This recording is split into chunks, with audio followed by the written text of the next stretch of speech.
Good morning, good evening, and good night. Welcome to the Inforunners. I'm Execute, joined today by Algared, who is as tired as I look. A very sleepy owl who also forgot to put on his That's all right. lighting. All right, let's kick this off.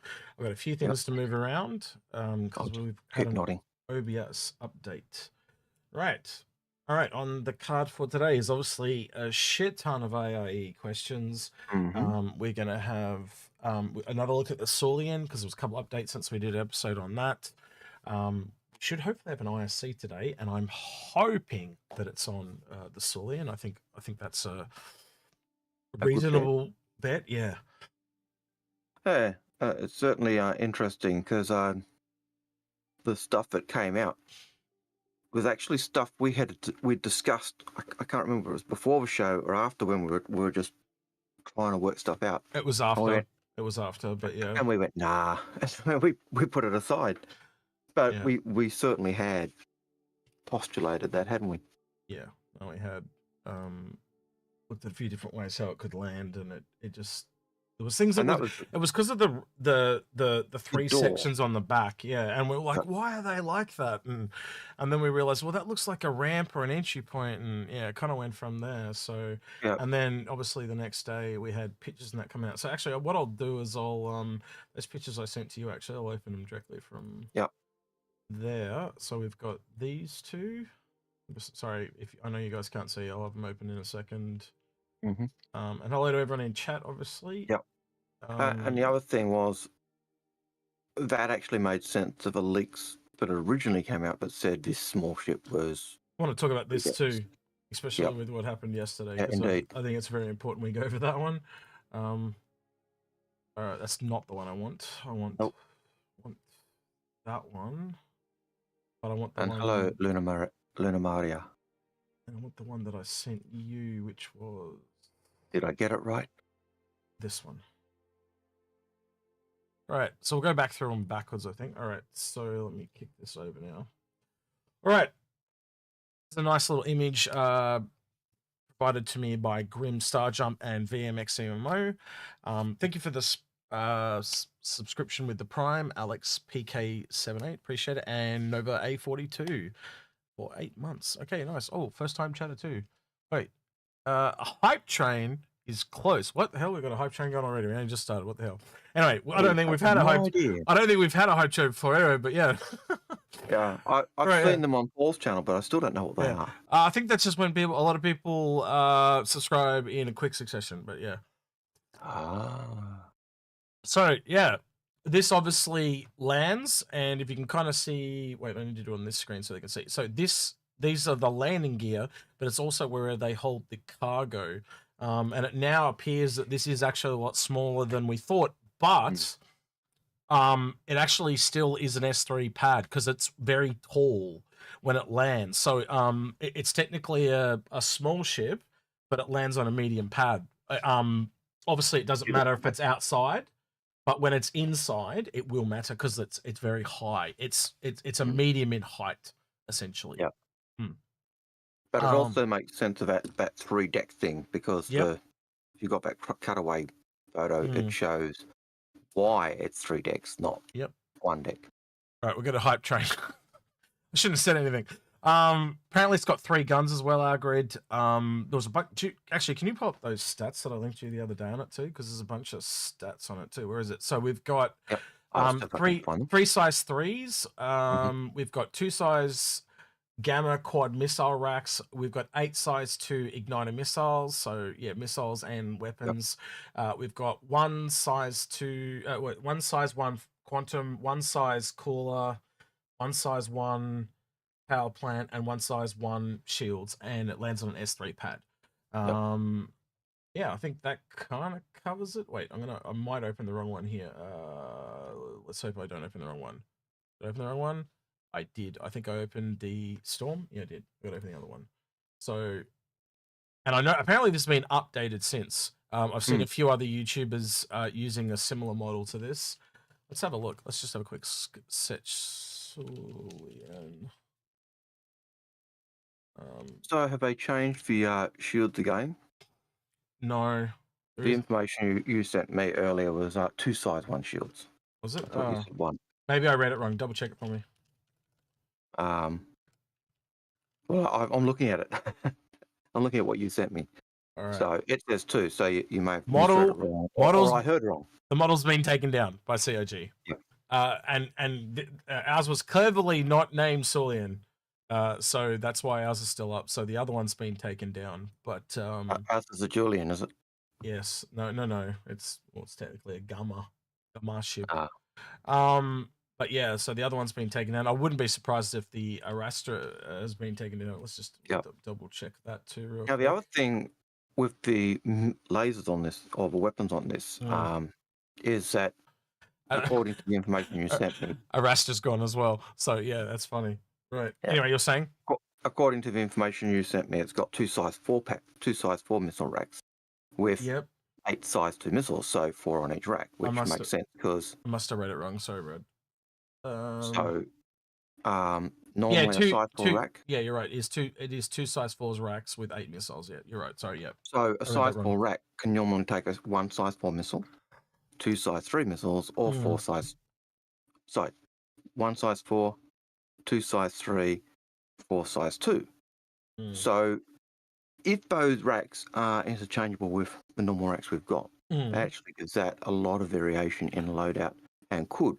I don't think you can usually go down to the 8s because it's usually just 3 racks per sizing. I think they're bespoke though, because this is the other thing. I saw this on Grimm's when he was talking about it, but apparently, I know it's really hard to see, but apparently these are the missiles, like these little things. But that doesn't add up to me because that's 4 size. That's 3 size 4s. See? Yeah. But if they are just standard human racks, that actually gives it an advantage over a lot of other ships that have bespoke racks, does it not? Yeah. So and that's often, if it's a built-in rack, which you can't change, it doesn't matter if it's a standard human rack. If you can't change that rack size, yeah. And that's often one of the things I look at when I'm looking at the ships. And it's strangely, as much as I think the C8X is better than an Aurora, in some sense, the Aurora has a better missile loadout than the C8X because it can change its racks. 2 things. Bot is up and running. And secondly, I haven't told you this, but CIG actually gave us 4 ships to give away for the end of the year. So we got an email back this morning giving us 2 Cutter LTI packs and 2 Avenger packs to give away. Very nice. So yeah, that's very nice of them.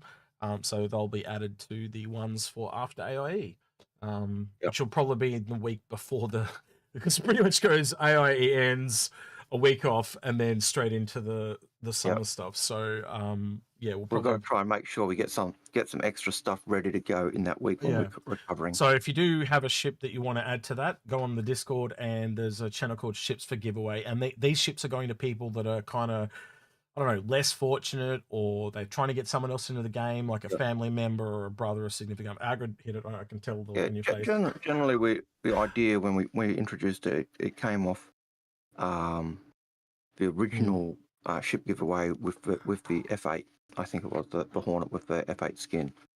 So got negativity there with the super chat for 999 who says, "Can't wait to buy the Saulian. It's my favorite ship ever." Oh, that's amazing! Can you believe that, Agrid? He really wants a Saulian. Oh, hang on, I'm just running that through your Cheyenne translator.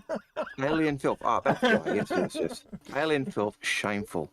Great to see you're politically correct in your appraisal there. I hope you didn't vote for Lalani Addison. Otherwise, you are supporting alien filth. All right. What's still on the Saulian? So we've got these cutaway images as well. I think that's really interesting, Agrid. Just to see the interior. These are the shots we need to see a few days ago. But now, to me, Agrid, I at first thought that might be an elevator from the bottom floor. But now I'm wondering if it's actually a ladder, or do you think it's an elevator that goes up all 3 floors? Maybe it's an elevator. I think it's an elevator that goes up all 3. Yeah. Okay. And it'll be Giant Tech, and it'll probably have it. I imagine, or I hope there'd be also a ladder there just in case the power goes out. That's not a bad idea. Yep, I agree with that.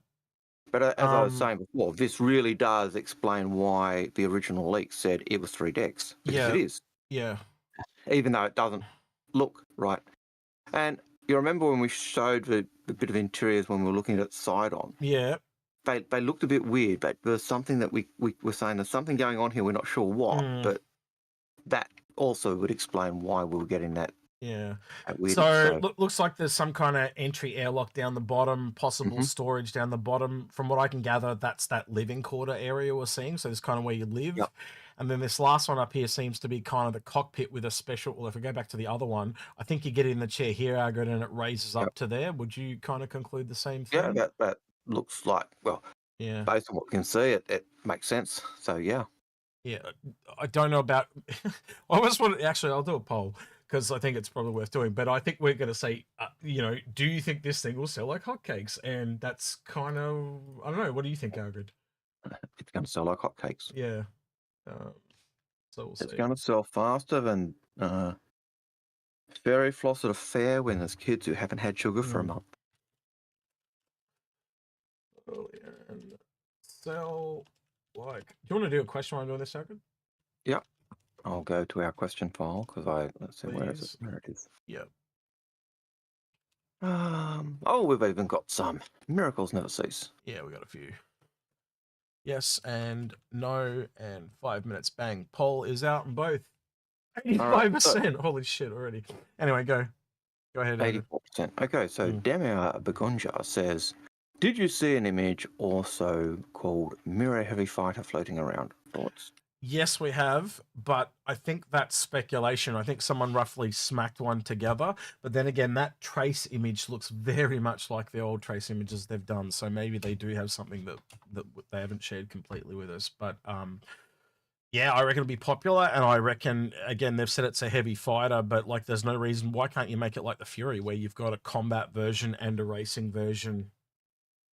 I also look at it, you can tell that it's clearly multiple decks because of how big it is. I think it's still a medium. I think it's more akin to the Vanguard than, say, an Ares. I think it's clearly got internals, unless you disagree, Algared. Nope. Heavy fighter, I would expect to have internals. Yep. And the Mirai Heavy Fighter doesn't say it's a Fury. It could have the design language of a Fury. I haven't seen those pictures, but it could have the design language of a Fury. Yeah. But doesn't mean it's a Fury. And it just means Mirai is high performance, etc. So again, it's not beyond the pile. So totally agree. All right, last image I've got here before we move on. Oh, I've also got this one too that shows it landed, I guess, with the little Yep. This one was provided by VMXMO again. Just the landing gear and the ramp, so you can kind of see how you can enter in. This is the last one, and the reason why I want to talk about this is Arastra. Leaks provided this, and they've basically put 3D models over VTOL. If you actually, again, I can't open the model now because it's been lost or deleted, but there were literally people fighting with me in a chat a couple of days ago, and I was trying to explain to them, yep, it could be real, but don't be prepared if it's wrong because someone at Leaks made that. And they're like, no, it's real. They so want this ship to be able to take saddlebags and put it through a refinery. But one, we don't even know if it's got a refinery. Two, they are way more likely to be VTOLs because they're positioned on those kind of front arm things. Why wouldn't the saddlebags be at the back collection near the refinery? You'd bring them in near the refinery to be used on the refinery, wouldn't you? You wouldn't have it on the front and take it all the way to the back. That doesn't make any sense. Yeah. But yeah. And those nacelles that is on right at the front, they do look like engines. Just like the Connie's I think even at the back they had it, and they do look to VTOLs that very similar to a Connie. And when you showed me that, I said, on what earth does anyone do that? You know, why would I tractor pods to that location and then have to tractor them to where I need them? I just tractor them straight in or out of where I was using them. I wouldn't use them there as a holding point. It doesn't make sense to me. It seems weird. So yeah, just, you know, this is not me saying they're incorrect, though I do think they are incorrect. If you see images that people have put in clearly into a 3D program like this, don't take them as gospel, please, because Yep. this person got very, very defensive, and he was misunderstanding what I was saying. But yeah, he ended up blocking me, Algared, on Yep. in the chat and on another streamer's Twitch after I'm Oh. just saying, just don't be surprised if they are not going to happen the way you want them to. Is what I said to him. Anyway, well, on the block list you go, and I was like, all right, Well, I really think that, as we often say, never say never. Mm. But the evidence just seems to say, and logic just seems to say, no, you're dreaming. Dalimy's dreaming. Well, you would imagine it'd be a little bit it's like not. the like if it had a refinery, it'd be a little bit like the galaxy where they're sucked up under the bottom, like Yeah. near the refinery itself, if there is a refinery. So Yeah. I think this was just someone having a lot of copium, personally. Yeah, and with a name like Arastra, I cannot see it not having some form of processing. Yeah, much like the mold does, at the very Yeah. least. I don't disagree with that at all. And I think I've said several times, I expect it high level. Hang on, I clicked the wrong button. Sorry, you're gonna have to repeat that. Okay. Yep. So I've said several times that I can see it having, at the very least, a processing like the mole and the prospector, where it's doing a better job of separating the inert material from the ore. Whether it goes beyond that and does full processing or full refinery, I have no idea. But I think at the bare minimum, we're going to see it being able to do a real good job of separating ore and inert material. But, I don't disagree at all. Which is next question. Yeah, please go for it, mate. Dave Wilson says, question: I'm currently playing in the PTU. Upgraded to a Spirit upgraded to a Spirit C1. It has UPG. I checked. Yet it's not showing at the console. Underground, a UPG. What the hell is a UPG? Yeah. Remind me. I'm not sure what a UPG underground is. Dave, bunker? No, that's an underground block. No, I'm not sure. Yeah, I don't know what he's talking about. And it's supposedly on a ship.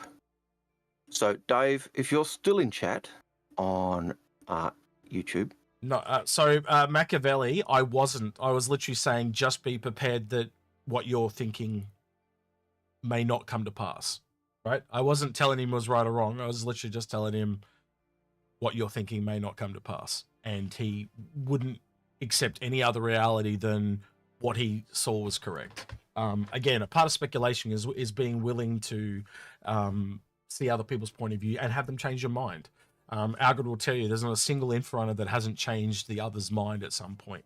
That's just kind of the way speculation goes. You've got to go into it knowing that, be flexible enough to have it changed. And this person was just very stubborn, and all I was trying to get him to see that maybe he could possibly be wrong. Just even entertaining the idea of it being wrong was outside his realm of possibility. Anyway, let's leave that. Yeah.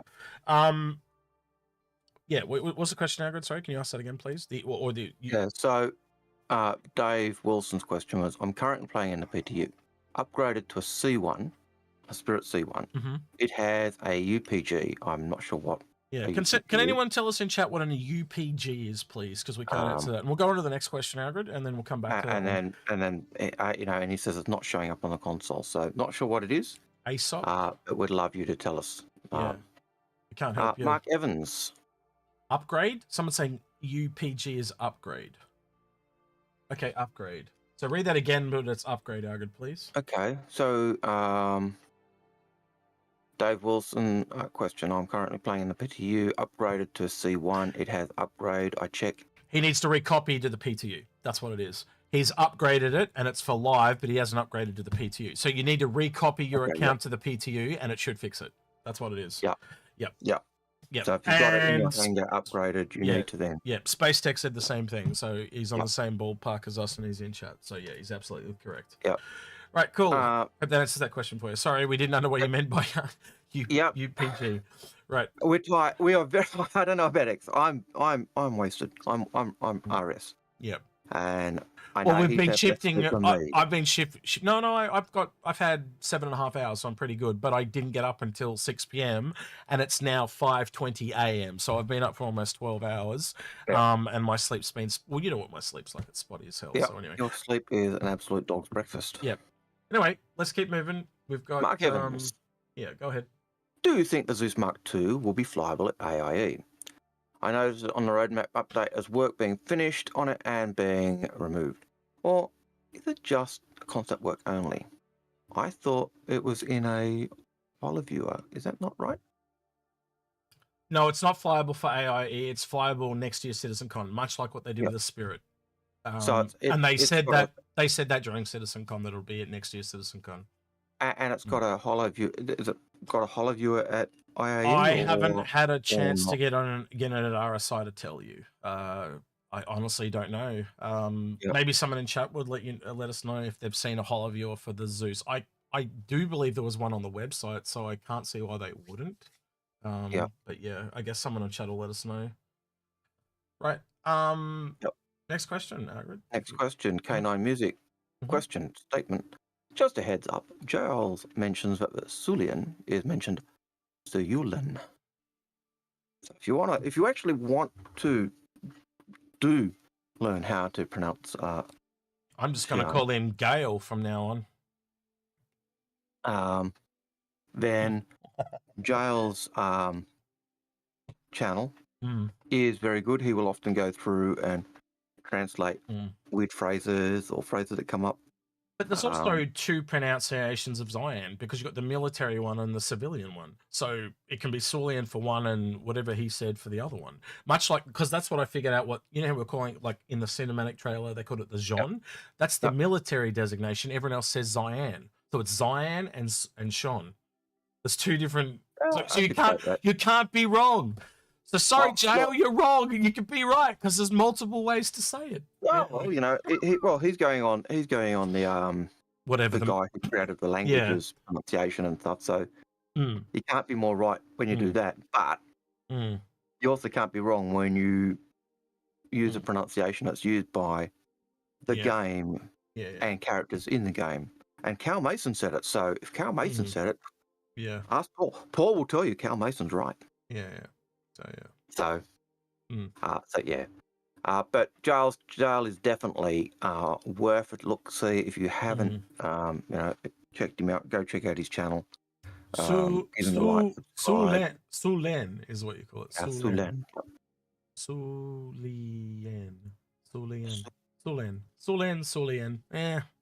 It's like Newcastle. It'll just depend. Different accents also happen depending on where you are in the world as well. Like there are actually things that are very phonetically hard for us to. Algared, you teach this shit. You should know this better than me. There's some shit that is really hard to say when it's not phonetic. And like for instance, one of the hardest languages to learn is Vietnamese. Do you know they can have the same word and it actually has 7 different phonetic meanings? That's insane. Like Chinese, I think. That's crazy. No, it's worse than Chinese.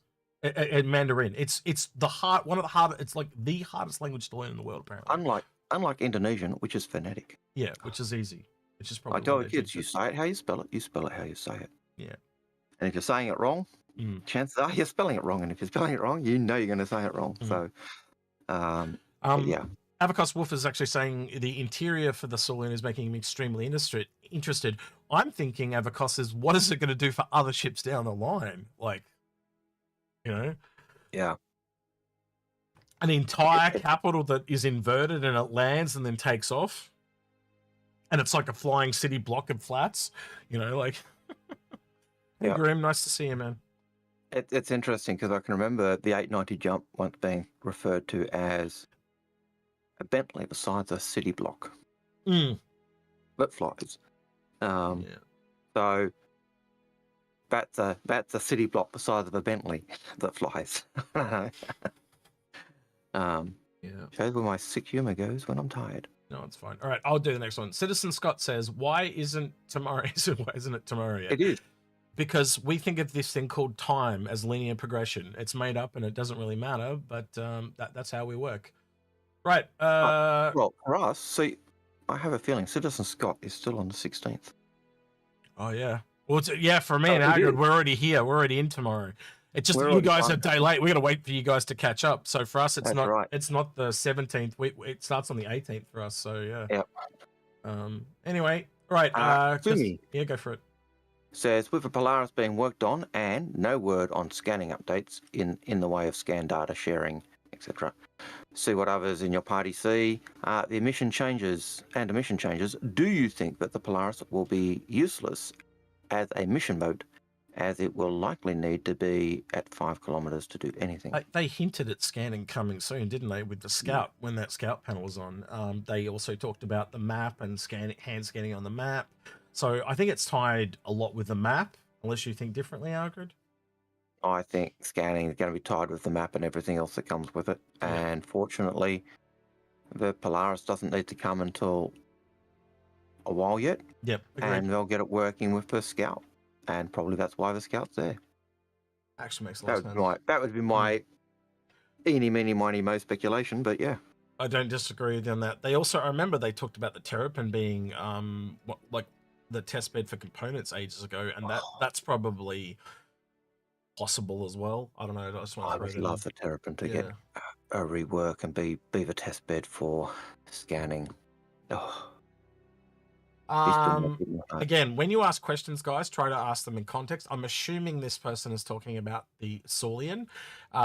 Six Syndicate says, question, where are the components? Now, Algared, I believe, you know how you and I were talking about the doors? I think it's one of those... hang on, I gotta go to the right one. I closed all the images. Hang on, give me a second. Yeah, so I gotta open that one again. This one, you know the one I'm gonna open. Hang on, where is it? This one here. If I open this in the browser. Right, so see how you've got the door down here. One of these other doors was weird, and it's not the one on this side, it's the one on the other side. But I think that is the components. Yeah, because think about how big this door is. It's roughly human size or whatever. So if it opened or somehow came out and lowered to the ground or something like that, that's what I'm expecting. I think that makes the most sense, because again, if you look at that 3D model, actually I might be able to say what we're going to say, and I'll get the model open. It certainly makes sense, because that was one of the things we really puzzled over, was why are these three long arms totally different in their design? Yeah, so what we're talking about one here, with cutaway. So this is the door-like one here. You got to remember it's landed. This one doesn't have anything. It's kind of normal. And then this one's kind of a bulge with a door. It's got like a bulge with like a handle thing on it. So that's the one I think that might be the... Yeah, see, this kind of one goes in, but it's got like runs on it. This one's got, it goes in, but there's nothing. I know it's very bright in the light. Actually, there used to be a mode in this thing, how you could turn it into... You could change the texture that was on it, but I've forgotten how to do it. That's probably because I've got to be logged in. But yeah. And the other one's the same, but it's kind of got a bulge on it as well. So, those three things did leave us puzzled. We were going, what on earth's going on here? And not only were we wondering how's the door going to work, and if we were really thinking, we just said, it's lands upright and opens like a flower. She's gonna be. We were thinking at one stage, what if it lands on all three of these and they were a leg? But that would be kind of cool, but crazy as well. But yeah, obviously it lands like that. Makes a lot of sense. Because we were even talking, going like, yeah, this looks like it flips over here and this folds down over there. But we just didn't connect the folding of this and legs until after we'd done the show. Until we saw the image. But what we were saying, we looked at it and went, I said to you, we should have went with what we were saying, because it ended up being so close to what that image was. I was like, oh man. Well, if you weren't marking school reports, we probably would have done another episode. But you were busy. But I was trying to keep my head above water. Okay, so hear what Grim says. He goes, on the very end of each long wing, there is a piece labeled main landing gear in 3D files. Well, that kind of gives it away, doesn't it? So Thanks. Fortunately, we didn't have that. No. Evercost Wolf was very quick to pump him out, though. He basically had him to me and Algared in like 10 minutes. So he allowed us to do the episode very quickly. So thank you again. Yep. Right. Oh, X. We have to do a giveaway. What are we going to do a giveaway for? We have to, I do believe you said, if we'd got 15k... Oh, yeah, we did too, didn't we? Things, we would do, put your comments in the video that was done, and we would do the giveaway today. Well, Yep, we'll add guys that in. well and truly blasted us past 15k, which is awesome. I think at last count we were 15k to 211 ish. So that is fantastic. So let me I literally just remembered that. No, thank you for remembering, because I had completely forgot. Let's double check. I'm pretty Happens when we're tired. sure.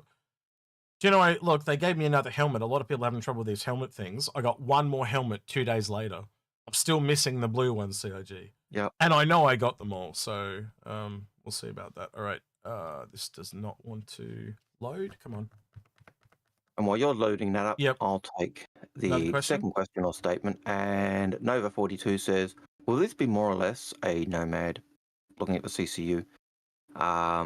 Yeah, so I actually kind of agree with sorry. VMXMO and Grim when they were doing their stream. I kind of agree with VMXMO, like right on point. He kind of calls it really well. He goes, it's halfway between an Avenger and a Nomad, with the cargo of an Avenger and the facilities of a Nomad. And I think he's nailed that. I think that is perfectly what it is. So it's got 6 SCU, but it's got these more luxurious facilities, kind of like the Nomad. And I think that does kind of put it in the ballpark of that Nomad pricing, especially with the alien tax. So what was the Nomad? $90? Whether you'll be able to CCU to it, that's a question I can't answer from a Nomad to that. You might be lucky. Yep. So we do have a Cutlass there, Agard. I was just double checking, but yeah, we'll be giving this away at the end of the stream. So if you want to get on that, you got to be liked and subscribed on that video. I'll open the video and show video. What the hell? 429 people. What the hell's wrong with you guys? Why is there so many of you all of a sudden? Anyway, right, that's crazy. 441, I see. Oh, that's crazy. But hey, I'm not complaining. Oh, make it 431. Gee, guys. Why can't I go to our YouTube channel? That's really weird. It's only got the button right there. I'll go back to that. And while you're doing that, I'll move on to the next question. I'm just going to type it in manually. It doesn't want to go there. So the question is, where does the cargo get stored? Will it be stored outside like a gatak or on the gatak? Yes, it is outside. It's on the legs. So if we go back to that, see these little flower things? You can also kind of see, if I zoom in, I'll try and zoom in here. It's going to go blurry, but oh, that didn't like that at all. So you can almost see there's these little bar pieces as well, where we're thinking the cubes or the boxes go in, because there's a flower on each side. So it basically is kind of held between the two little flower things, essentially. And there's two on each leg. So there's 2 on each leg, and there's 3 legs, so that makes 6 in total. And I would agree with Grim and VMXMO on that. Agard, I think you'd agree with on that as well, or? Oh, we've lost him. We saw. Say again, Agard. Would you agree on the 6 SCU? Yeah. So even when we first looked at it, we thought that being there were 4 of those flowers, 2 on each side. Yep. That it was 6 boxes. Yep, 2 per leg. So it doesn't change anything I thought. But yes, it does look like it a gatak thing that their ships store their cargo outside. Yeah. It would make sense given that they like the way the Hull series stored their cargo, so they actually basically bought the rights to be able to produce it in their side of the neck of the woods, which does raise the question: if the Jean wanted the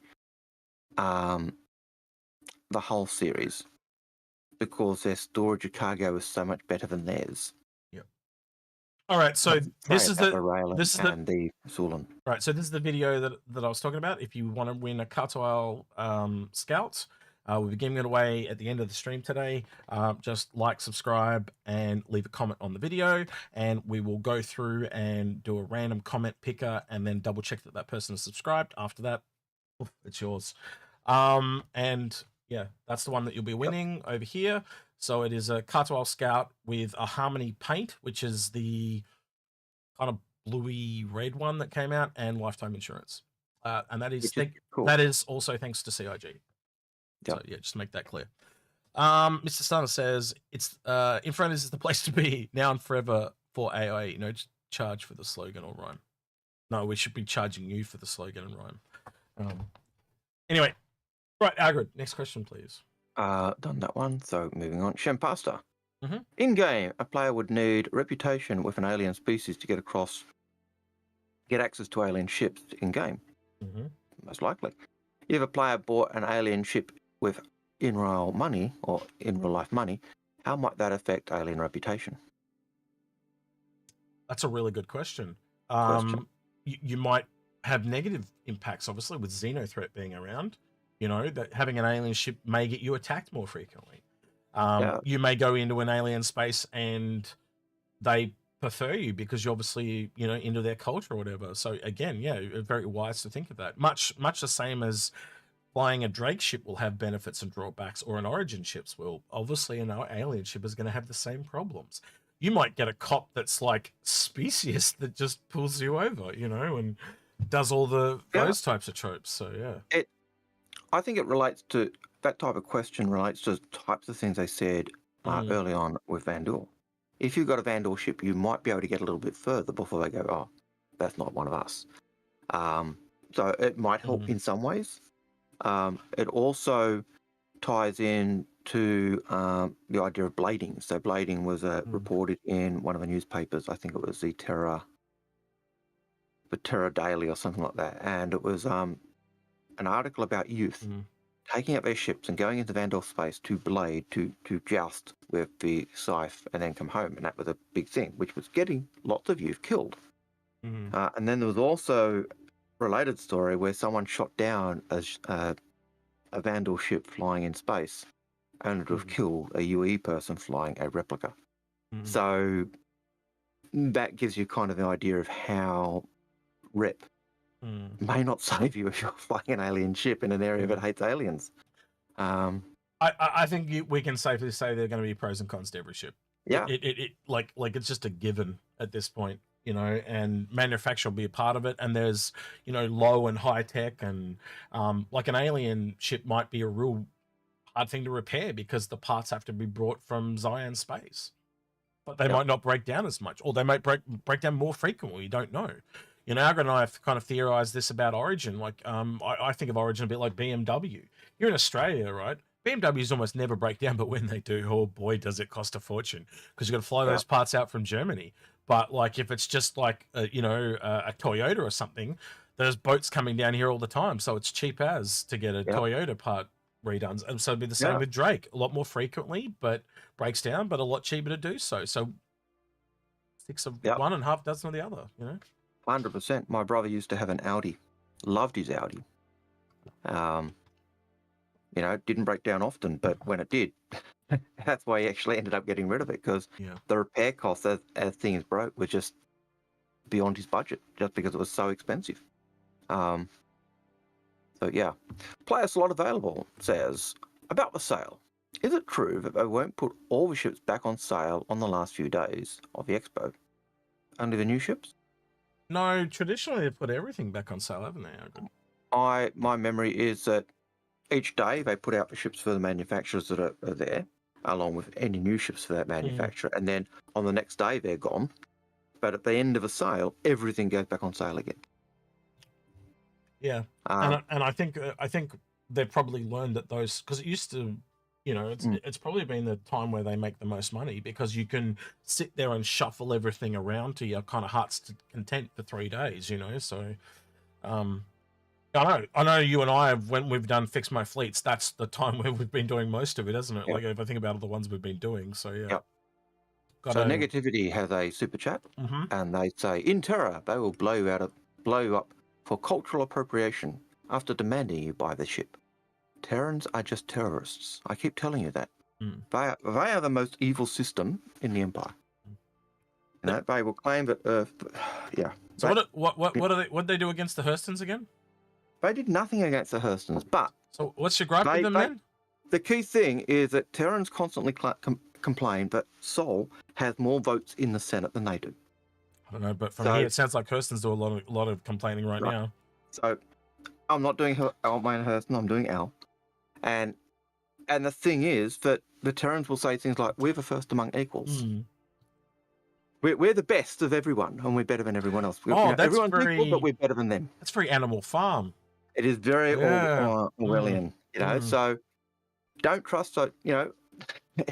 I don't like Leilani Addison because she's a, you know, you just don't know where she's got her backing from. She's an unknown. She comes from nowhere. Mm. She's got her backing from somewhere, and she absolutely adores and loves the Jean. Mm. To me, that says she's in their pocket. If I went back over again and had that vote over again, I would have voted for the war guy, because everything being at war would have been so much combat and anarchy, and just like it would have been fun to play, would it not? Just having why do you want this peacetime shit? We want war. Yeah, and when I look between the lines on her, she was also, let's have peace with the Van. You can't have peace with a Vandal, you know. So, and there were none of those candidates were rosy. All of them were an absolute mess. They had bits that were wrong, you know, and all over the place. But yeah, some appealed to everyone just because of, I support AI. You know, people say she was supporting AI, and she was supporting, you know, the Archangel project because that gives us the learning. Constantine was also supporting Archangel project, which would have done in the same ability. Right. We have to just take a note from me, Algared. For AI for CitizenCon next year, we're going to order 2 sumo suits, one for you and the other one for Piss Poor Pete, because he just said Addison was the best vote Addison re-election 2961. So yeah, I think Algared versus Piss Poor Pete at next year's CitizenCon in sumo suits. I would pay to see that shit. That would be funny as hell. Just No? Oh, okay. All right. All right. What if we get? I think he's probably a terrorist as well. What if we get like $1,000 for charity? Would you fight Piss Poor Pete in a sumo suit? Would you do it for $1,000 for charity? I'd have to be more than that. How much? It's just a sumo suit. I haven't decided. All right. I'll have to think about it. That'd be funny though if we hired sumo suits and just got content creators to fight off, and we'll do it. You know what do they call it? Fight or flight, but we'll call it fight or flat, fat or flab or something like that. You know, just a spin on it. Yeah, I don't know. But there's a harder sell than getting me to put on a tinfoil hat. I'm gonna be honest. Like I thought I was gonna have to fight you tooth and nail to put that thing on, right? But you just kind of you kind of like clenched your teeth and they did it anyway because you knew it was right. And I was just like, I can't believe you actually did that. Like I thought I was gonna have to fight you all the way. The thing was, you were right. We were doing tinfoil hat stuff, and so it did make sense. Yeah. So yeah. But you still had to twist my arm and talk me into it. Yeah. But you're going to have a harder time talking me into that. Anyway, hear that? He got Piss Poor Pete says whoever gets the backache last wins. Because he gets backache like you do as well. You're saying on stream yesterday he was literally just sitting there. It just started like searing pain up his back for no reason. He wasn't even moving. So I feel sorry for the old man. Unfortunately, he'd probably win because, as I say to people, I don't not have a sore back. We could do tag team, Algared. We could have like 2 teams of 2. So like me and you versus Piss Poor Pete and PC 101. I was saying, you know, Paul's another anti-Addison voter. You're only a recent convert, and that was after Paul and I beat you on the head. Well, it made sense after I had explained, and it was too late. I'd already voted when we did the episode last time. But yeah, I don't know. Maybe they'll do another election soon, and it'll all change again. But it is 10 years. 10 years up. 10-year terms. Although we could have Senate races, we could have some Senate positions come up on some of the planets. So we'll see. Or maybe something changes. And I'm not anti-alien. I did support Koss. So I did support the Tavara and Senator. So. Apparently, PC is 7 foot tall, so he says that sounds like a deal. Yeah, he's clearly never seen the David and Goliath thing. Bigger they are, the harder they fall. Yep, I'll bring a slingshot. Higher center of mass. And Algared's got these teeth. They're really good for ankles, aren't they, Algared? Just. Yeah, I've been trained by ankle biting rugrats. Yeah. I know where the vitals are down at the ankles, you know. Right. Yeah. Keep it PG, Algared. Keep it PG. All right. Next question. Mate. I did. That's why I did down at the ankles. Yeah. Right. Holy shit! Like 4 pages of questions. All right. Next one. Just double checking. I've done that one. Okay, so no, we've done that one. Nova 42, will flying an alien ship help me get a reputation with this? With who? So, Nova 42, will flying an alien ship help me get reputation with Xeno threat? That'd be really interesting if, like, because you and I did talk about this from an origin perspective, didn't we? We were like, only certain ships will be able to do certain missions, like the VIP missions and stuff, right? So does that also mean that if you want to go to a high dining establishment or something like that, they won't let you in if you've got like a Drake ship or something? So I'm assuming that is a part of the course, because it will encourage you to have a different or random selection of ships, would it not? Or, even if I do allow you parking, you could just imagine the VIP parking looking at your, oh yes, just park it out the back. But it's certainly, CIG have talked about your dress and whether you're showered or stuff having an impact on the way people react to you. So, yep. I can't see why the ships you're flying in certain areas won't have that impact as well. So, yeah. Positive and negatives to everything. Like, just like I said, there's negatives to a Drake ship. There's probably a negative to an Origin ship. Like, if you were in a system that's more piratable, the Drake ship might just sail past like one of the regulars, but the Origin ship was like, oh, they're rich. They're probably going to have loot. Yep. You know, so you can see it goes both ways. Yeah, a bit like the question we often ask regarding. I've just gone blank. I've just lost it. No, I had the idea, and it's just. It'll come back to you. It always does, mate. You want to do the next question? Happens when I'm tired. That's all right. 666 Syndicate. That's a horrible name to try and say six times fast. That's why he's saying it. Like, he's named himself that to trick us up. It's the whole thing. Say 66 Syndicate 6 times fast. 66 Syndicate. 66 Syndicate. 66 Syndicate. That's it. I finished. How much SCU is on the Saulian? 6 SCU. Right. Hook 2005 says, question, what are you getting at this AIE, Algared? Everything. Everything. Certainly a Saulian. Yeah. Yeah, ultimately it'll end up being everything, but certainly a Saulian. That's about the only thing I'm 100% sold on. I've got a list here, and none of them is the new ships. They're all little random things that I've just, like, things I've got to fill gaps on and stuff like that. So, and things I've been looking at and things like, believe it or not, I want to get a CCU for the retaliated base. Because with the rework now, I think that's going to... Yeah. So, I want to get one of those as well, just in case, you know. You know what I'm like with modular ships, so. Yep, modular ships are your bane. A bit like skins and rifles and guns in a certain other game that you play. Yeah. Crypts and cantrips. Sorry, go on. No, I was just saying, I don't think the Arastra is a thing for me because I've got the Orion. So, I don't know. Does that speak to you at all, Algared? I know you're going to get one, but like if you had an Orion, if you had an Orion, would you recommend one over an Arastra? Or it depends on. Oh, if I had a choice of an Orion or getting an Arastra, I'd go the Orion. Yeah, so that's kind of where I'm going to grow so much and going to balloon in price again. So, but it also depends really on what the Arastra does. If it's a one that's really made for going down a planet and can do the, the ore mining from below the ground or node mining rather than just rock mining, that would make it a worthwhile acquisition, even if you got an Orion. But does the design language speak to me at the moment? Strangely, no. There's something about it. It just doesn't feel right. And so at the moment, I'll say the Saulian's definite. You know, it's certainly speaking to me that the Arastra isn't necessarily doing that. But unless it's priced like a steal, it'll end up in my fleet. Absolutely. So I'm just hang on, waiting for a response from someone. No. Or what I'm looking at doing. Okay. I'll just hang on. So what I'm looking at doing now is because we're doing AIE, I thought we might actually get some people on to do some voice questions. About 10 minutes, all right? So if you want to do a voice question, one of our mods will be ready in 10 minutes.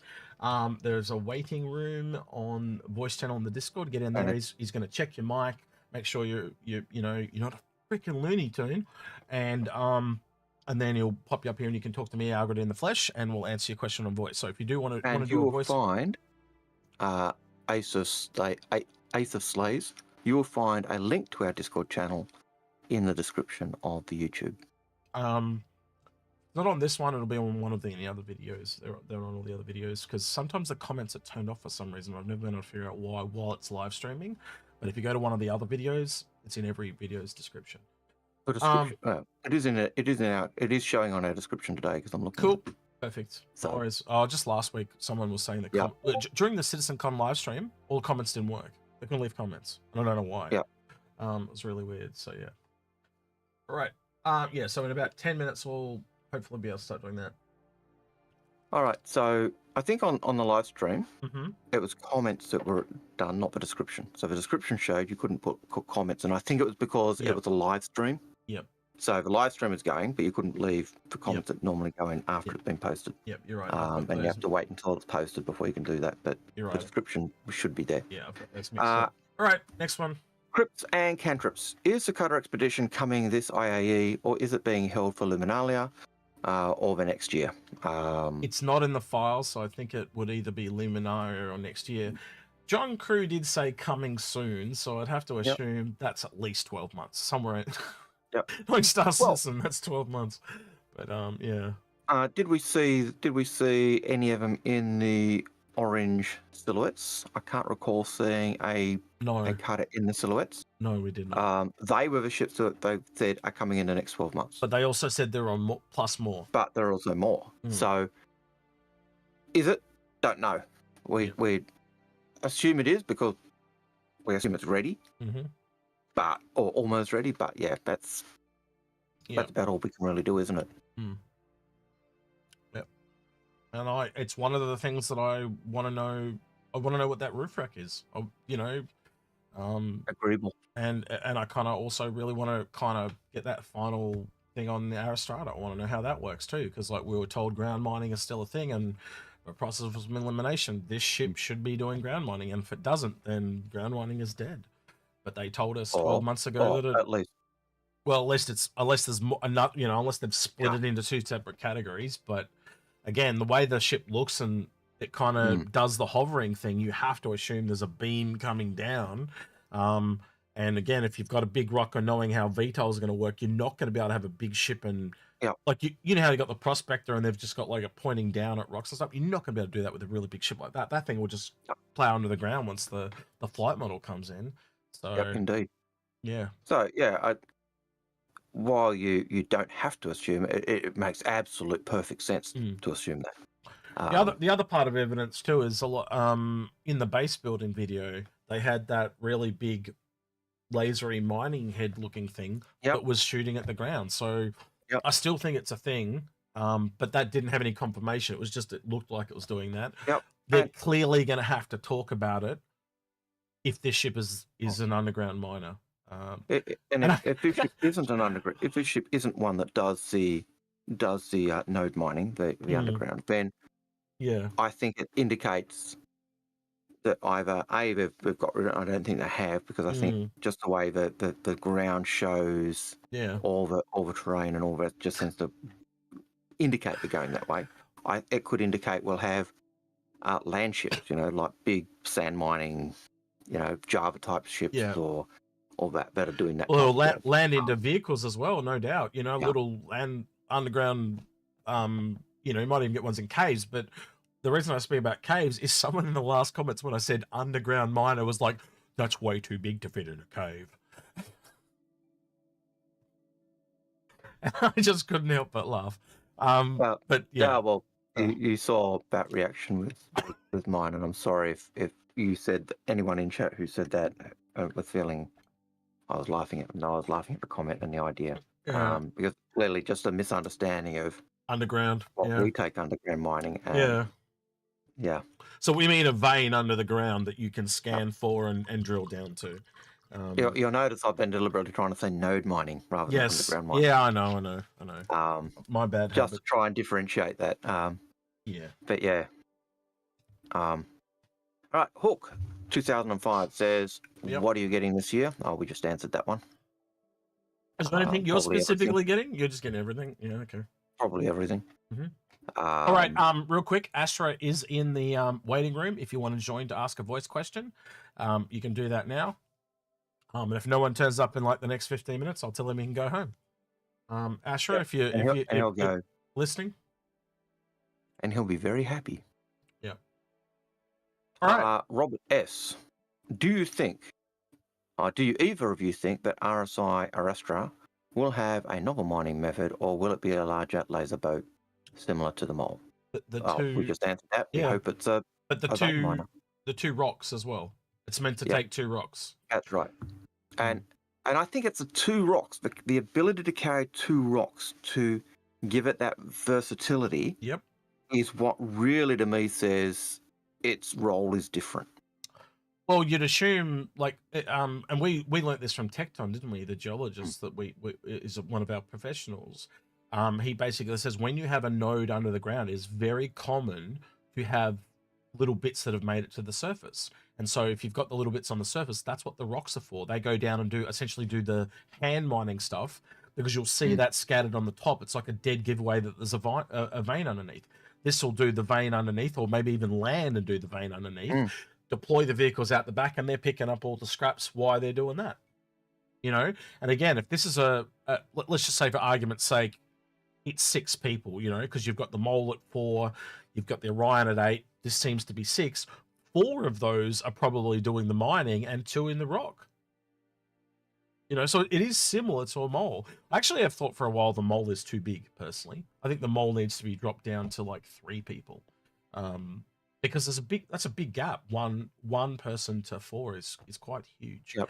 It might also point Algared as what you and I are prospecting, because the prospector, they now say the prospector can't do underground mining anymore. Does that mean there's now room there for another ship that is tailored? Well, like maybe like a 2-person, 3-person ship that's tailored specifically at underground mining. Yep. And you just made me remember one of the things I can remember the professionals were saying when they first showed the terrain and the way in which they were laying out the ores and other things. They were excited. Yes. Because they were like, oh, this is exactly how you'd see it, and oh yeah, you're gonna see I can follow that there, and I'm gonna get a main node here, and they were excited by that. And so that was on that all led. So that was on Selen. I went with Tecton and another geologist guy, and they'll say, just take note of everything. And they're pointing all these things out and saying, look, every one of these volcanoes is bespoke. None of them are exactly the same. They're not the same model. They all have different kind of, some have landslides on them, and some have all this. And they can, and what I realized as they were explaining is they can actually use the terrain maps to basically go, this is where certain sediment would appear, just like on Real Minus. Right now, it's randomly scattered. The rocks are randomly scattered. But eventually they can literally just go, well, this color is this gradient. Put this, like, have a certain percentage that rocks will appear in that area. And so basically on those landslides and things like that, where they'll have a higher chance, just like in real life, they've got a higher chance of appearing there. I thought that was really clever. But I also remember seeing, there was I think it was an Inside Star Citizen, where they were showing the land maps and showing where minerals were, and you could actually see the same type of arrangement and layout. We had that in the CitizenCon panel, Algared. Yep. They showed that, and there was AI making it. So there's no reason they code that in, and it's in there. Yeah. So everything in that says we will get node mining at some point. You can tell, Algared, I've watched CSI Miami, because that's coding. Hacking. Yeah. Anyway, right. Next question. Chris52 Gamer. Any chance we get surprised with an updated 600i interior? I don't believe we've heard anything. So, will we get a ship-shaped talk that says where we're at? Possibly.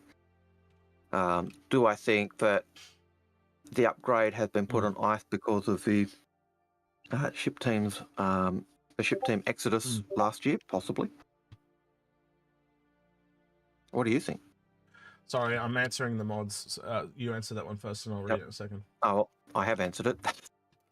Read it again. Sorry, I'll listen. So, this time. Any chance we'll get surprised with an updated 600i interior? No. So pretty much what I was saying. When they work on Origin ships again. So when you see, again, that's a real telling thing now. They're moving into that family thing that me and Algared have been talking about for like the last 2 years. Again, you would expect there to be a couple of Origin ships for them to work on. There'd be a couple of... Like, you'll notice how they're knocking off a lot of the outliers. Like, they're knocking off all the ones that have kind of been there for a really long time, the backlog and things like that. And they're stacking up groups of them to do together. Yep. So for the next year, or I don't know how long it's going to be, a year or two, Algared, RSI. Yep. And where does what? And I can hear people saying, "But the Sulian." Well, that's what building up design language. That's what this year was, wasn't it? It was the Santoki, the Sulian, and next year's the Raelian. And you got to remember now we've got like, what is it, 3 or 4 ship teams now. So one team's probably, or 2 teams are working on RSI, one working on the Sulian, and we know that as soon as they finish on the Santoki, they're moving over to the Raelian. And I bet, Algared, I bet your bottom dollar there's another Zion ship in there that they're not telling us about. Yeah, I wouldn't be surprised. I wouldn't be surprised if it's a 3rd gatak ship, and they're actually working on the design language for all 3. Well, it could be any. It could be a gatak, or it could be an Apoa. We just don't know. But the point is, they're Zion. So that's the cool part about gatak and Zion, is you can somewhat share parts, if you know what I mean, because they're alien. But yes, this is the hard part. I mean, just like gatak styling and Apoa styling. Exactly. You know what I mean? Like, are there the designs distinct enough you can tell the difference? And I think there is a difference, honestly. You know, Raelian to gatak to Apoa, there is enough of differentiation. And how many movies and shows have you seen where they all look the same? And you know, as humans, that's total bullshit, because nothing we do is the same. So yes, there might be one alien race. Yeah, exactly. And that's a nice thing, because we now know of, I think there's 4 genre companies. We've got a clothing company. I think we've got Apoa, we've got gatak, and there's a 4th company. I can't remember what it is, but there are 4 distinct companies that we know of that do different things. Right. And that's quite. Do you know what the other one does that's not clothing? I'm just curious. I can't recall. I'd have to go in and maybe go through the stuff. But maybe someone in chat knows this, and they can let us know and just say the other Zion one is this. So let us know. I'd be interested to know. It was interesting. I was someone was talking about something about the way we appropriate stuff. And I thought, we appropriate what's best from, we appropriated what we considered was best from a Tavaran. We're just Banu. We're just Banu. The Banu appropriate what they think is best and apply it to their ships. And what do? We appropriate what we think is best and apply it to our ships. We're just tall Banu. Long live tall Banu. There you go. I just want one more call out. If you do want to ask me and Algared a question in voice, I've told the mod he can be there for another 15 minutes, then go. So if no one turns up in the next 15 minutes, no voice questions. But if you want all you need to do is go to the Discord channel. Go into the waiting room where Arastra is, and he will line you up. Yeah, we don't often do voice questions, but because we're going to AIE, we thought we might take a few today. So yeah, if you want to get in there. If not, well, then we'll save it for another time. It's one way to jump the queue. There you go. That is one way to get your question answered early. Because how many pages did you say we've got now? 4 at last count. 4, and we're only at 523, just so you know. So we're half an hour behind. Yeah. All right. So 1-star citizen says, would you say that the new RSI miner would be an equivalent to a reclaimer, but for mining? Yes, I'd agree with that. Yeah. Or at least on par, because technically the reclaimer's got capital components, but it is a large. So salvage falls into you know how they kind of said back in the day, we're going to try to get one in each size category, but not every single one will have one in each size category. So essentially there's no capital for salvage. Well, but then again, it is a capital, so that's why it's tricky, right? Yeah. So there's no capitally sized chip, but it's capital because it's got components. That's right. So yeah, it's really weird. It's a large ship with a capital component. So I think all we can say at that point is there is no capital sized salvage ship yet. I think what you could say, you'd agree with me on this, Algared, there's probably more than likely something coming between the Vulture and the Reclaimer, though. Yeah. I think something between the Vulture and the Reclaimer makes absolutely. And then probably a vehicle. Yeah. Yeah. But And if there's anything bigger than a reclaimer, it's gravy, but it's not something we really expect ourselves. All right, Algared, we've got a person called Miasmata. Hang on, bringing him up. Miasmata, we do. Hello, hey, Miasmata. What's your question? Hello. My question was about the previous topic, the RSI Astraea. If you can say it correct, we'll answer the question. No, just kidding. Yeah, It's really hard. I like that pronunciation best. Thank you, Astrada. So yeah, we had to. Astrada. We literally had to Google it on how to pronounce it because I'd forgotten how to say it. But it's Arastra technically. Is Okay, Arastra. Yeah. Yeah. Arastra. No, And I knew what you meant though, so it's fine. Yeah, go ahead. Yeah. I was looking at ancient mining devices, and it literally describes what you talked about of just sitting over a hole and digging down. Yep. That's so. Yeah. I would imagine the motion is exact. Mm-hmm. Well, in Eco, because that's where I actually knew the name from. Because me and Algared, so Eco is a really good game to play if you want to know. There's these games that we recommend. Yeah, there's certain games we recommend if you want to learn about the gameplay of Star Citizen. And one of the cool ones about Eco is actually the way the cargo works. But in the mining of that game, they have the Arastratas, and they're actually used in grind the rocks up. They basically have a giant ring, and then they have a rolling rock that rolls around and breaks it all up, and then you take that and you put it in the the old school cradles that you shake. Yeah. And then it sediments it all through. Well, it reminds me of like the old school material. It reminds me of the old school, where they would put like a granary mill near a river or something. Well, that's essentially how I explained it to the first person who asked me. I said it's essentially a windmill, but you take the propellers off. That's right. It's the stuff at the bottom that how a windmill used to work. Yeah, literally, exactly that. Yeah. Yeah. And they used to use horses to do it a lot too. Oh, horses, yeah. So did that answer the question, or have we gone off track? No, I think that. Oh, I'm sorry. It was more of a comment than a question, I guess. Yeah. But I just meant that the motion is very similar to what you were describing as the mining method. Yeah. All right, Masmo, if you're all done, there's a couple other people there now. We'll put one of them up. All right, man. Take care. Okay, thank you so much. Yeah, see you, bud. Have a good AIE. See ya. All right, next person, Algared, is Epsilon. No, it's Goondog. Okay, I'll let you pull him up. I'm just following what Astra said. So, hey, Goondog, how you doing, man? What's your question, buddy? Fantastic, good sir, doing fantastic. My last day of working at home from the week, so this is the last one. I don't know if you guys already talked about it, but I kind of wanted if you knew any more information about the F7, if there's even going to be an F7 Mark II release, or is it still we're just waiting? So I have it on good authority. It is a thing. It is definitely coming next month, and it is definitely an event like the gold tickets. The thing that we don't know is it just Mark II? Because in the files it just says Mark II. It doesn't say F7A or anything like that. It just says Mark II.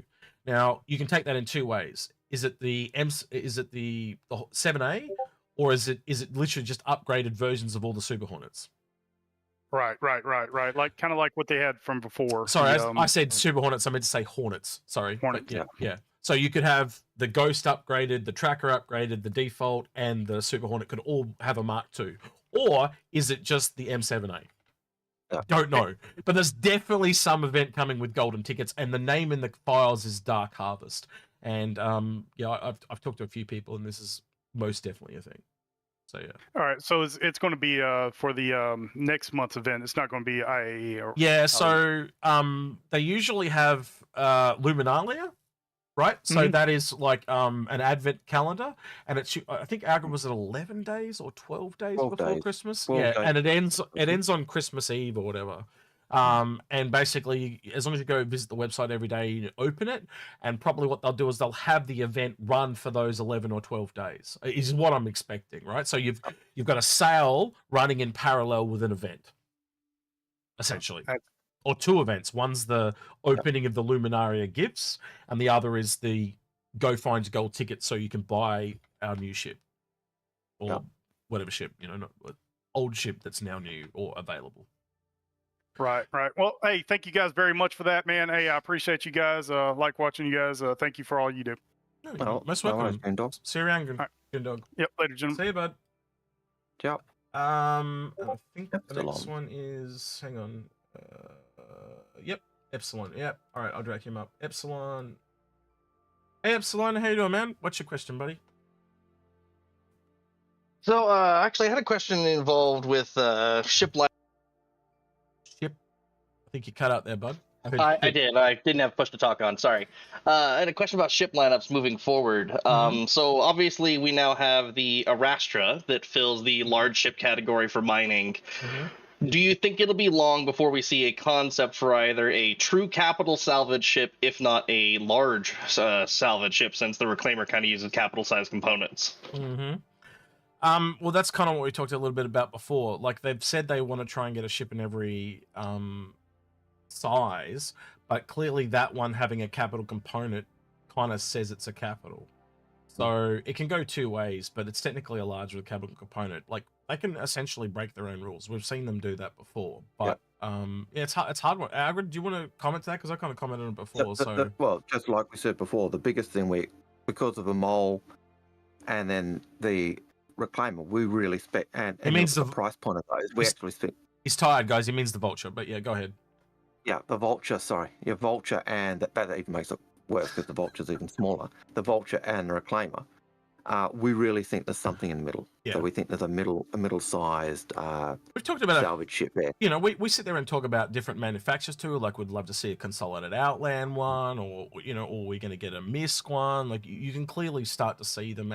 Would it be another Drake one? Would it be another Aegis one? Like, because the Aegis one's an outlier. Again, if you've seen that graph image, it falls between, like, Aegis falls between military and industrial, right? So yeah, obviously it is more industrial, but Aegis is right up the top near military. So I don't know. That's a loaded question. I can't really answer it with any clarity there for you, Epsilon. But I would imagine you are far more likely to not get one above the Reclaimer, just because of its size. Like, it already dominates space. Like, yes, it can go down to planet, but think about it, it really does almost what the Orion does in space already. You know what I mean? Like, do you really what ships is it going to benefit to have a bigger Reclaimer? And there isn't, because you can it literally scales. You can just chuck more Reclaimers at an Idris and chew it up faster. Yeah, the only difference you'd get in a larger ship, really, I think, is more storage. And it would take more people, like, because they've probably concluded there's only certain number of levels to salvage without making it too common. Like, they might. So if you look at salvage as it is, you've got the stripping component, which is stripping the paint, the stripping of components, which is what we believe the expedition is for, by the way, right? And then you've got the actual munching of the whole thing to pieces, right? So when you break that down, you might go into more specialized things. Like, does the Vulture go more into the stripping? No, because we know it also does the munching. But, like, does that mean the medium ship could be really tailored at stripping stuff? You know what I mean? I think if they're more likely to do versatile things, they're more likely to go into the niches of salvage. So it specializes in a part of it. You know what I mean? So say they had two mediums, one that focused on the stripping of the whole, and one that focused on the munching. That could be another way that they go, as an example. If you wanted to fill it out to 4 ships. Does that kind of answer your question? I don't know. I'm just trying to think of another way they could do it. I definitely think that's an answer that works. I always thought there might be something larger than the Reclaimer coming, only because the Reclaimer, as it's currently set up, can only do 1 SCU components or 1 SCU crates, as well as doesn't have any sort of real docking for anything, any sort of small craft. So I always wondered if there'd be something a tier up that could potentially produce the 8 SCU crates, as well as maybe have an extra small hangar for something like an MPUV. Yeah, I'd have to go back and double check, but I'm pretty sure when they sold the Reclaimer, they said this is the largest salvage ship. This is the largest one you'll get, and it was the same thing when the Orion came out too, wasn't it? I'm pretty sure. I'd have to double check, but yeah, I don't think you're going to get one bigger. Unfortunately, I think it's one of those things you never say never. Yes, but the fact that the Reclaimer has capital components, so it is a capital ship, even though it's a large ship in size. It means they could go either way. They could say, "Oh, we've got a capital ship, we don't need one," or they could say, "No, we do need a larger one." And Scope of the game has changed. So you could pivot. Yeah. They could say, oh yeah, we do need one because of X, Y, and Z. We've now Mhm. got to a point, yeah, it makes sense for us. So that's the advantage of a game that's continually growing and developing and stretching, and we're on the ground floor watching it grow and balloon, and it gets frustrating because we want to be out there playing it, but it's also we're seeing stuff that we normally wouldn't see in development at all. So, all right, Epsilon, thank you for your question, man. Have a great IIE, mate. Oh yeah, look forward to watching your guys' coverage. Thanks, thank buddy. you, Epsilon. Bye. All right. And Leadhead. Yeah, this is the last guy that's in voice. Hey, Leadhead, how you doing, mate? What's your question, buddy? How you doing, bud?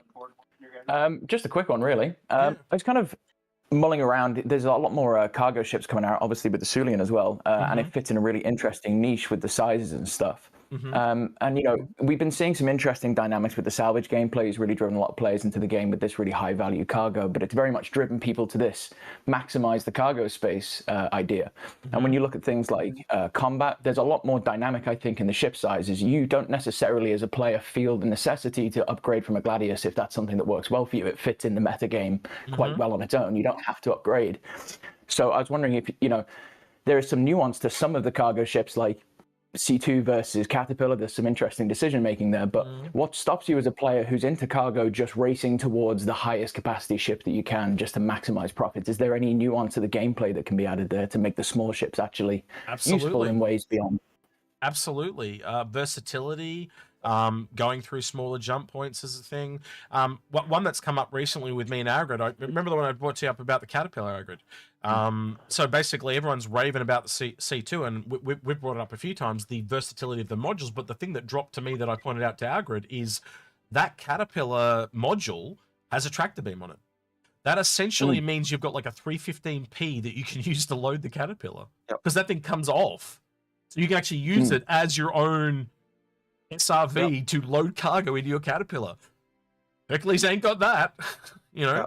So that means the Hercules is really good loading on a planet, but it can't load in space. It can't, and even when it is on a planet, it's never going to be as quick as the Caterpillar, because the Caterpillar can just fly around and load itself in. So there's pros and cons to everything. So what about these smaller ships in particular that have these, you know, single-digit SCU sizes? You know, let's say you are just a big fan of the Sulian, you love the way it looks, it's the kind of size that you like playing with. What as a player can you know, we obviously don't know exactly what that ship's going to line out to be, but, you know, what keeps you flying that ship versus just buying a Riley or buying a Caterpillar or buying a C2 later down the line? You know, obviously you said small jump points are great, but, you know, that might be difficult to make good money with if that's your priority and that kind of stuff. I think you're looking at size. So the smaller ships are going to be able to go through those smaller jump points.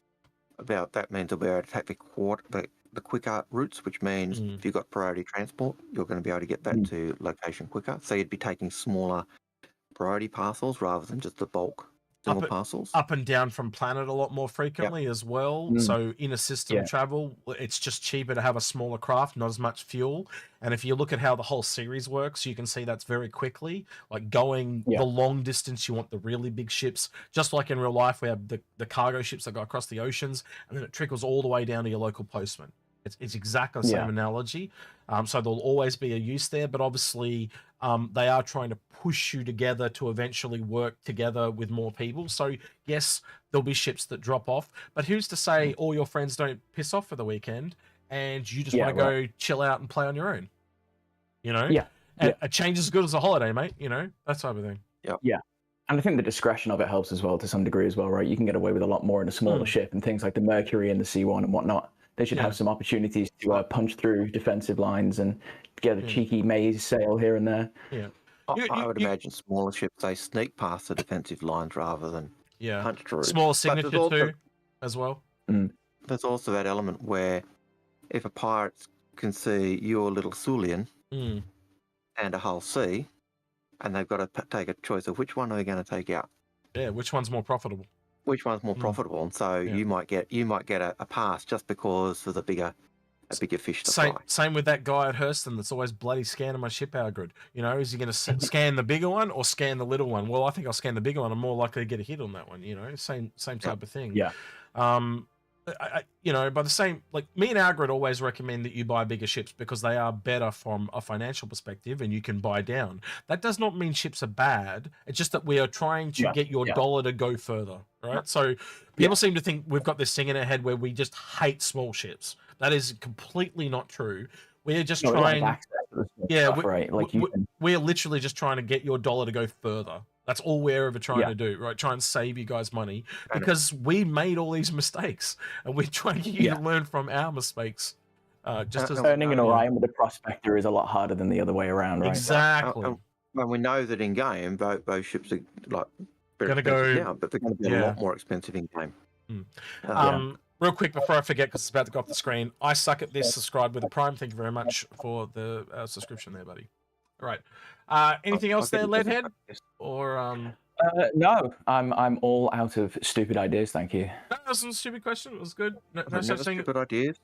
As I tell students, if you've got a question, chances are, and you think it's stupid, chances are 5 or 6 other people have exactly the same question. Yeah, exactly. Because you're always learning. And my mother was a teacher too, just like Algared. Yeah, no such thing as a stupid question.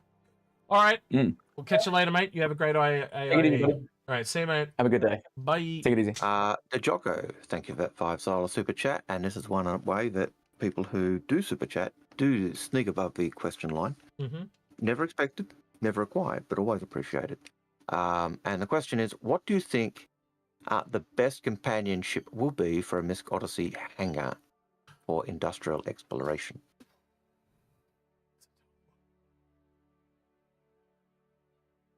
I'm not knowing what the how the scout will work. That could be a good option. Do you know an SRV might be really good, actually? An SRV could work. Pulling the vehicles back in and dropping them into the hangar to drive off back into the thing. That could work really well. You know, some form of little scout to go out and find, you know, potentially help with the scanning. I think that's going to be found out over time, personally. I could see for industrial exploration, if you're looking at mining, I could see a prospector. And certainly in the artwork, that is one ship that was certainly featured a lot with the Odyssey. Kind of leads into what you're looking for. Like if you're on a planet and you're looking for base locations, then it'll probably be a scanning ship. But if you are looking for mining nodes, mining. If you're looking for salvage, it would be a salvage type of scanner ship. Like it really comes down to what you are looking to build your base around. Is it a military installation and it's just guns galore? You know, is it, again, mining seems to be a big one, but yeah, we'll have to wait and see. But yeah, I do think the fact that the ship has mining stuff on it really does lean into the mining vein a lot more. Indeed, yeah. So Photogasm in YouTube says you almost said IAE and then corrected yourself. Look, if you actually think about it, when I say AIE, Intergalactic Aerospace Expo, Aerospace Intergalactic Expo. There's no damn difference. It's the same bloody thing, right? Just as I say to you guys all the time, just roll with it. Yeah, I'm sorry. It's Execute's just got. It's my bipolar. I can't help it. I'm sorry. Like I can go back to saying Expo, but the last time I said Expo, people started complaining, so I just stopped. So and it's not as if you don't know we don't know what he's talking about. So I just ignore it because I know when he says AIE, I don't even hear AIE anymore when he says it, which is the problem. I'm sorry because I start saying it. Yeah. And then I catch myself saying it, but I know exactly what he's talking about, and so I don't care. All right, we're out of people that want to ask questions. So 15 minutes on the clock again for Astra. So if you want to chat to us in voice, here's your chance. Just jump in with Astra in the Discord, and he'll check out your mic and make sure you're not deaf or something, and send you through to us. I shouldn't say deaf, but you know what I mean. Like, you know what I mean. He's just checking the audio to make sure it's checking audio and all that stuff. So that All right. Isaac Lucy has a question. They say, will the Corsair be on sale this IAE? Yes, because it's in flight and ready. So on break day, you expect the Corsair to be there. Danger Zone has a question. Are we seeing RSI Orion in this year's IAE? I expect so, because it'll be available on RSI Day. Matt T. Pot, and I'm just doing those because I don't think there's a need for you to answer those. Yeah, that's right. Mad T. Pot says, I just spent 5k British pound on a new motorbike. Can someone lend me some money for IAE? Sorry, I couldn't resist. No, because unfortunately the motorbike will likely kill you soon, so it's a waste of time. Tell what type of vehicle I don't like. Yeah. Explodo Games has a question. They say, even though the Orion wasn't mentioned in the RSI ships they want to do next, do you think with its price increase it will be on the list to actually get work? Sorry, say that again, Algared. You can tell I'm trying to set something up in the background here. So the question was, even though the Orion, the RSI Orion, wasn't mentioned as being one of the next 3 ships they're working on now, Polaris, Galaxy, and Perseus, I'm gonna have to read do you think that the Orion will get some work at least? Because potentially it's a part of the RSI family. So I would, well, you tell me, Algared. I think they'd probably work on the Arastra and the Orion at the same time, because they can cross-pollinate some of the gameplay and things like that, unless you think different. I wouldn't be surprised to say, and when we looked at the Arastra, there were elements on that where you went, oh, that's Polaris, oh, that's... and so I wouldn't be surprised to find when they're working on that RSI family, even though they might not be working on the Orion and the Arastra straight away, there'll be elements which we're actually putting in and doing a style guide for, and then they might then go, okay, we've got another mining ship and we'll work on that, or they might do them all together. That's but I can't see them not doing some. So I've had these sent to me, Algared, by Avocado Wolf, and I'm trying to get them open, but he's actually sent animations of the Sulian, or rendered movies of them, and I'm trying to do this on the fly. So as you can see, I'm doing this in the background. But if I can get this to work, we might be able to show this on stream. So we'll try one and just see if this works. And while you're getting that up, we had a question by O. In your opinion, which kidney is best to sell, the left or right one? I think that's a bit much. Toss a coin. Yeah. All right, I'm going to flick this over. So just give me a second. And so this is before you go any further, we do have a super chat, so I'll do that first. Let me just before it disappears. Well, this is obviously it moving down through the thing from top to bottom. But anyway, go ahead, Algared. So Trevor Nelson has a $10 super chat, and they say, what are your guys' opinion of a new RSI mine ship versus the mole? Do you think it's solvable like the mole is? I really like how the new miner looks, and I'm thinking about upgrading. Well, I would answer that, Algared, with we always think bigger is better, don't we? So better value. You can essentially buy that and just a couple of missions and earn the mole. And first time super chat. So nice. So while I remember, because I noticed that last time. Oh, that's what that number means. All right, let's have a look at this other one, if I've got it right. So this is obviously going from side to side. It's like an Mirai. That's very similar to what we've already seen. All right. So I think what Execute said, Trevor, is right. We often say go big because it often ends up being easier to earn down than it is to earn up, and those bigger ships are going to cost significantly more in game. So if you're trying to save on grind time or get better value in game to earn down, usually that. Will it be solvable like a mole? Cannot tell you. Don't know. Will it be? Let's see. How are they going to compare to a mole? Can't tell you. Don't know how much cargo it has. But with a name like Arastra, I would expect it's even at the bare minimum, as I've said several times already. I expect the processing of mine material into ore and inert material to be better than the Prospector and the mole. I think you could safely say, Algared, it's somewhere between the Orion and the mole. Yeah, it is. That's the best way to put it. Performance is going to be somewhere between the Orion and the mole.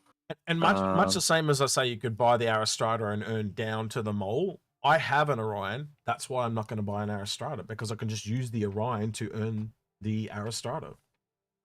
And yes, Execute is aware he may need extra people to help him crew that effectively. But even with that, it'll still be cheaper. It'll still be more profitable in game to use that large ship to earn down. Thank you, Vandilla, for the subscribed at tier 1. They've subscribed for 3 months currently on a 3-month streak. Thank you, Vandilla, for that subscription. Never required, but always appreciated. Next one, please. Xenoworks. With engineering gameplay on the horizon, with the possibility of more stranded people because of fuel tanks, quantum drive is broken, would it be wise to invest in a repair ship during sale? Yes. Yes. Get the Crucible. Yes. Everyone should have a Crucible. If you've got a large ship, you should have a Crucible, in my opinion. If you've got a capital ship, you should have a Crucible, in my opinion. Especially the bigger capitals like, Aegis, Kraken, Javelin. If those things get broken down, you're going to be at someone else's beck and call, essentially, to get it out of there. So being able to have one, and if you don't have one, maybe someone in your org has a Crucible at the very least, I think would be what I'd be looking at. We still think it's probably one of the most undervalued ships that we see. Notice that middle room is very much like that room. Sorry, Algared, they can't see what you see. It just came back up because I forgot to close it. Okay. He was just showing the stream of the video again. The video again. Video again, and it was that purple room in the middle, and I was saying that just looks exactly like that scene that we saw in the shorts. Algared was pretty colours. No. Yeah, pretty. So yeah, I definitely think a repair ship, and when you look at the cost of the Vulture versus the Crucible, Crucible every day. No, for repair. Did you say you said Vulture versus? Oh, okay, so you mean Vulcan versus Crucible? Vulcan, I'm with you. That's right. It's fine, man. I get what you mean. It's fine. Vulcan versus the Crucible. Yep. Crucible is the better deal every day of the week. Well, two Vulcans is like $440. Yet it doesn't do what one Crucible does. So and the Crucible has drones. And it had more than likely has a tractor beam like the SRV. So it's almost like and it has a garage. If you actually put the Vulcan and the SRV together, that's more expensive than the Crucible. So yeah. And again, you can use the Crucible and earn down to the other two. So yeah. And one of the things, the Crucible is one of those few ships. When they first designed it, they designed it with that rotating bridge. And the reason they did that, purely so it was usable solo. So Grim in the design. So Grim says, I could see Anvil being a manufacturer they swing around to after RSI. Actually, they asked John Crew this at CitizenCon, a few people, and he said they've talked about it internally, but they're not sure yet. But the other thing is, I think if whatever manufacturer it is, Grim, I think you'd agree with this, and let me know if you think differently. Whatever they have a few more ships come out about, I think that's what they'll do after RSI. Because at the moment, you've only really got the Legionnaire and the Crucible. That's it. But the Crucible was on the roadmap for a time, so I wouldn't rule it out. Yeah. So, yeah. Look for one of the family ships, and that I think will give us an indication of which ship they're going to do next. I wouldn't also be surprised if John Crew actually knew which one he was doing. He was just trolling everyone, saying, "Oh, we don't know," because I'm told he's a big troll. Yeah, according to Space. Yeah, well, yeah. So Space Tomato asked him. He goes, "Oh, so you doing any panels today, John?" And he goes, "No." 5 minutes later, he was on stage. So yeah, big troll. Yeah. ISC and Twitch says Vulcan can only do emergency repairs. Actually, it does refueling, rearming, and repair. But it only seems to do one at a time because it's got a very small cargo hold. So, and if you do multiples, then you might run out of cargo. So, yeah.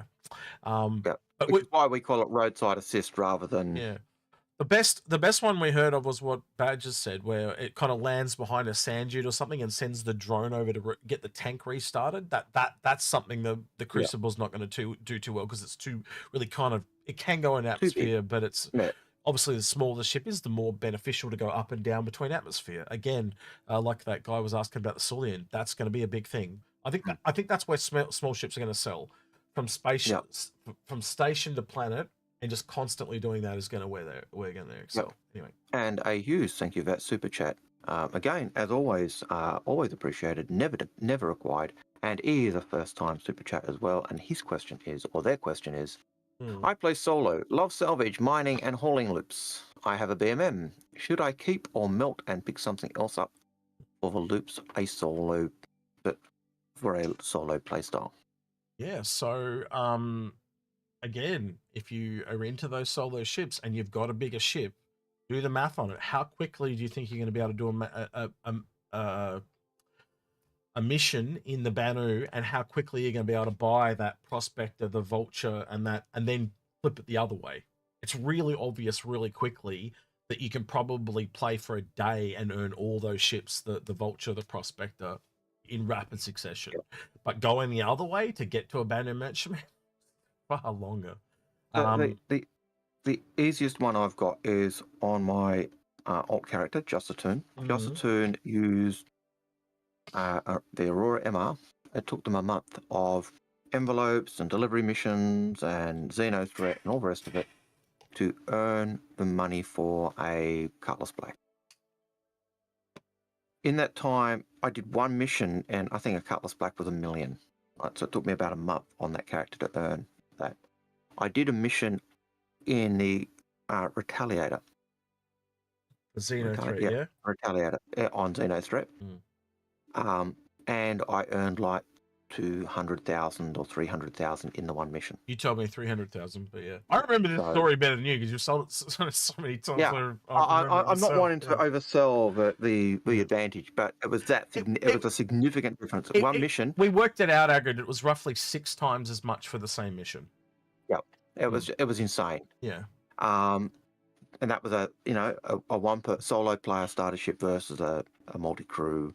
But you were soloing in the multi-crew Retaliator as well, so yeah. Yeah, I can't remember I soloed or I had some gunners, but yeah, it still was the insane income that I made on that one mission.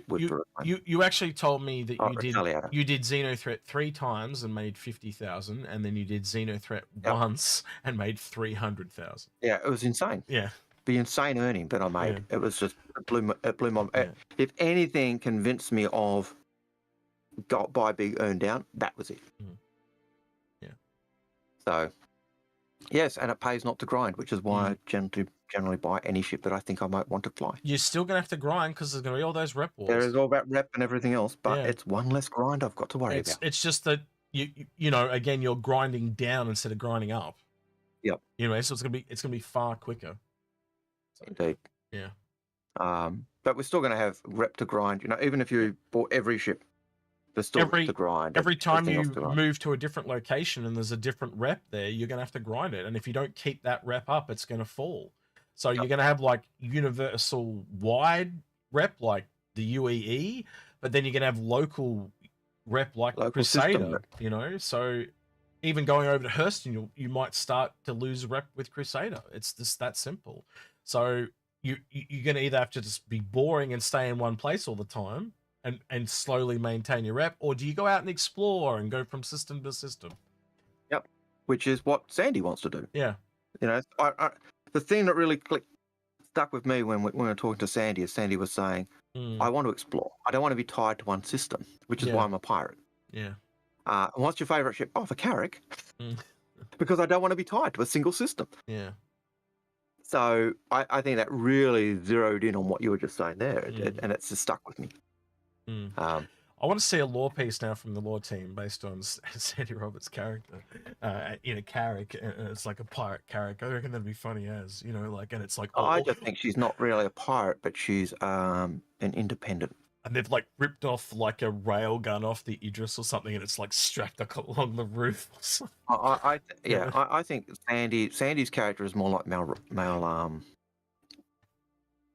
Well, she's in Squadron 42, so we're not gonna have to wait too long now to find out what her character's like in that. So yeah. I think she's like Mal from Firefly. Yeah, that makes sense. I just couldn't remember his last name. I just went blank. Reynolds. Yeah. Mel Reynolds in Firefly. I think she's that type of character. She aims to misbehave and doesn't want to be tied down anywhere. She I wants to know be free. I know this is not Star Citizen based, but I was hearing during the week. Apparently, Universal is in talks because they own the rights to that movie. They're in talks with another company to produce a TV show or movie, and Nathan Fillion is really pushing for it. And it's apparently going straight to Peacock, which is a thing in the States. So that, like, it's a straight to TV series movie thing, like, and essentially bringing back Firefly. He has been pushing for that from day one. He apparently loves Firefly. Well, apparently they're actually in talks now. So it could become a real thing finally. Like, how many years later are we at? We're like years later. I do understand they even do the cast. Yeah. Still gather and do, you know, watch videos or that of Firefly or stuff at times. So definitely was a fantastic show that should never have been cancelled. But yeah, no, it comes back. So it was brilliant. If you've never watched it, go watch the series. I remember my brother first told me, he said, "Oh, you might like this." I said, "What is it?" He said, "Oh, Western in Space." I said, "You're kidding?" He said, "No, it's the best way to describe it." And it was. The best way to describe it was a Western in Space. And you thought, this is stupid. And yet it worked. It just, it was a gem, an absolute gem. So, yeah, XenoWorks. We'll go back to our questions. With engineering game, we've done that one, yes. Connor L, you talked about preloading a limited ship to your car last week. How are you going to do that? Can you go over it again, please? Sure. A limited ship. Right. So let's just do it on the website. Usually limited ships come out in waves. Yeah. Let's do it on the website, because then people can follow along. So let's make sure we're swept over. Right. So in this case, we're going to use the Kraken as an example. So imagine it's Drake Day, right? Now, by the way, I do want to point out, I have never done this because I'm from Australia and I've never had to do it. And whenever I've done it, I've got other people to do it for me, right? So this is just based on what I've been told. Algared, you tell me if I'm doing it wrong or I'm doing anything wrong. Same thing for Lemming and Astra that are listening as well. Tell me if I'm doing this wrong. But from what I've been told and taught, you go into your ships, right? And what the theory is basically on the day, much like when we were doing the Zeus the other day, right? Most people will be going into the AIE page that pops up here, and it'll pull up Drake Day, and they'll have it's got to load all the graphics and all that, and everyone's trying to smash that one page. So instead of doing that, you go into the individual page for that ship. So in this case, we're going into the Kraken page. Now, I know the Kraken's not available right now, so what I'm going to show you is just another example. So let's look at one that's available all the time. So the Cutlass, no, not steel, because Algared will lose his mind. Cutlass Black would have been fine. Yeah, Can I chime in here? Yeah, sure thing. Go ahead. Yeah, so go into the store and you can sort by price, and those limited ships will pop up to the top. That's one way to do it, but this is the other way I've been told to do it as well. So you can do what Lemming's saying as well. You can do per price. But also, when you get into the individual ship pages here, you can go to view buying options and just add it straight to cart. So it's going to an alternative page. So what Lemming is saying is not incorrect.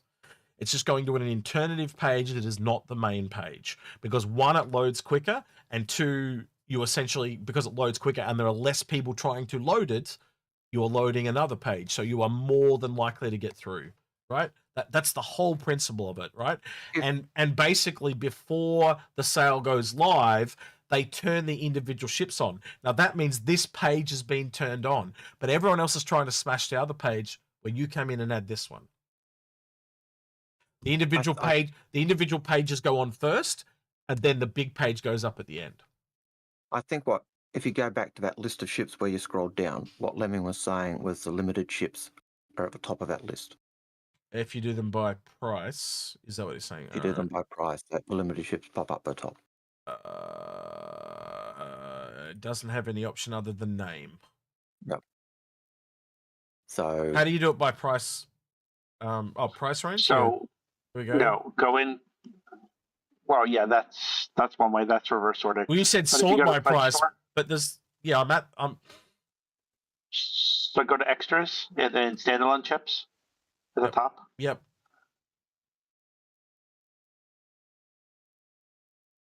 Then what? Price? Yep. I'm sorry, I'm watching the stream. I don't have your that's fine. your screen up right now. And then sort by price. Descending. Right there. Yep. Is that correct? And then flop it. Yeah, like that. Yep. And so you're saying that that'll appear up the top there. Yep, that's fine. Yep. That's much the same, because then once you go in here, right? So I know this is the glaive. It's still the individual page. Yeah. And that's what we're talking about. Just going going to an alternative page, and these pages get turned on first before the big main one, because obviously they've got to have all these working before they can start the sale. So these are the ones that go up a few minutes before, and generally you can add them to your cart. Now we're only talking, what, less than 5 minutes, Lemming and Algared? I think that would be about right to say, yeah. So you can just at least get them added to your cart, because the other thing is you can't actually click the buy button until the sale turns on right as the wave ticks over. And again, have a digital clock, like either your computer clock that's connected to the internet, or like a Google or an Alexa or something like that. So as soon as it flicks over, you can click the buy button. I hope that adds. And when you go to the store, you fill in all the details you can. Yep. And then when it clicks over to that time, you hit the buy button. And yeah. Yeah. So you can do it here. As I said, it's essentially like there's a few people saying things in chat about where you go. Lemming, there are multiple pages you can go to. Yeah, it's just that you're going to a page that's not the main page, essentially. Yeah, Lemming. Right, because like you said a few times, that main page is very slow to update. It has a lot of graphics on it. A lot of people are hitting it. Yeah, it's practically the worst place that you can go for these. Absolutely. So yeah, the whole theory of it is just loading something that is not the main page. And again, when there's less people loading a page, it is far more likely to load. It's just that simple. Yep. And so again, well, it won't work this year because we've just told everyone what to do. Yeah, well, this is the first time we've ever talked about it on stream, because we've usually told people in private. But long story short, that's kind of how you get, you can open these pages right now. And again, going to this one where they're available, you can, again, notice how there's no, look, I could be wrong here, but look, there's no crack in there, right? Where if you go to the other one, you saw I closed it, but you could get to the Kraken. So you can actually save those essential web addresses and then just kind of open them all on the day, and you're ready to go, right? So, I wouldn't do it the way Lemming said here. Like, obviously it makes it easier to find them, but in my opinion, I would have those addresses saved, and I would actually have all those pages open. We generally should only be buying one ship at a time, especially if it's a bigger one like an Idris or a Kraken. But yeah, if you're trying to go for 2 rare ships at once, like if you're trying to get a Javelin and an Idris, good luck. I don't think you'll get both, especially because like if one can't go through and the other can, and you have it in your cart, it'll lock both out because you'll waste your time. But yeah, so I don't know, that I'd be getting the addresses and doing it that way, because then you've only got one page to load instead of going multiple steps in on a page that's going to be absolutely hit. The closer and closer you get to that wave rollover. So for me and Algared tomorrow, it's 3 a.m. right? So on that, as you get closer and closer to 3 a.m., the traffic for the site is just going to increase like crazy. If you can only have to load one page, I think Algared, I know I'm waffling here, but you get what I'm saying, yeah? It makes it quicker, no? Yeah, when I've done this in the past, certainly when I was acquiring my Javelin, my goal was to get it every first wave. I was able to get it in the basket, and just using the normal method, just going when it was available, clicking, going, got it in the basket. By the time I got all the other details in, it had sold out. Yeah. The second time did the same thing. At the third wave, got it in the basket, and I filled in every detail in the market up until the make purchase button, the very last button, and I just left it. Yeah. And it's right on the hour of the last sale at that point. That's when I hit buy, and it worked. And it's worked every time since. Yeah. So what I was trying to show the first time too, right, is like, so see a ship like the Kraken or the Pioneer, they don't actually have buy options, right? But on the day, the buy options will appear. It'll look more like the Cutlass here, right? So you'll actually have this button at the top that says View Buying Options. You can either just click that and it'll quickly go to the bottom, or you can scroll all the way to the bottom and there they are. And you'll notice that on every page. If you go through the ones when they're available, it'll be in there, and when they're not available, they're not there. But on the day when the Kraken's available, it'll be there. Yeah. Yeah. I hope that clears everything up there. I know it was kind of lengthy, but I did want to make it very detailed, so there's no mistakes or anything. Lemming, you happy with all that? I think we've... Lemming? Hello? Lemming? The poor horse has been beaten. Okay, cool. Good. All right. Right. Lemming, can you go check on that guy in the waiting room for me? Is he here for a question? Could you do that for me, please, bud? All right. Next question, please. And while you Adrian. do that, Aurelius Indomitus has a question. With how the Arastra is designed, could the Orion concept also have changed in how it will look? Anything's possible, I suppose. Anything's possible, but they had the outside done for Squadron 42. I'm pretty sure. Okay, cool. That guy's good to go, Algared, so we can bring up in a minute. Okay. Yep. Cool. Yeah, I'm pretty sure it's going to stay the same because it was in Squadron 42. It was just the internals they had to work out, didn't they? Yep. Execute. He is waiting to ask a question. Cool. We'll drag him up straight after this one. All right. I believe that question's answered. Yep, cool. All right, I'll drag him up then. Barry Bluejorts, how you doing, man? Hey, how's it going? Happy IA Eve. Thank you. What's your question, bud? Everyone's going to say IAE just to try and... Yeah, break try me. your- Do you know, like, we could just make it a thing where you all just start calling it AIE, and then don't have to change it, and that'll be hilarious. No, I'm just kidding. Everyone, that's a The shot, by the way. law people would hate me. That's a shot. Every time he says AIE, that's a shot. Yeah, okay, great. I'm not going to do it because I'm out of coffee. But you're taking the wrong type of shots, Algared, you know. Is it Well, Russian you know, roulette, or is it... or is it... No, I'm kidding. Well, you've got shots of coffee, shots from a gun, or shots from scotch. You know, too early for scotch. I'm in Australia, so I don't have guns, and I wouldn't do that anyway. So shots of coffee. All right, Barry, what's your question, bud? Yeah. First time calling into the show, though I have gotten a kick out of being mentioned so frequently lately as the infamous sitcom informant who crumpled your tinfoil hat theory on the cutter. Yes. So I wanted to get your thoughts on the Cutlass Black and what might be a sort of interesting development with that ship, with the tractor beams coming online, especially with the influx of medium ships we're seeing, like the C1 specifically. I noticed that we haven't seen the 2 front tractor beams come online yet in the PTU for the Cutlass Black, and there's been a curious lack of any acknowledgement or mention from CIG about those 2.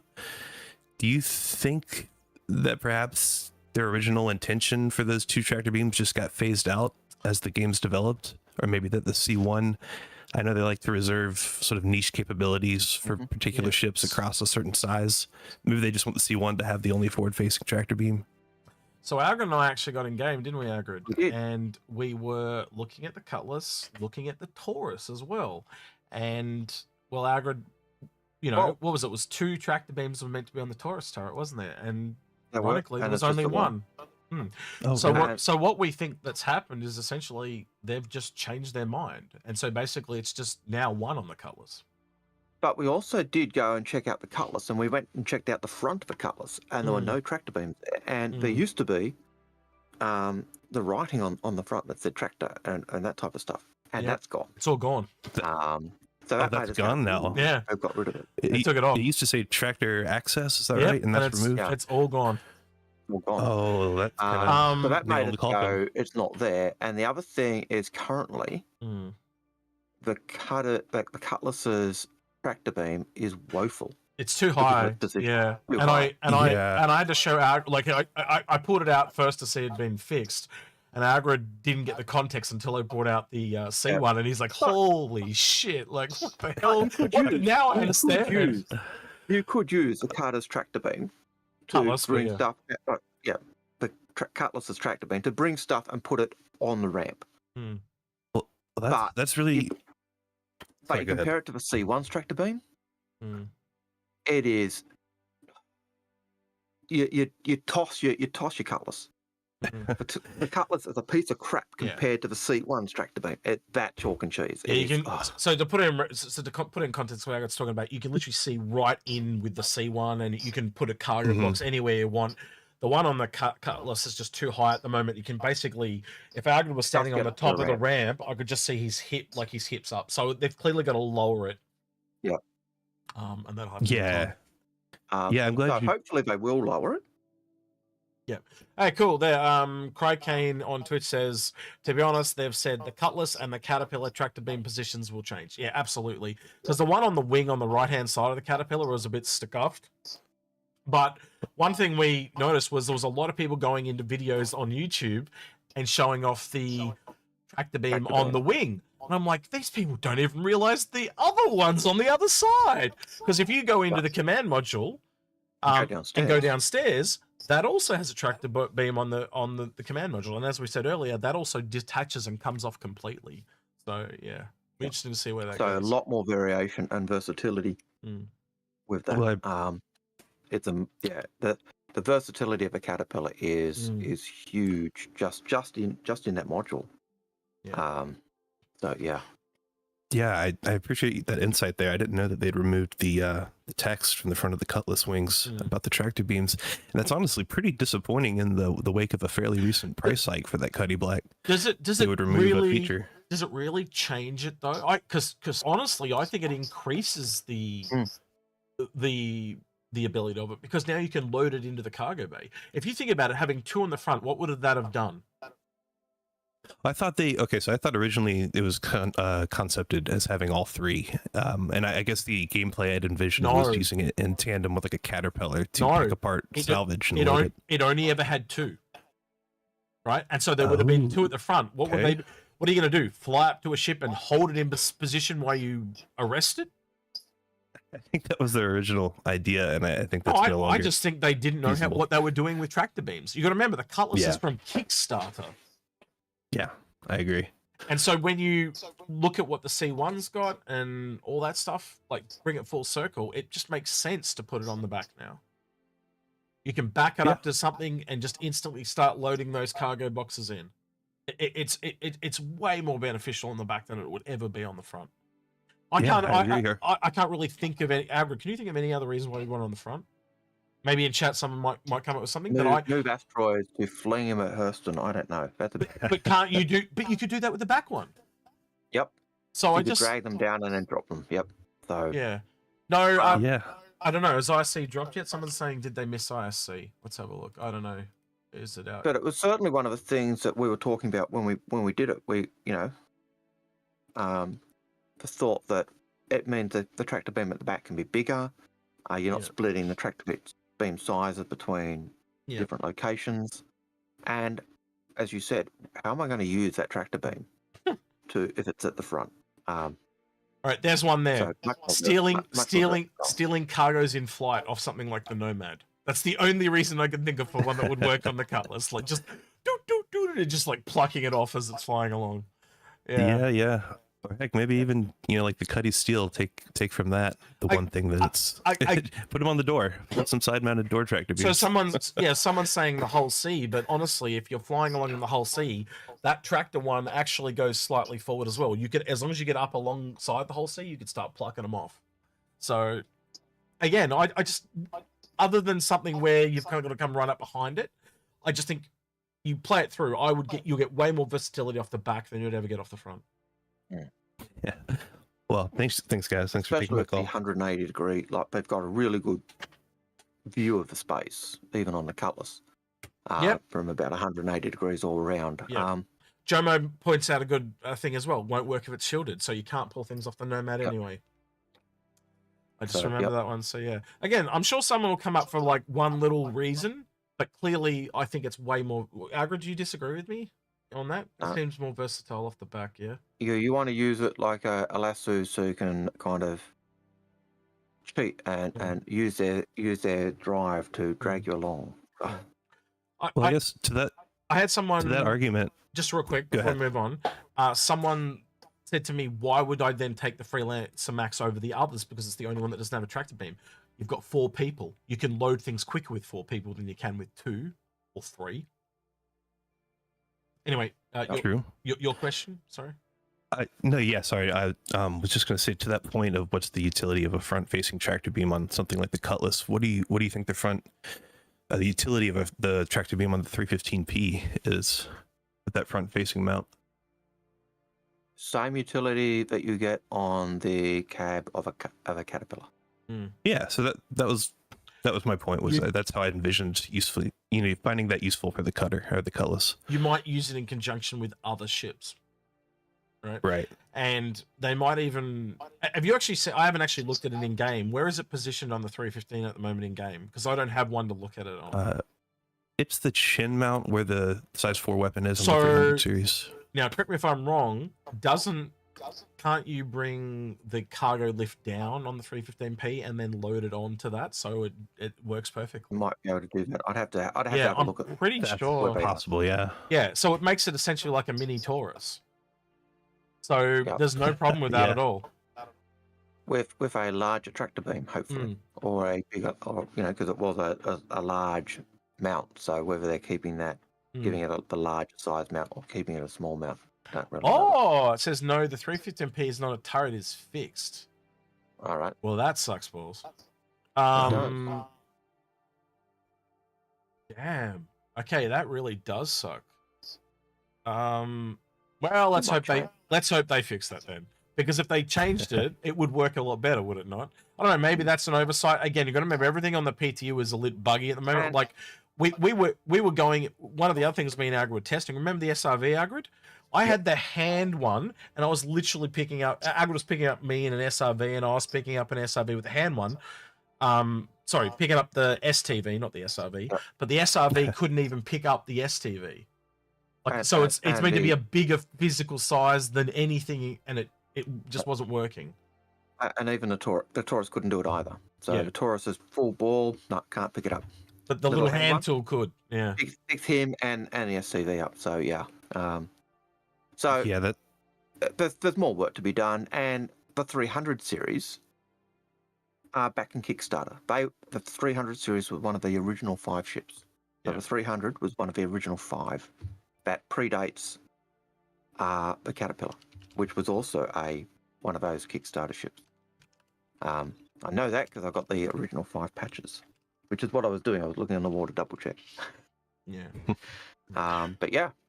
All right, so we'll move on. But yeah, thanks. Anything you want to say before we drag you out, Barry? No, all good. Thanks for taking the time and answering my question. Algared, you'd get this, and I think a few others would get this. Barry, just listen to me, Barry. Barry won't get that reference because he's American, but you know what I'm talking about, don't you, Algared? You know what I believe so. Yeah, okay. I think so. Yep. Go have some chocolate yogurt, Barry, and then you'll understand what I'm talking about. All right, bye. Catch you later, Barry. Bye. All right, so Zeres. Hi, guys.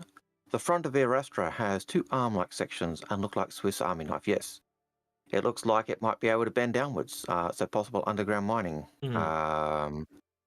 Anything's possible. We wait, bend downwards? We looked at that and we had no idea what it does.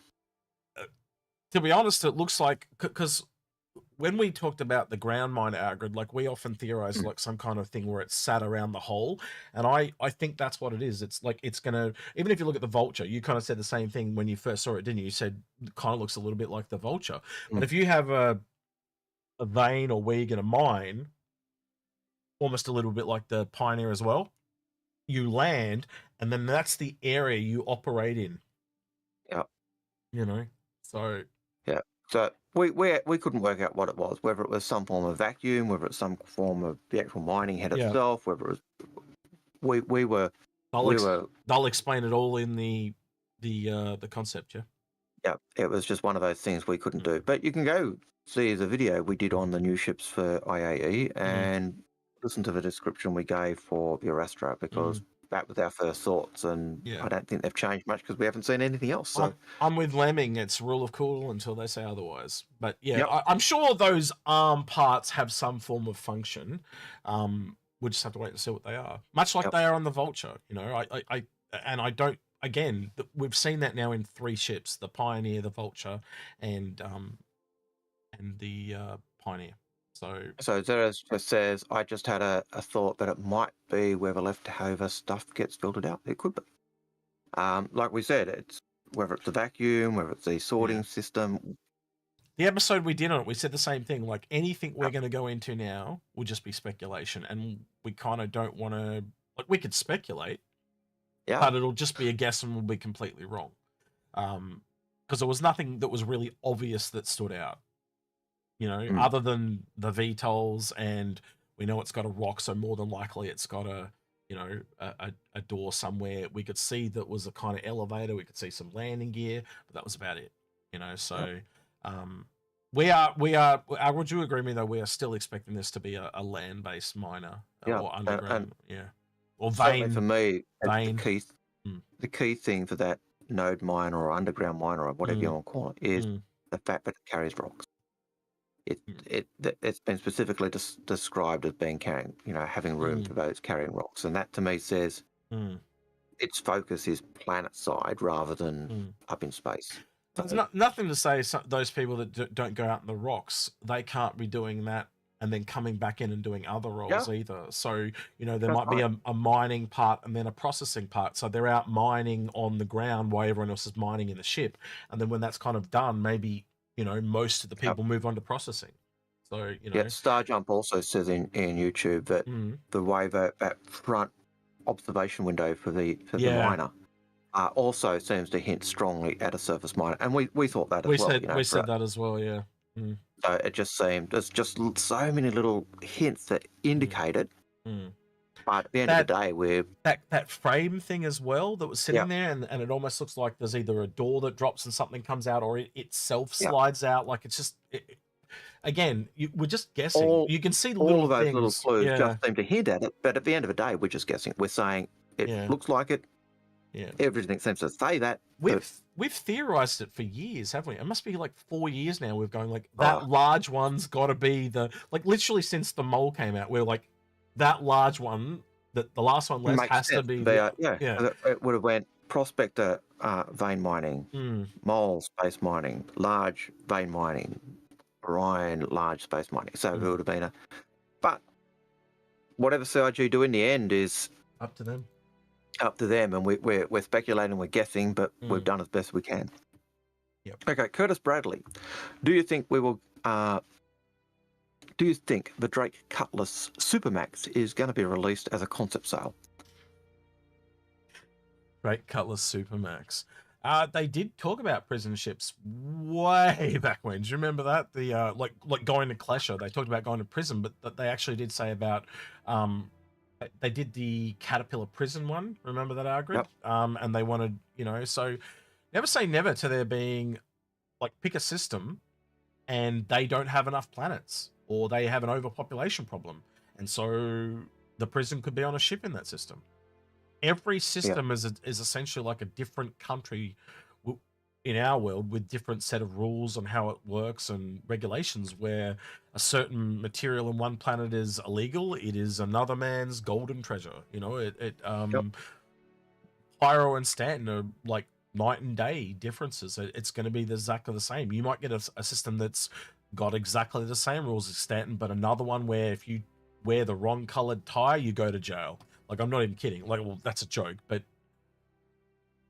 every system has got its own unique set of rules, and that is going to be a part of the game, is learning what goes and what doesn't go in each system. And we lost it. I'll go to the next question, Algared, while you're there. I know you can hear me. Yours? All right, you're back. I come back. Go ahead, Algared. You're back. You're back. So, you know, we might get those. Okay, so we might get those situations where it's a UE system. They've got base UEE laws, but then the local system has different laws or rules that they apply. And then there'll be systems that aren't UEE that have their own laws. Like classic example is Levski. Levski is not UEE. They'll have their own local laws. And I know from Levski that's one of the problems they're struggling with is pirates are trying to move in, and so they've got this. How do we stop a pirate takeover? So how do we take care of our own interests? So, but then you got pirate, which is pirate control, and then you'll have different gangs will have their, will be enforcing their own view of the laws that they have. So Yeah. Next one, mate. So Andre Prado says, what would be a speculated price for a future Mirai heavy fighter? 310 USD. So this is the thing, like they're saying it's a heavy fighter, but me and Algared look at it and it looks medium, doesn't it, Algared? It's got 2 decks. You look at the image based on the scale of the people. It doesn't look like a heavy fighter to me. It looks like No, it doesn't look. It looks like a medium ship. Could be a heavy fighter. Could be, but to me, it looks more like a multi-cruise ship. More like a Vanguard, or I suppose Vanguard is seen as a heavy fighter. So, but yeah, if it's a heavy fighter in the vein of the Vanguard, I'd put it around the same price as the Vanguard. Yeah, somewhere in that ballpark. But yeah, you know, it's really hard to tell because you are trying to tell in advance. But again, like to my eye and to Algared's eye, it looks like a medium. And I'll see if I can bring that up. Yeah, and that's all we've got to go on. So we don't know weapons, we don't know components, we don't know crew size. And so you're saying, how much is it going to be? Well, components, crew, weapons always are factored in. So what do you do with it? Yep. Definitely looks like a TIE bomber, doesn't it? Yeah, it does. All right, so I'm bringing this up. So this is off SC Leaks Discord. This is what everyone's talking about. And they're saying that it's a heavy fighter. Now, again, look at those 2 people there and try and tell me that thing is, for scale, is at least not 2 decks high. Yep. And again, you lay the people end to end. That very quickly gets into the, what would you say, Algared, 30-meter range? Just on that, I was just looking at that. I was thinking that's MSR's type ship. You know, so. I wouldn't say MSR. That's Connie sized. So I would say medium. It's more Zeus, Freelance Spirit. But yeah, MSR 60 meters. That's no. I'm counting the number of people along there. It's a medium. Yeah, probably not. Maybe a small medium, but it's again multi-deck though at least. It's certainly not a small. It's certainly not a standard heavy fighter. Yeah, if it's a heavy fighter, it's got internals. Yeah, it's certainly a ship with internals. It's certainly, and that's all you can say. Yeah, that's a good idea. So, Sparkmatic in YouTube says Mirai gunship. Hell yes, I can get behind that. That would be awesome. Yeah, so think Redeemer, but by Mirai. Yeah, absolutely. Wow. Sign me up. Yes. I was literally about to say Mirai's answer to the Redeemer.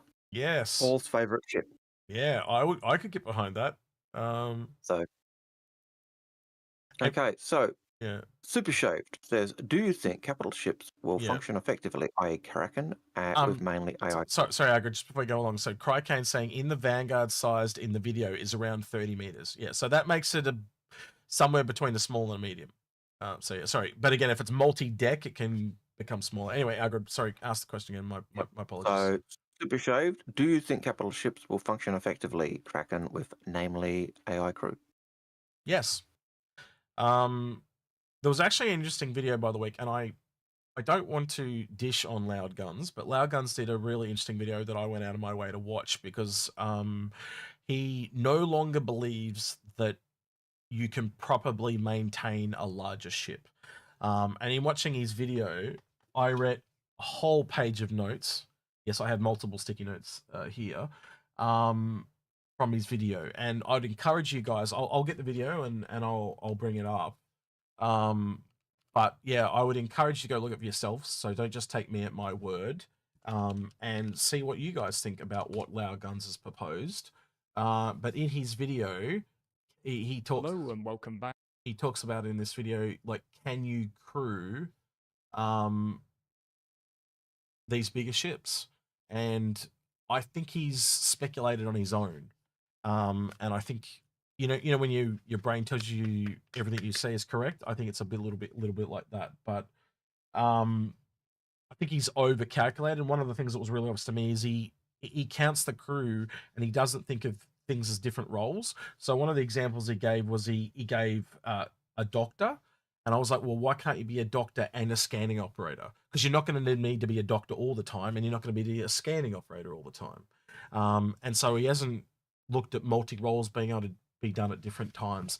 And you mentioned the captain, and the captain to me, Algared, you correct me if I'm wrong, isn't it a captain's job to delegate roles and tell people what to do? That's what I would assume. The captain delegates roles. I've always seen, if you got a captain, I assume you could delegate AI to do particular jobs. They won't do them as well as I think players, because there'll be certain roles, things that stick in. But I could see you doing a ship mainly with AI. I could see you doing them with a small group of friends and a pile of AI, where each friend is running a group of AI doing the jobs. But I don't see it being totally beyond the realm of possibility. So I don't say this to shit on Loudguns. Please don't do that. Actually go watch him and hear him out and form your own opinion. But I just disagreed a little bit with his opinions. It was good to see a juxtaposition to our own. And I know you haven't had a chance to watch it, Algared, but I also encourage you to have a look at it as well. It's about, what is it? How long is it? 20 minutes? 20 minutes and 10 seconds long. If you want a good video to watch, I watched the whole thing. And he goes through 3 different examples. I think he gives a Carrack, a Kraken, and there's another ship in there, but I've just forgotten. Let me have a quick look. And I think the larger you go, the less likely you're going to be able to do. So a Carrack, Polaris, and a Kraken are the 3 he goes through, and he goes through all the different roles and stuff that he believes, and he does have some good examples, right? So there's one that goes in his favor. For example, there are 9 turrets on the Kraken, yet the minimum crew requirements on that is 10. But I think a part of that is they don't take the crews of the ships into account. So some of those might not take off. They might be the 2 that are in the hangar, for example, so they could also man turrets to cover their own ships and things like that. So again, different things at different times and stuff like that. So I don't know. I don't think it's a terrible idea. I'd just be really interested to know if he speculated on that on his own, because it feels like one of those things people have come up with on their own. But and he even talked about security at one point. I'm like, security. He talked about the ship being disabled and that you would need security. And I went, isn't that just the crew when the ship is soft death? You all pull out a gun and I don't know. You defend yourself. So Arthur Vanderlei, thank you for that. $7.99. I believe that's Australian. I was thinking that looked like Australian. If it's Australian, well, thank you very much. Again, with all super chats, always appreciated. Never required or expected, but always appreciated. So thank you very much. Next question is Rusty Pigeon Gaming Channel. Can you buy early if you have a VPN to get to another time zone? No. I don't think so. If you look at the schedule, I can probably bring that up actually. If I did link it to you at one point, didn't I? You did. My memory is everything goes live according to their schedule. So, and it just translates to whatever time zone we're in. The only advantage you get is if you're living in the location where they are and where the stream from, you don't get as much lag. Yeah, that's it. So here are I believe this is it. So this is nope, this is not it. I went to the wrong one. That was the price increases one. I'm gonna find the other one. Hang on.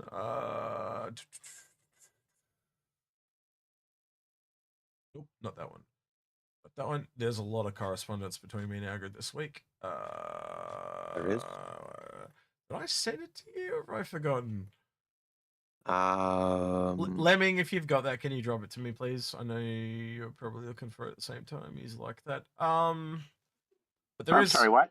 The Spectrum post that talks about the wave times for for the expo. Thank you. All right.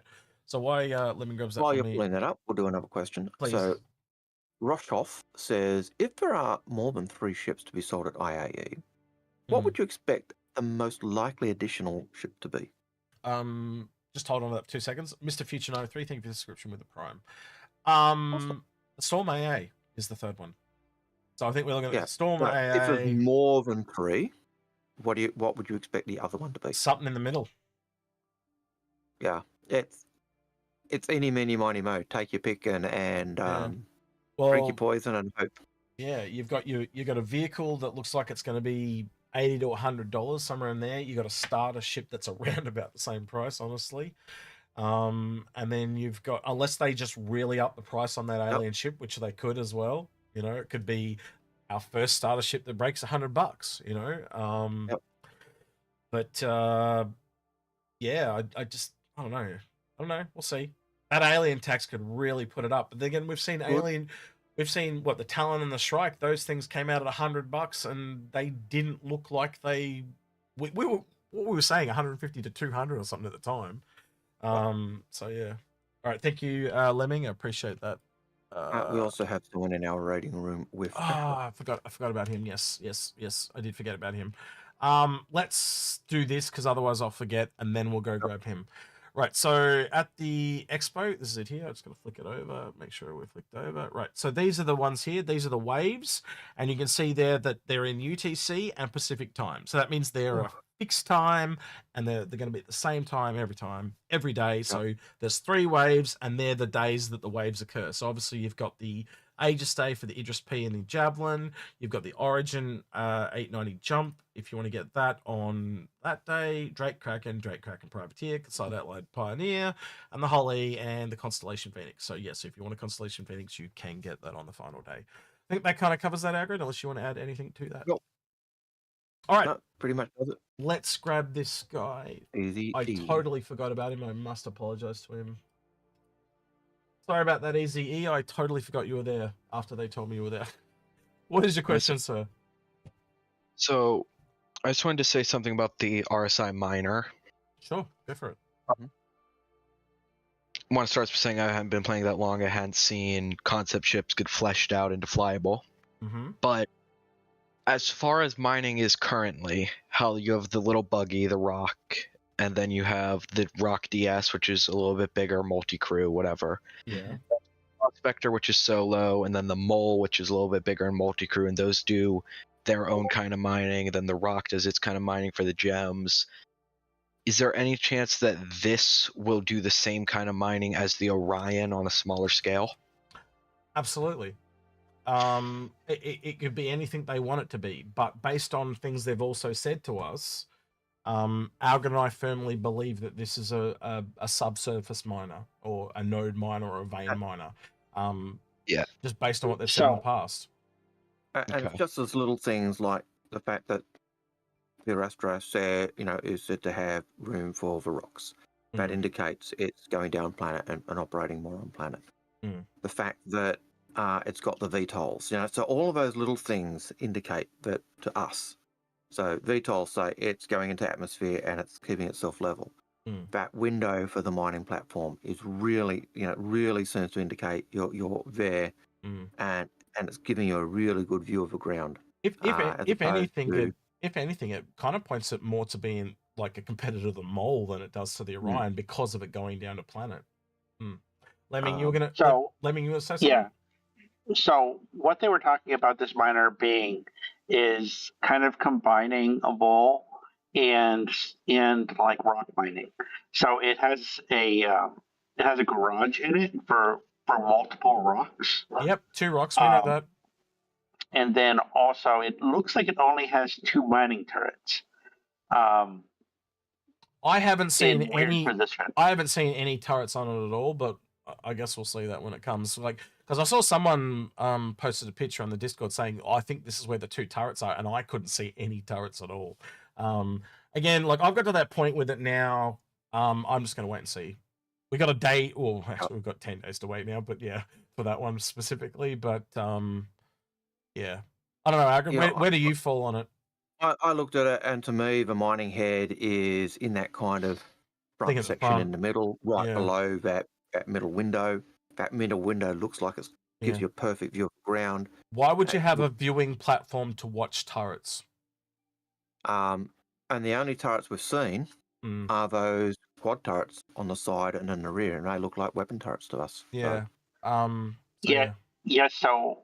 So in one of the descriptions that I read, it said that the mining turrets were remote turrets. Whose description was this, and where was it? I'd have to go. Because if it's not an official, I've never heard an official source ever talk about this ship having mining turrets. So, if it's leaks or forum post, no. Well, I mean, there's not going to be a forum post because. But you know what I mean. Like, was it an official post or was it just from someone else talking or thinking about it?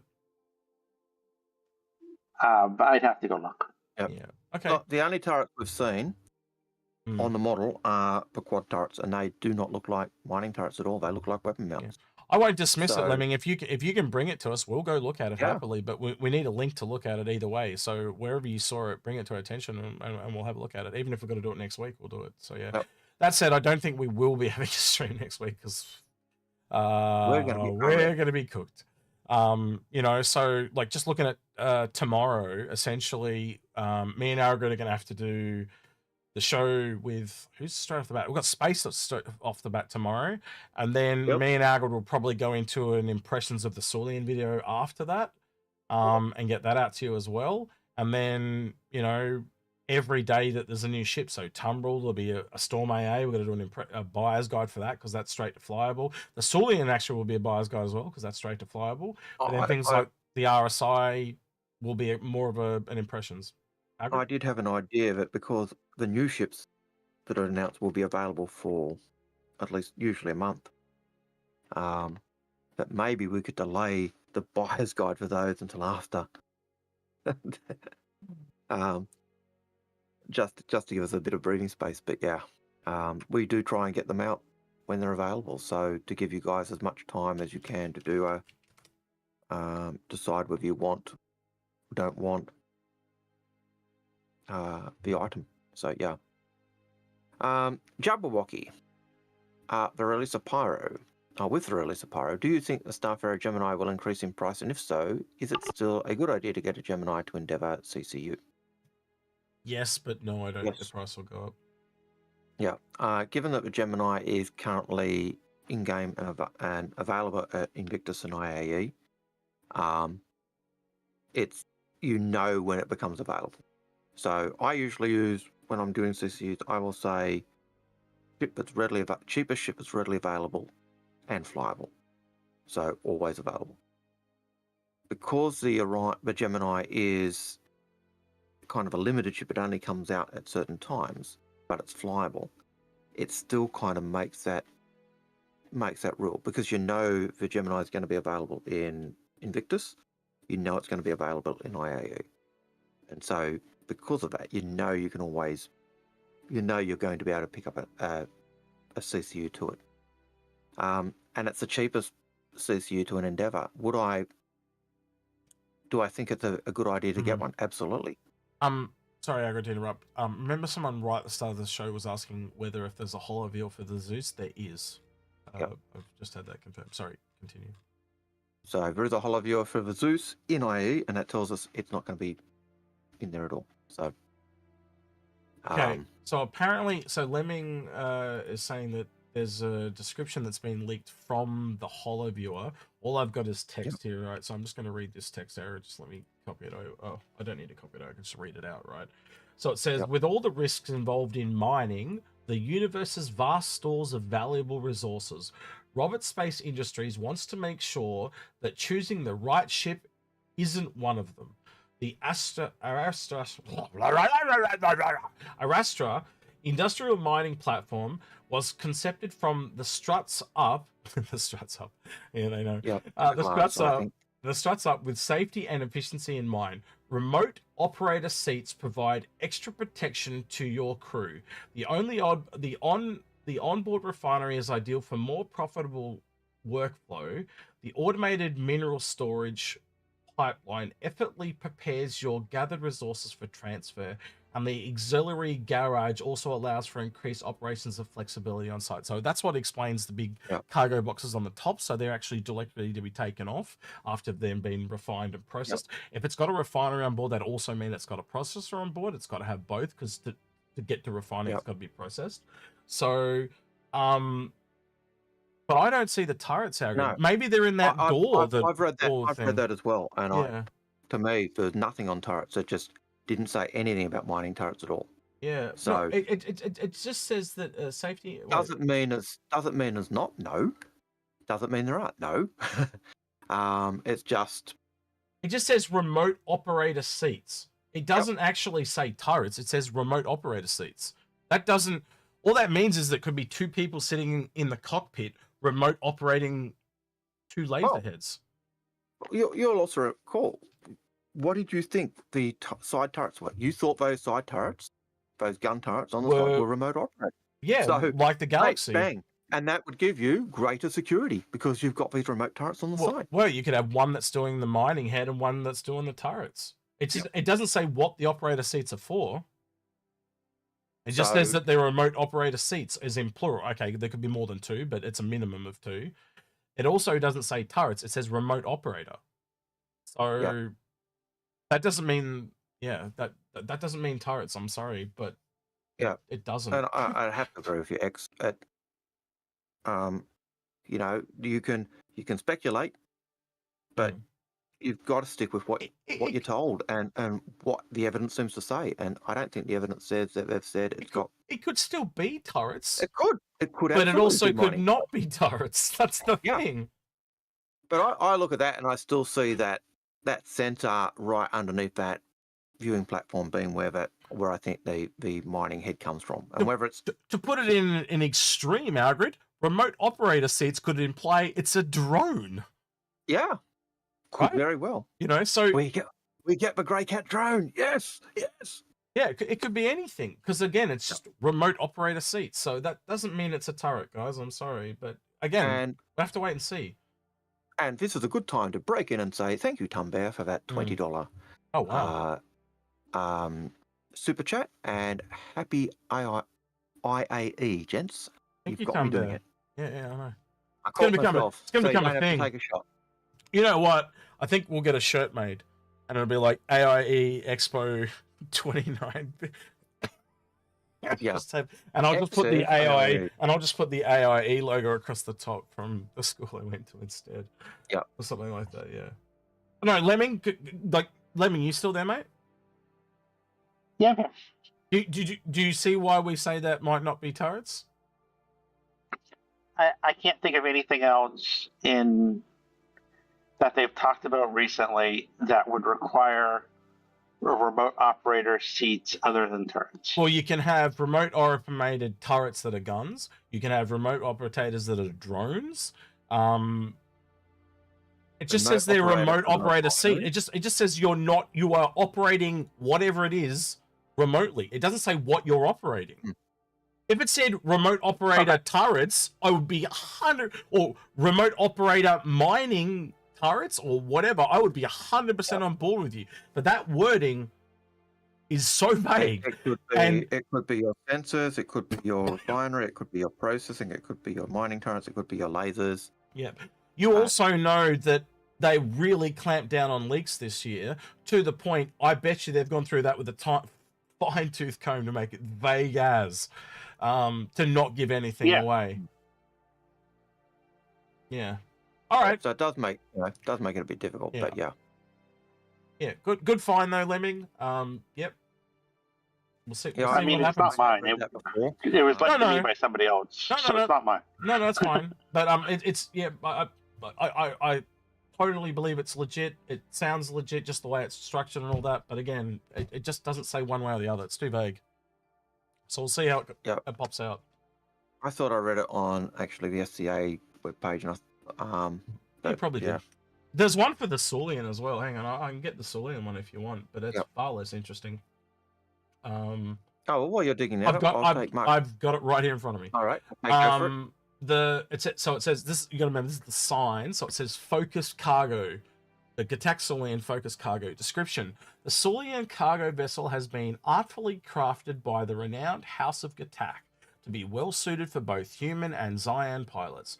With a refined, agile frame, the Saulian lends itself to a ferrying important delivery across the universe, or as the ideal ship for those making their transport career debut. So it's definitely a starter ship. Starter ship, and and they give you the idea that it's premier cargo. So that's how they're selling the idea of this little ship having a place. So, yep. Mark Evans has a question. I have a company pack, but not sure I will enjoy the Orion and Starfarer. Heresy. Do you think upgrading the Starfarer to an Endeavour and Orion to Odyssey during IAE is good for max gameplay options? Well, Starfarer to an Endeavour, what I would be looking at is if you're thinking of either of those two ships, the very first thing you do is when they're available, buy a CCU to those ships. Starfarer to an Endeavour is a pretty good buy. I think that would be a $20 or $30 purchase rather than going a Gemini. I don't think you might be lucky and find a Warbond CCU in between there. Getting an Endeavour is certainly an absolute value. Orion to an Odyssey, that one I find harder. But I'd certainly, if I was looking at an Odyssey, I would certainly buy a CCU to the Odyssey and look at that down the track. But yeah, what about UX? Starfarer to Endeavour, yep, it's easy. Orion to Odyssey, yeah. If you're not into the mining, man, it's just up to you what you want to do. I do think the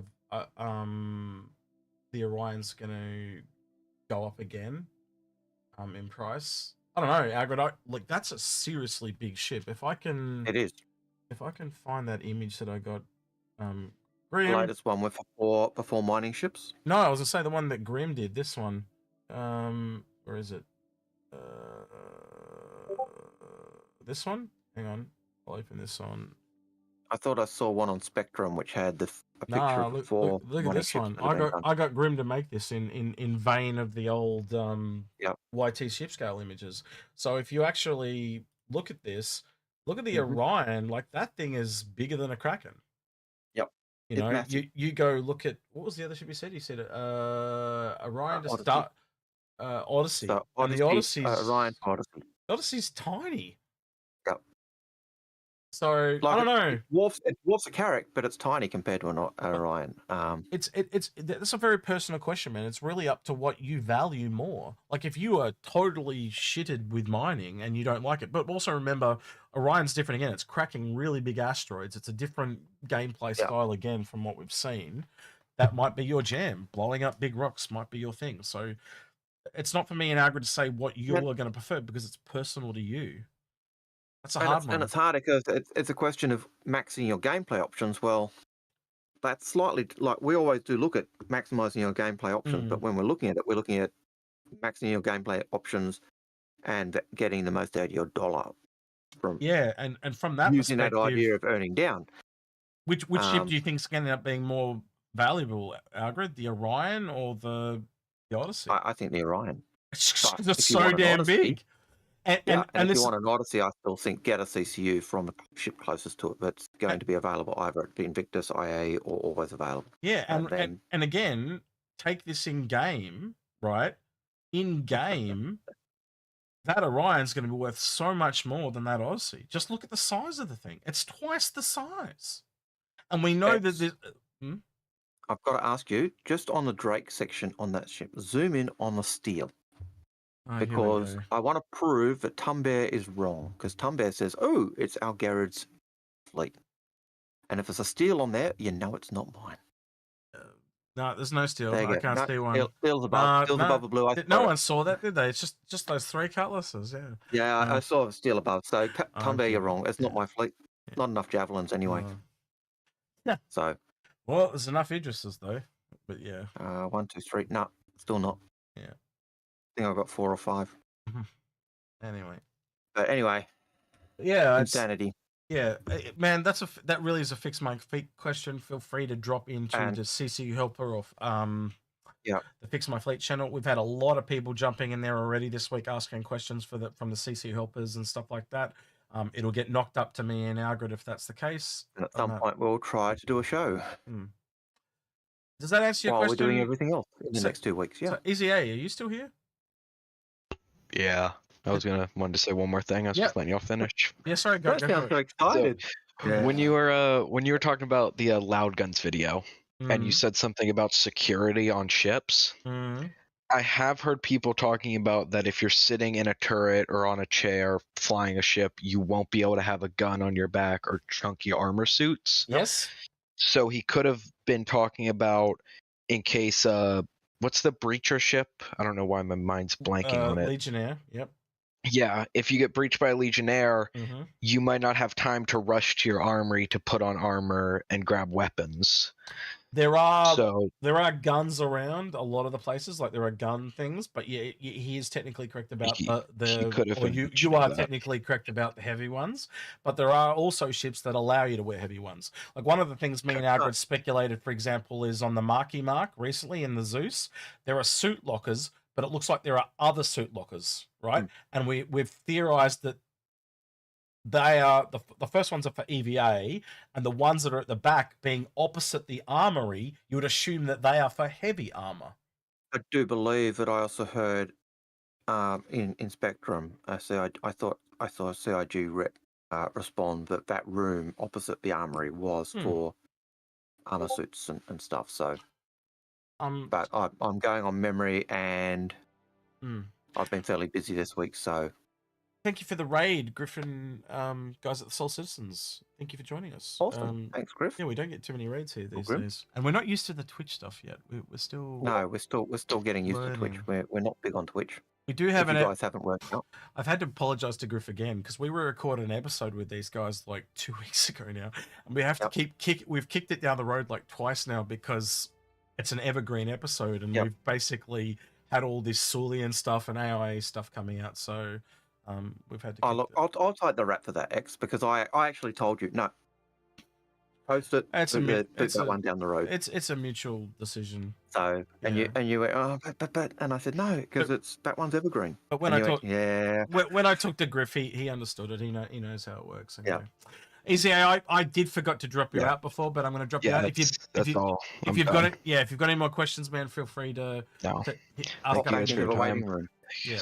All right, bud. Take care. Have a great day and enjoy AIE. Bye. All right. North End Trooper. Do you think we'll see anything on refinery ships during IAE? Might get a little snippet to go along with the Arastra. It's totally possible. Might get a little snippet. We might get more idea of what the refinery on the Arastra is. Do they class the refinery on the Arastra as just being that processing plant, or does it do even more? Yeah, a little bit like the Star Carrier, with just like a couple of small ones to remove that volatility, or is it really a full-blown one? And I think one of the really cool things is hopefully we get a little bit more information, and it'll talk a lot more to what the one on the Orion is like as well, because we just don't have enough information on how big they are. Like, are they a full-blown refinery? And if they're a full-blown refinery, does that mean we only need the two smaller ones like the Galaxy and the Expanse, or does that mean there's a full-blown capital refinery coming? The one thing that does stick out for me with that blurb from the holodeck on the Arastra is they use the same type of language that they used for the Orion, as it being a mining platform. Yeah. And so that could just be RSI's, speak for that type of stuff, but that kind of hopefully gives that type of stuff. And I wonder whether this is the kind of what the Orion was originally supposed to be before it grew. Is the other thought process in terms of role. Right, Algared, I got a question for you. Yeah. We're coming up to 1 hour and a bit left. Technically, we're meant to be ending in about 18 minutes. We've got about 4.5 pages of questions to go. Do you want to go for another hour, or do you want to just go, like, cut it off? It's up to you, man. I could probably go another hour if we have to. I could probably go another hour, but we probably do need to cut off the bot. So if you've got questions, unfortunately... No, I'm just going to cut it off now. I'm not even going to get extra time, because there is literally as many questions as we've already answered to go again. So the only way you'll get a question, or possibly have a question answered early, is going to the waiting room or super chatting, as much as they are liked, appreciated, and otherwise. But so, and we'll try and get through these. Northend, done that one. Real quick, Commander R2, thank you for the subscription with the Prime on Twitch. Sorry, go ahead. Yeah, thank you.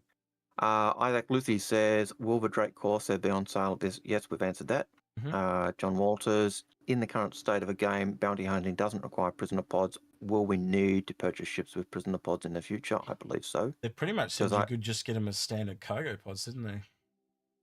I do believe that's the indication they've got, and certainly the Agent Toho's Avenger, when we first saw it, wasn't a standard stalker. It had only half the number of pods, which gave rise to that idea as well. Yep. Crypts and cantrips. Do you see the Reddit post where someone did a mock render of this year's Best in Show paint on an 890 jump and Terrapin? No, I don't want to see those because the 890 doesn't get one. So I don't care. We can go have a quick look. Why not? I don't want to. I'll be jealous. You can just close your eyes, Algared. That's fine. Everyone else will have a look. And gosh, okay. So while you're digging that up, that's really cool. That's really cool. I like really cool. That's pretty good. Says, what about the triangular cargo boxes? I thought these were alien ships were getting those. That storage of alien cargo boxes does not mean it can't take the triangular ones or otherwise. So I don't think that really matters. I'll just go through these, and if you want to chime in, feel free to do so. Sorry, I'm still trying to find this post. Yep. Mooncat, in case that question takes a while, John Walters CIG talked about it with Azoo stuff. You can also slap a prisoner pod onto a ship with cargo. Pretty much just what we said. Yeah, so I can't. What I did say, I can't find that on Reddit. I've been I've gone 4 days down and I can't see it. So yeah, we've obviously missed it. What they did say with the cargo, with the prisoner pods, is they will take up space, and unlike cargo boxes where you can stack on top, you won't be able to stack on top. So that's probably the big thing. You'll lose a lot of cargo space to take cargo or prisoner pods in your cargo. So thanks for Mooncat for that clarification as well. 66 Syndicate says, will flying alien raise my chances of finding a girlfriend? Probably not. Only if you're into alien girlfriends. Yep. Hey, if you're Captain Kirk, yep. You know, he likes them green and thick. Green and thick. How much do we think the Sulian will cost? Oh, I think we said, what was it? I think it's a tough one for me, Algared. Like the Nomad, I gotta assume it's under the Nomad, wouldn't you? I think it's the Nomad. Go on. Well, I don't know. Is it going to come in a starter pack? If it's a starter, I would hope it comes in a starter pack. Was it gives more variation? Was it $100, wasn't it, or 105 or something like that with the starter pack? I can't remember. I think the current starter pack for the Nomad is 100, but I could be wrong. Might be a little bit more than that because it's a $80 ship.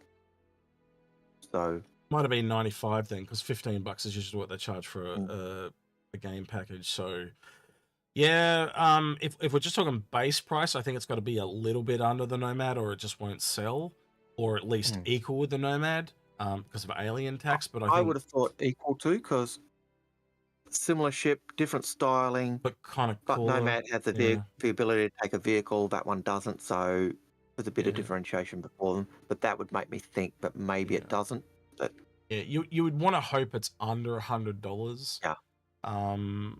So I think you could safely say anywhere from the Avenger to Nomad would be a good ballpark. So what's that, $65 to $85? So let's go straight, break the difference. $75 sounds about right. That's the same price as an Arrow. Yeah, any, mini, money, mo. I'm gonna go $75 if I had to like bet on black, so to speak. Like Wesley Snipes. You know, $75. I think I'd probably stick with Referal and Nomad. Yep. Because I'm going to add alien tax in there as well. So yep. So I say 75. Algared says 85. The person that gets it wrong has to wear a tinfoil hat. There you go. At our next live stream. Okay. Not for the whole thing, but because that would take a long time. Yeah, just put one on for a bit. Yeah. All right. Hopefully, I'm not wrong. Yeah. Just because I said that, God's got a sense of humor, so I probably will be wrong. Oh, we'll see. Rusty Pigeon Gaming Channel says, will they be upgrading the loaner list on the CIG lane ship? Thanks for your amazing content. Hand pink waving. Cool. Yes. Space Tech was nice enough Space Tech was nice enough to link these to me, Algared, so we can actually have a look at these real quick. When you... I've already seen part of it and I hate it. Yeah, I know. All right, don't cry. So nice. Just hold it. Keep yourself. So this is the Terrapin, with the same kind of skins, and the one that Algared doesn't want to see. Just close your eyes, Algared. Is this one? I've already seen it.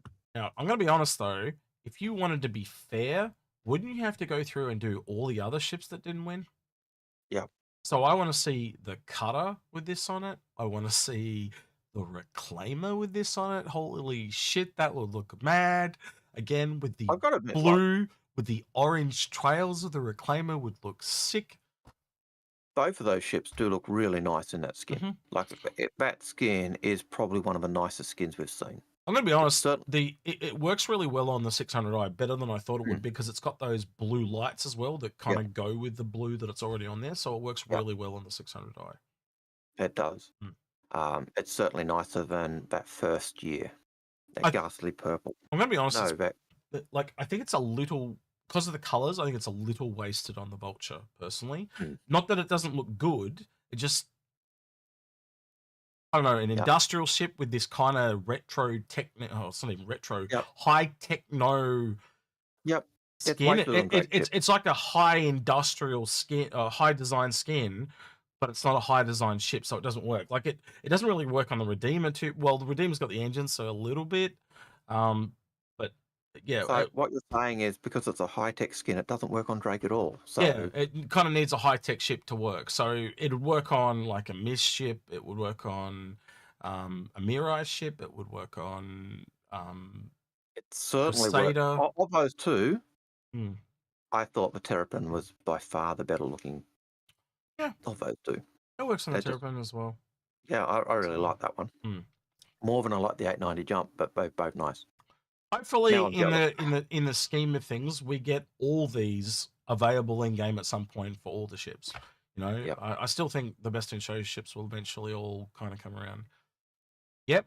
So the first time chatter in Twitch says Hurricane would look amazing, and I'm just going to tell him I agree. And I've also had an IM saying, "Would you like to help me fix my fleet?" Absolutely. But I'll answer that in a minute. It was Arastra or something like that. I didn't quite catch the name. Yeah, I'm getting multiple text messages when I'm trying to stream. But Super Shaved. Any chance the Arastra will become a learner for the Orion? I reckon it's highly likely. Not this sale because it's not out. Oh yeah, it has to be out. Yes, he is correct. No. When it's a reliable ship. So let me rephrase that. If you buy an Arastra, you'll probably get the Mole and the Prospector as loaners. Yep. I imagine you'd get that, and when your Arastra does eventually come out, because I do believe it'll come out before the Orion. Yep. Then you'd get the Arastra for your Orion, and maybe all three. Which is another advantage to buying the big ships, because you get to test all the others all the way along. As long as you've got them in your hangar and not in SCCUs, and that's where you have to. Sometimes you have to make that choice. Would you expect Algared having Aurelian that you'd get the Saulian as a loaner? I think it's a given, is it not? I would expect if you've got a Aurelian in your hangar when the Saulian comes out, I expect that'll be added to the to the sheet. But your guess is as good as mine. But they usually do upgrade the loaner matrix. Siraman, thank you for the subscription with the Prime on Twitch. Appreciate it. And I believe we've got someone in our rating room. I think Lemming vetted them. All right, is that right, Lemming? No, they couldn't talk. Okay. Well, I know this person, so I'm going to drag him up. Hold on. Okay. You there, Xerix? I don't think he has permissions to talk it here. I can give it to him though. Yeah, just check on it and drag him out, drag him back in. That usually. All right. While you do that, Antares, how much do you think? Oh. All right. Nope. Okay. 2 secs, Algared. Just hold on. Yep. That's okay. How can I drag him out? Right, here's drag him back in. All right, Xerix, what's up, mate? Xerix. All right. He's not there. All right. He's not there. All right. So Antares has a question. How How much do you think the RSI complete pack will jump in price this time? And how many recent, new, or concept ships will be added to it? Usually, if it's a RSI complete pack, every RSI ship will be added. Whatever the price has gone up, add that. Whatever the new ship is, add that. It's that simple. It's called. It's this amazing mathematical thing called maths. Yep. And if the price of any of those RSI ships have gone up, so the Taurus has gone up, the Aquila's gone up, that price will increase. Theoretically, will increase by that price. It could also be, if they don't add any of those any new ships to that pack, it could be that it stays at the same price, which means we've seen that a little bit more saving. We've actually seen that before in the past. They'll upgrade the price of ships, but forget to upgrade the packs, and it makes the packs all of a sudden become kind of tangibly tasty for a little bit. The 2948 Explorer pack was a classic, where those packs still had the $350 carrack price, and so it suddenly went up to 600, which meant you were getting one of those ships in the pack for free. It was the biggest. So yeah, have a look into it, and if they don't go up, you might get a bit of a saving there. So yeah. Yep. But it's one of those hard things. It really depends on if they add any new ships in. If they add any new ships in, the pack will go up, and it's more likely they'll increase the price of all ships that have gone up. If there's no new ships added, you might still be getting a discount. So this person's a first-time chatter, and he's a bit of a slum person and didn't read the rules, but I know him. He's called STEM Citizen, and he says, despite late nerfing for balance, do you think that there's a power creep over time with new ships coming out these days, and do you think this applies to mining ships? So are we seeing power creep with mining ships, in short, or do you, and to add to that, are we getting power creep over time? Most likely. Well, the Orion's bigger and better, is it not? So yes and no, but also you and I theorized years ago that they'd essentially try and bring the ships out from worst to best to maximize their profits. Yeah. We always said, what was it, small, capital, medium would be the way it would go, because the cheap one everyone will buy, the one everyone will want, and then the Goldilocks zone in the middle. Yeah. So yeah, that's exactly right. So you got to look at it, and the simple way to look at it, and you guys can look at how you look at it, but we've looked at it this way, where the medium and the large, because they can kind of scale up and down. When you've got a capital, you can only scale down, and when you've only got a small, you can only scale up. So that just makes them a little bit more flexible, a little bit more usable. And so therefore they're a bit more of a sweet spot. And also, smaller crew requirements, easy to use, a bit more flexible, because it's just more flexible. I think that's kind of covers it, doesn't it, Algared? Yeah, I think so. Why they tend to be the last ships that you see. Yeah, and that's why I think we had a dearth of those medium-sized ships. Yeah. I just want to go back over this image for a second, because I know Stim's watching. So yeah, we'll just do this and let him drill for a bit. All right, next question, Algared. Yeah, I'm too angry to do that. Okay, no to Z. If I'm a solo player, should I get a Crucible? It depends on value, man. That's that's kind of a tough one. You could technically use it to earn down to get the Vulcan, but then again, a Vulcan's not a solo ship either. No. Well, he didn't say with reference to a Vulcan or anything else. He just, should I get a Crucible? One of the things that did strike me is when I was going over some stuff, a couple of months ago, I did notice that the Crucible was the description was, they're talking about the bridge, the rotating bridge, and they said so you could actually use it solo. Yeah. So it benefited a solo player more. Would that mean it was ideal? No. Does it mean they had the idea back when they created the ship and it was, that it could use it that way? Yes. Yeah. Would you benefit from having other crew and or AI working on the ship? Absolutely. Yeah. One of the dangers of the Crucible is also one of its advantages. It's got lots of egress points, so that you can actually get out to the ship. Yeah, but you can earn down to something more solo, We talk about this a lot. So yeah, I again, if you've got the money, it's cheaper than buying 2 starter ships because you can buy one and just earn down and get the 2 starter You're ships. working on.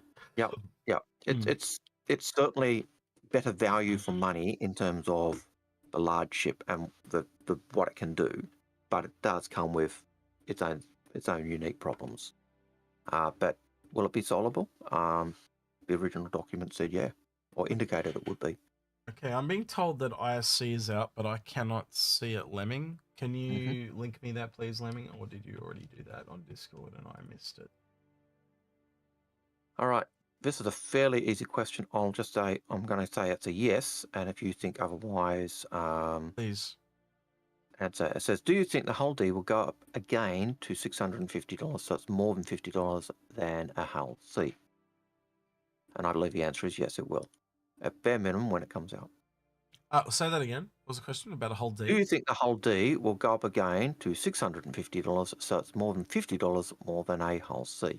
Potentially. I think the reason they've done it is just so you can upgrade from the C to the D. I think that was the main reason. But yeah, I reckon you're right. It's going to jump by another 100. Can someone please link in chat ISC because it's not loading for me on YouTube. I've refreshed it 4 times. But yeah. The next question is, would the new RSI miner be modular? No. No. It's a mining ship. Oh, so Lemming was lying. Right, yeah. Right. Apparently it was there. I'm positive I saw it. It was apparently there, and then they took it down. Yeah, sure, Lemming. Someone's more tired than me and Algared. Right. Okay, sure. Right. All right. Do you think, before we do that, one more question. Yeah, please. Do you think they should release a vehicle like a Rock DS, but with tractor beams to load, unload ships? Yes, they will. Absolutely. I think the Mule hints at that. Totally a thing. Yep. You know, you've only got to look at the Mule is designed for 1 SCU cargo containers. We've got 32 SCU cargo containers. What is going to move those? Clearly, there's like a semi truck somewhere waiting to come out, or in concept, or in someone's head. 100%. Okay. ISC. No. ISC is not out. Lemming thought he saw it, then he refreshed and it was gone. Right. They must have been. They've obviously had an issue. Yeah. No, we know the Mule can't lift everything, but it can tractor stuff into its back thing and its front thing. So can't lift it, but it can actually carry them. Okay, Hawkshaw, do you think they will ever release the Zeus ST, or was that just a glitch they forgot to delete from the presentation? I think they will. I think it's a fourth version. Yeah, they're just waiting for some more racing stuff because it's a different type of racing, and it clearly, if it's long endurance, they might wait until Pyro's out, so you've actually got the multiple system thing to be able to do. And I don't think it'll be the only one that they release at the same time. We'll see. Nova 42 says, is the Redeemer not modular? In concept, I think it was going to be modular, but I don't see how the modulars are supposed to work with the flyable version. Yes, it is modular. What ship was modular again? The Redeemer? Redeemer. Yeah, it's modular. So John Crew said, so currently we've got a long-range escort file style Redeemer, and he said most likely the most likely module we would get would be the original dropship variant, and the other one they talked about was a bounty hunting module variant, which would essentially be a cargo module, which makes a lot of sense. You just strip out the beds and it's a cargo module. And the other advantage could be then is you could probably put some other things in it, like you might be able to put a cyclone in it, things like that, and it just expands the versatility of that. So so it's that bottom room that's a modular room. Yeah. So if they added a cargo one essentially and a short range dropship variant, I would be a very happy camper. So yeah. I forgot what I was trying to do. Algared, do you want to do the next question, please? I'm just Says, do you think we will see a new RSI ship in the same class bracket as a Nomad Avenger core variant?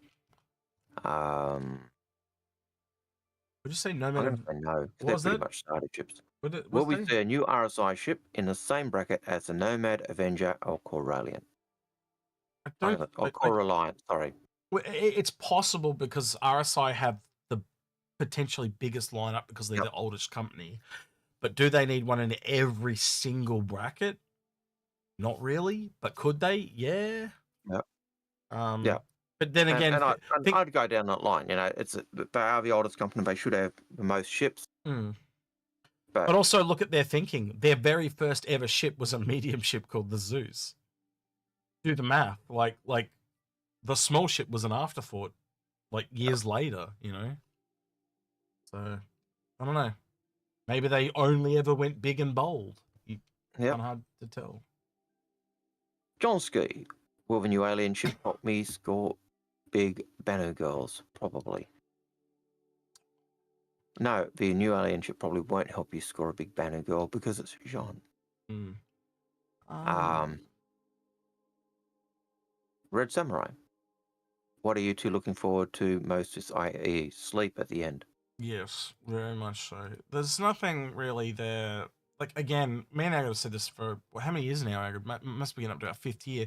There hasn't really been anything great for veteran players because a lot of the stuff they come out, like especially like the last couple of years, they've all been kind of large ships, not capitals. Like we've had the Galaxy, the Perseus, this year's the Arastra. They're not massive. Like, and if you've got a bigger miner or a bigger combat ship, again, that whole earn down thing for us. So I don't know, Agrid, unless you want to change what I said there. No, I think that's right. I think how many pages we still got? About a couple of pages, is it? Looks like yeah. So I'm going to suggest we try and fast track these, and I'm going to suggest you take a question, give the answer, I'll take the next one, do the answer, and we'll just back and forth off them, and hopefully we'll get through those questions a little bit quicker. You can see what I'm doing though, can't you, right now? Oh yes, you're getting the. Okay, so I'll keep taking questions while you get the winner. Please. I know. Yeah. So I'm trying to do this raffle giveaway for the thing because I'd forgotten about it. I could see you doing something in the black background, but I didn't actually pay attention to what it was until you actually. And then when you said, I can see what then. Right, so Spencer. Holy shit! Okay, so shit. Okay, so we've run out of comments. It's limited to 500 comments. How many comments have we got on the video? Oh my goodness. 700 comments. I'm sorry. 200 of you missed the fuck out. Because I'd have to go through it all manually. So unfortunately, I apologize to 200 of you. You just miss out. But it does duplicate. It's removed all the duplicates and shit like that as well. All right, I'm just checking this person now. So Spencer McGeehan had a question. Do you think we'll ever be able to track that beam, mineable rocks and stockpile them? I expect so, because I expect that's how we're going to be dragging white rocks to the big ships. Why would you move the Orion around all the time when you can have the tractor beams or an SRV drag them to it? It makes a lot more sense to me, Agrid. Absolutely. It's nice to. I just saw our subs for the day, and I was kind of hoping we'd break that point today. It's really blown us away this week. It's been crazy. It's absolutely weird. All right, but awesome. So I'm gonna go into Hook comments. 2005 or says, when do you see us getting the full pyro experience? When it's ready. Okay, we have a winner, Agrid, by the way, but we'll do that in a second when we finish this question. We'll do that in the last 10 minutes that we're streaming, just to make you all stay here longer. No. All right, so what was the... Sorry, I know I'm getting very distracted because I'm doing two things at once. What was the question again, please? Sorry. When do you think we'll be getting the full pyro experience? My answer is when it's ready. Exactly, when it's done. Do you want it out while it's a mess, or do you want it out when it's ready? Yeah, exactly. Do you want PES again, guys? I don't. Yeah. All right, so the person that has won the Katoal Scout or the Zion Katoal is Wacky Wish or Wacky Wish.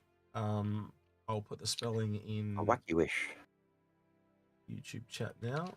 So because they're a YouTuber, I'll also put it on Twitch. But that's the spelling. If you are Wacky Wish, reach out to me on Discord and I will get that gifted off to you ASAP. And what did they win? I got it here. Where is it? They won this. R2R with lifetime insurance. And Harmony skin, I think it was. And just to show what I've done, so I went into this YouTube comment picker, and I've set it to add commented replies, filter duplicates, and that's where it drew it. Then I went into video comments, and so I've then gone onto this video, and then I've just filtered it to that person's name, and it shows me this little red icon that tells me that they're a subscriber. And that doesn't always have to be viewable, but will be viewable to us. So that tells me that they're a subscriber, and they comment on the video, and and therefore they win. Therefore they win. So if he didn't have that little red icon, I would know he was full of shit. But he's not. But he wasn't a subscriber, and would redo it. Yeah, cool. All right. Kishkin says, has anyone already asked if a new miner is the Odyssey killer? No. Is it the Orion killer? Yeah, that'd be funny. Do you know if they were clever, they'd take the piss out of themselves in the Jax McCleary thing and go, yeah, is it the Orion killer? You know, that would be funny. I would like if they could take the piss out of themselves, that would be funny. Yeah, I'd pay that, yeah. And as the new miner has a lot more utility related to mining. I don't think so. I think the role of those ships is totally different. So, you reckon there's no Jax this year? Really? What do you reckon? You reckon he's coming back from Pyro? What you reckon, Aaron? Jimmy saved him. He'll be back. I don't know. We'll see. CRG know he's too popular. Come on. They know. Apparently, according to Lemming, Zara said no Jax this year. Maybe it's just Jimmy then. I don't know. We'll see. Yeah. I would like to think they do it. I used to love the. It could also just be they didn't have time to do the cinematics because it's all crunch on Squadron 42. It's possible that's the case as well. But I hope we get some from them because I'd love. We've said this a few times. I want to see a crossover between him and actual Jeremy Clarkson. Like he's actually like his idol from 1,000 years ago, and he's like at a statue, or he's like a hologram or something. They have some kind of, I don't know, some kind of thing where they're talking with each other. I just think that'd be funny as if they did it right. Get him to come on as a cameo, whatever. Anyway, Dr. Itch, new player. Well, glad to see you, new player. How to learn about Law of Star Citizen. All right. The first point, if you're going to the website, is to go to the time capsules. So the time capsules, there's 13 or so posts, and they pick up snippets from the law, the key points of law. Probably the easiest way to access law is to go to Paul Shelley's channel, the Astro Pub, and look at his law channel, because he goes through. If you don't want to read it, he goes through and tells you the law, and that way will save you a lot of reading. Do you know one thing I do want to test, and this would be a good thing for Paul that I've only just thought of, is he made it all searchable with tags and stuff? I have no idea. We should do that because it's going to change. You remember how you and I changed it? We were like, oh, we can't do those things anymore because you're going to be able to find stuff. Kind of like what we complain about how Jared calls them all wacky names. We used to do that ourselves. That's how we knew not to do it. We learnt that. I wonder if Paul has done that, because if I should be able to search something and hopefully it, because it'll just give him so much more rewatch time. Might have to bring that up with him anyway. Wakawish says I can't send you a message on Discord. Yeah, you did. I've got it. You sent me a friend's request, I'm assuming. Message request. Zarek Masters, is that you? Oh, no, that's from Captain Zilo. You should be able to send me a message, man. Just right click on my name and send me one if you're on Discord. Where did he say that, Algared? In YouTube chat, about 1 to it's rolling up now. Do you just not have Discord, Wacky, or what?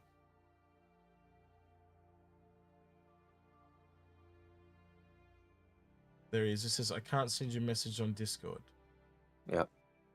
Yeah, you can. I'm fully accessible by anyone that has my name. So if you're on our Discord, you can just right-click my name and say send message. Yep. Yeah, fully approachable like that. And No, our you link you to shouldn't have to Discord. add me as a friend. There you go. I think it just came through. I just got another one. They sent me a friend's request. Wacky, yep, gotcha. Cool, Wacky. I'll get that here. Yep. So yeah, Dr. Itch, there's so much lore that you want to.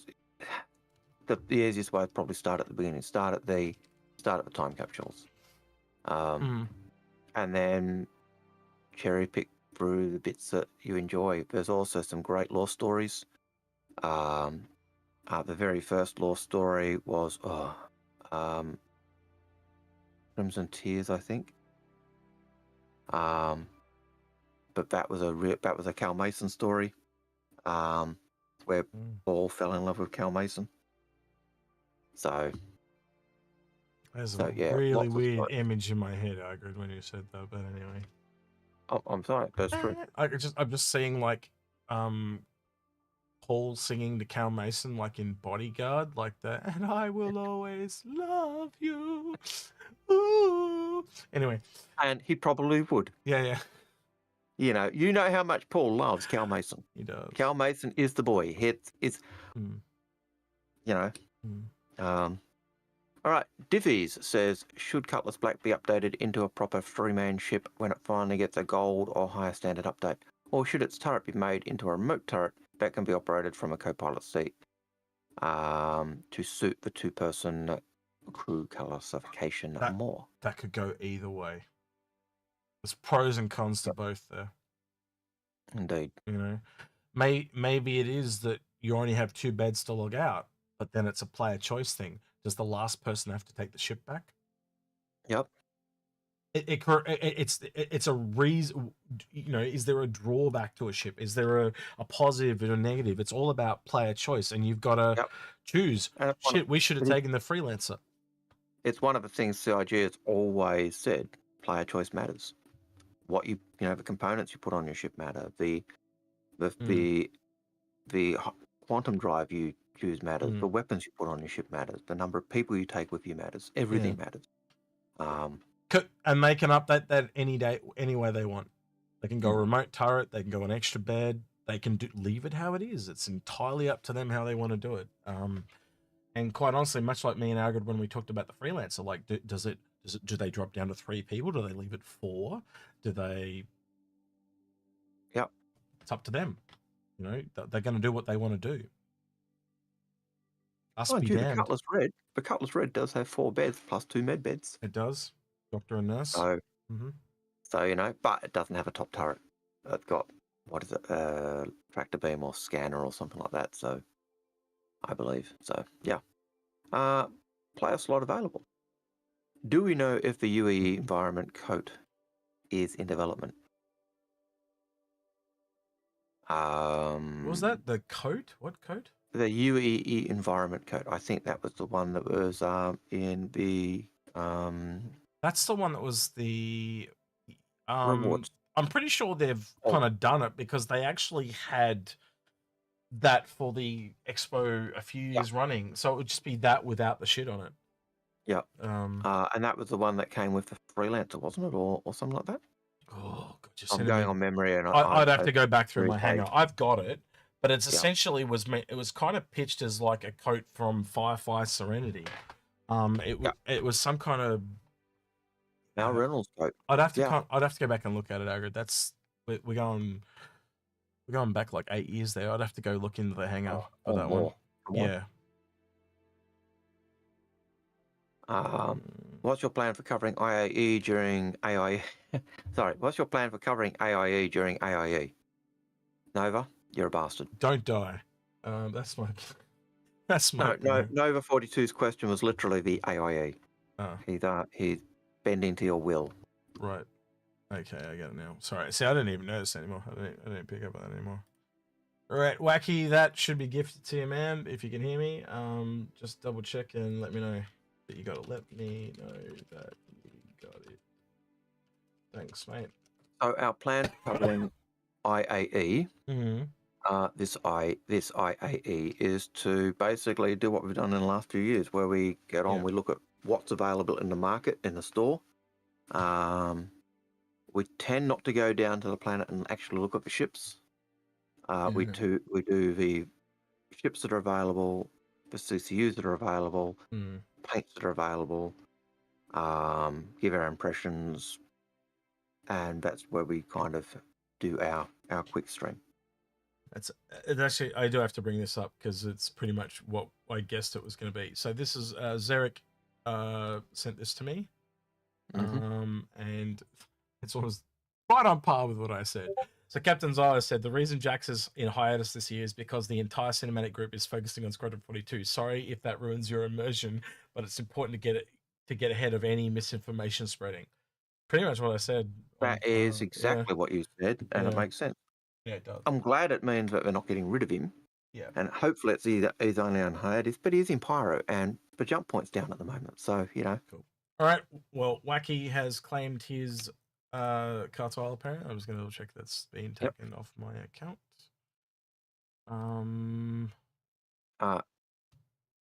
While clearing it up, and Walker 300 says, with CIG focusing on RSI, do you think we will see the Apollo released in the next 2 years? Potentially, yeah. It's entirely possible. It was on the roadmap like the Crucible at one point and then got taken off. You'd have to assume that it could be the testbed for drones too. Because they're a bit simpler than other drones, because it's just picking up a corpse essentially, and you've kind of got that a little bit already with the tractor beam. It's just kind of like stabilizing them. If you can pick them up from, if you had a tractor beam on their hand, their shoulder, their head, and their foot, that would stabilize it. So if you think of it like a multi-tractor beam thing, and it just holds the corpse, or they could just put the corpse in an animation as well, that would stabilize it as well. Or the body on an animation, So it's pretty easy to do, and that just follows the drone, Yep. Pretty easy to do. Imagine the hardest thing would be if I were doing that, to have the certainly for a player, have the players. According to Grim, it's actually on the roadmap right now. Let me double check that. Could you link me that, Grim? If you've got it. I really don't like how this works sometimes, but we'll see. Anyway, next question, Goodbye. I'll look this up. If you would be so I was saying something, but I forgot what it was. I'm sorry. Lost the train of thought. So sorry, bud. Happens. Didn't mean to. Luna Maria says that they like, or she likes the voice questions. So yeah, very nice change. It does. I think it does delay us getting through the list a little bit, but hey, that's life. What the hell? Algared. Wow, look at this. Oh, it's on there? It's due by December. That can't be right. What one's that? That's the Apollo. Hang on, let me put this over.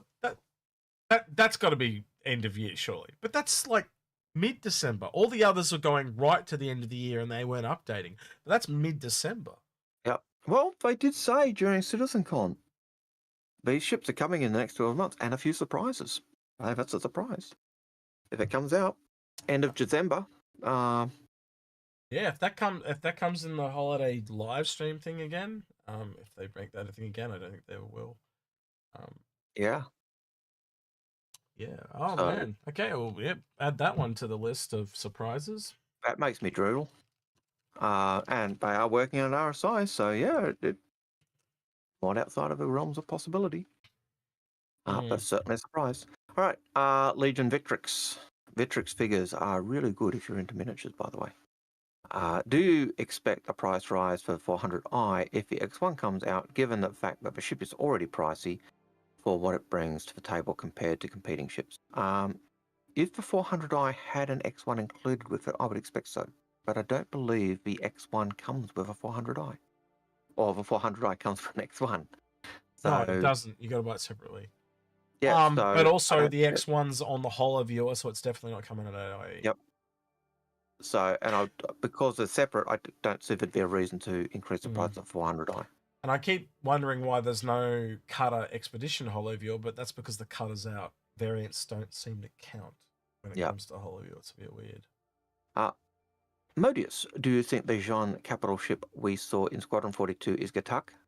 for the same or some other genre company. It looks like a bit unique from the standard gatak design, but I could be wrong.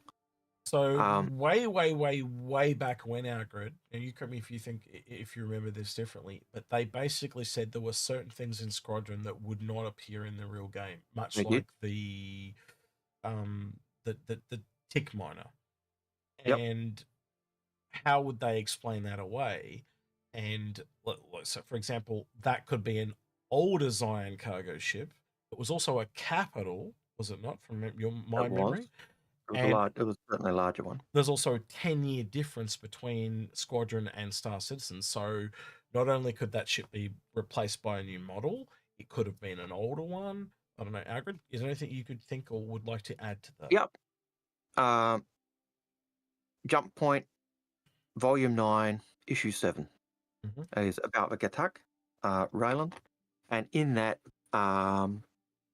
they talk about having Paul Jones talked about having a good grasp of the genre aesthetic, because there was a larger alien ship in Squadron 42, which they'd already handled. And the question was the Raylan the same manufacturer as that one? Given from the image we saw of a ship in, from the exterior view of a ship, it looked vaguely gatak, and then looking at the inside, I'm going to go with it is a gatak ship, and they've decided to make that a gatak ship. Actually, Red Samurai's just got a good point there. He actually said the Taurus variant was in the holovial for a while. Yeah, that's a good point. I've got to assume that it's coming in December. Then the cutter sorry, I'm obsessed with the Drake, with the Drake cutter expedition. If you guys haven't figured that by now, like I just thought it was that thing for so long. I just want to know what that damn car rack is on top. Sorry, that's me venting my frustration. So to go back to the question, I think the gatak ship, of a ship that's in Squadron 42, the large ship is a gatak. And I use that just by the look, but we vaguely the look in the video, which is similar, and the comment from Paul Jones in Jump Point.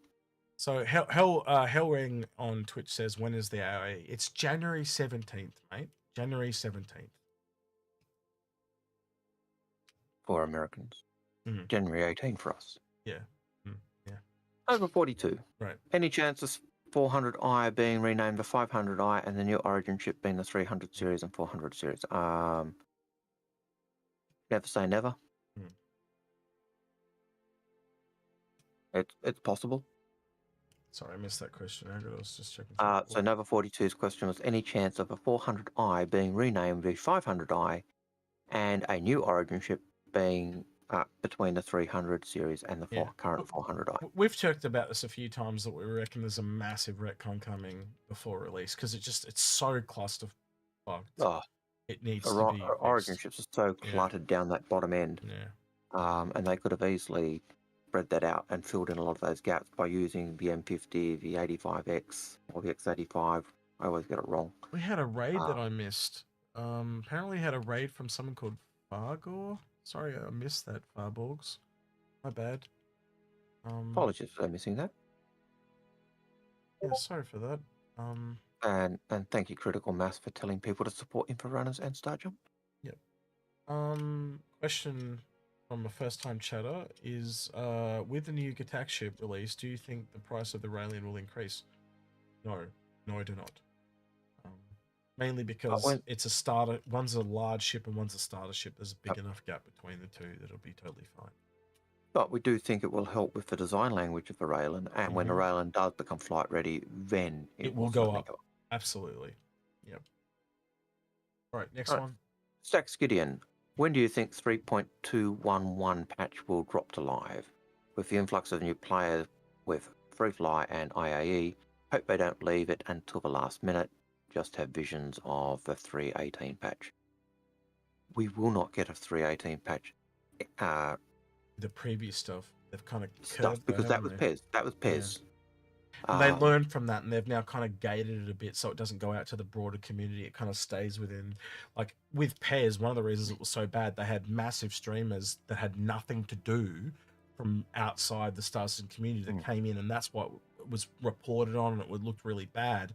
Now you'll notice with the pyro preview and all that, it's just content creators and us gamers within that group. They really gated it this time around so it didn't get out and look bad, like publicity wise. So yeah. Anything you want to add to that? Because I've got a thing I want to bring up. Lemming, you still there? No, he's gone. Oh, he's gone. He's text messaging me on thing. Lemming, if you can hear me, come back. Come back, Lemming. But he sent something about the Tycoon pack, and I just don't quite understand what he said context-wise in the text. So he's linking me some things that he's doing. So he's doing the Excel sheets thing again. You know how I get confused with the Excel sheets. He's saying something about the Tycoon pack. He just says the Tycoon pack after the Orion price changes 20% when they remove it. So it may go away soon. So what he's saying is it's 20% cheaper at present. At present. So that relates to the question earlier about the RSI pack, I think. Player slot available. Do you think it would make lore sense for us to ever get an Argo ship that can dabble in combat seriously? No. Not just have one turret for defense. No, because they tend to operate in around the stations and maintenance of stuff, so I don't see them needing it.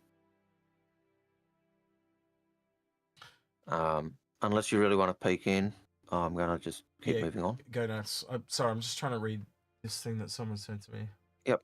Wackawish. With cargo looking like it's on the top side, do you think the Arastra will come with drones, maybe small ones that can go into caves?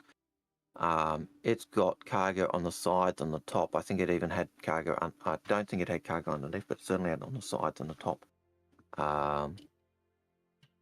It could have anything. Your guess is as good as ours. You've probably seen us. If you've watched our video, you've seen as much as we have, basically. And so you can watch it, see what we think, either agree or disagree. That's probably the easiest I can say. Actually, it's got cargo on top and on the bottom. On the sides. It's kind of like all over it in a way, but it kind of looks like there's these movement arms on it, so it's almost like it can move out and kind of move them around and jig where they go. So essentially, the ones they want to get taken away, they go to the top, and they can just pull them back and store them, and as they need them, and feed them up to the top for the ship to take them out. So, and that kind of makes sense. If you need to organize them to get removed, you're gonna need some way to move them around rather easily. So yeah. Yep. Right, Shempasta, what advice do you have for getting Warbond CCUs now that we know that there will be no repeats for final days? So in previous years when they did no repeat, so they have no repeats for the final days. Yeah, so they're all, we generally just leave it to the end, right? In the this may change, right? Because the only thing consistent about CIG is how inconsistent they are. But the last time, now it would have been good to have Lemming for this, but they basically, I think it was last year at AIE, of all the ones they offered during the week that wasn't offered at the end, only 2 of them were relevant. But they were probably the 2 best. But again, all the other ones you would have had to buy just to safeguard it didn't make it worth it. If you had just somehow only brought those 2, amazing. But how do you know which ones are the best 2? There's no way to tell until the final day. And it makes it hard. Yeah. And they've deliberately done that though, to try and get you to buy all of them. Could every single one be amazing this year? Absolutely. But there's no way to tell. I think the only way you can do it is if you know what ship you're going to. Yeah. Literally look at the CCUs and go, does this fit that chain? Does that chain? And if it fits, then get it. And if you've already got chains, it actually makes it better for you because you only want ones that are in the gaps. Yep. You know, if it's your first AIE, probably cautious you about spending the ones on those days. I would just look what the ones on the final days. You know, those last 3 final days. Yeah, that's probably unless there's, cautionally, you know, you might lose $20 here at worst. You know, well, like the biggest saving we've ever seen on CCU from those war bonds was $40, but that was the old ones, and that they've now dropped by 25%. So the biggest saving you would see now, Agrid, I think you would agree, would be $30. So that's the worst you're going to lose, yeah. But even if you miss out on the biggest war bond discount, if you're getting war bond CCUs that are going into a chain that you've got, you're not losing. You're still getting a discount. You're still going to develop a discount on that ship you're buying. So, it's. But yeah, I'd be someone who's starting off. I'd make sure I lock in that ship, the price of a ship I want to get to, and I'd just be filling it. And even if that CCU you're after isn't until RSI day, you're after a ship that's on RSI. You're still going to go, okay, I know I want this ship. What CCUs build that chain for me? Or work for that chain, and that's what you'd be doing. But yeah, it's not exactly necessarily the easiest thing in the world to do. Red Flames has a question. They say, context, speaking of the various tiers of industrial ships, what would the salvage equivalent of a mole look like in your opinion? Also, good day from the past. Yeah, sorry, I'm helping someone. What was the question? Please, sorry, What would really bad of me? I'm just getting lots of questions in the background. That's why I got. Speaking of various industry ships, what would the salvage mole look like in your opinion? You'd need to know the manufacturer. Do they want to make it planet based? Do they want to make it just a generalist? Is it going to be a vehicle tow truck? Is it going to be a? Is it just a bigger version of the because it's like that one Dyson pitched all those years ago. Remember that one? We had the original one that he pitched was a Drake one that would crush them down into cubes for smaller storage. Well, ironically, that's what the Vulture does. But if you just scaled that up, and they were bigger, chunkier cubes, and then it would have the laser, might have the claw and a laser cutter on it instead of blasting them apart. It's essentially just take parts of the Reclaimer and parts of the Vulture and drop off one of the pieces of the Reclaimer, so it probably doesn't have the sorting, right? It's just you can cut it up with a laser, and you'd probably go, well, you've got stripping, you've got I'd assume, you correct me if you think I'm wrong here, Agrid, 1 pilot and 2 workers. Yeah. So one out the back, one out the front. And the pilot, and the pilot could probably also be a worker as well. So they're the pilot and the stripper / cutter are on the front, and then there's one guy at the back. So 3 people. I think that kind of works. It sounds good, but it is that. It's us guessing there. Look at the ships on either side and go a merge of that too. And we've said that in the past. Yeah. You've got, what is it? Was it 5 people on the Reclaimer, and you've got one on the one on the Vulture. So 3 people sounds like a sweet spot to me, right bang in the middle. So I'm going to go with 3 people. I think that kind of but that's as many as we kind of see normally on a mole. Yeah. So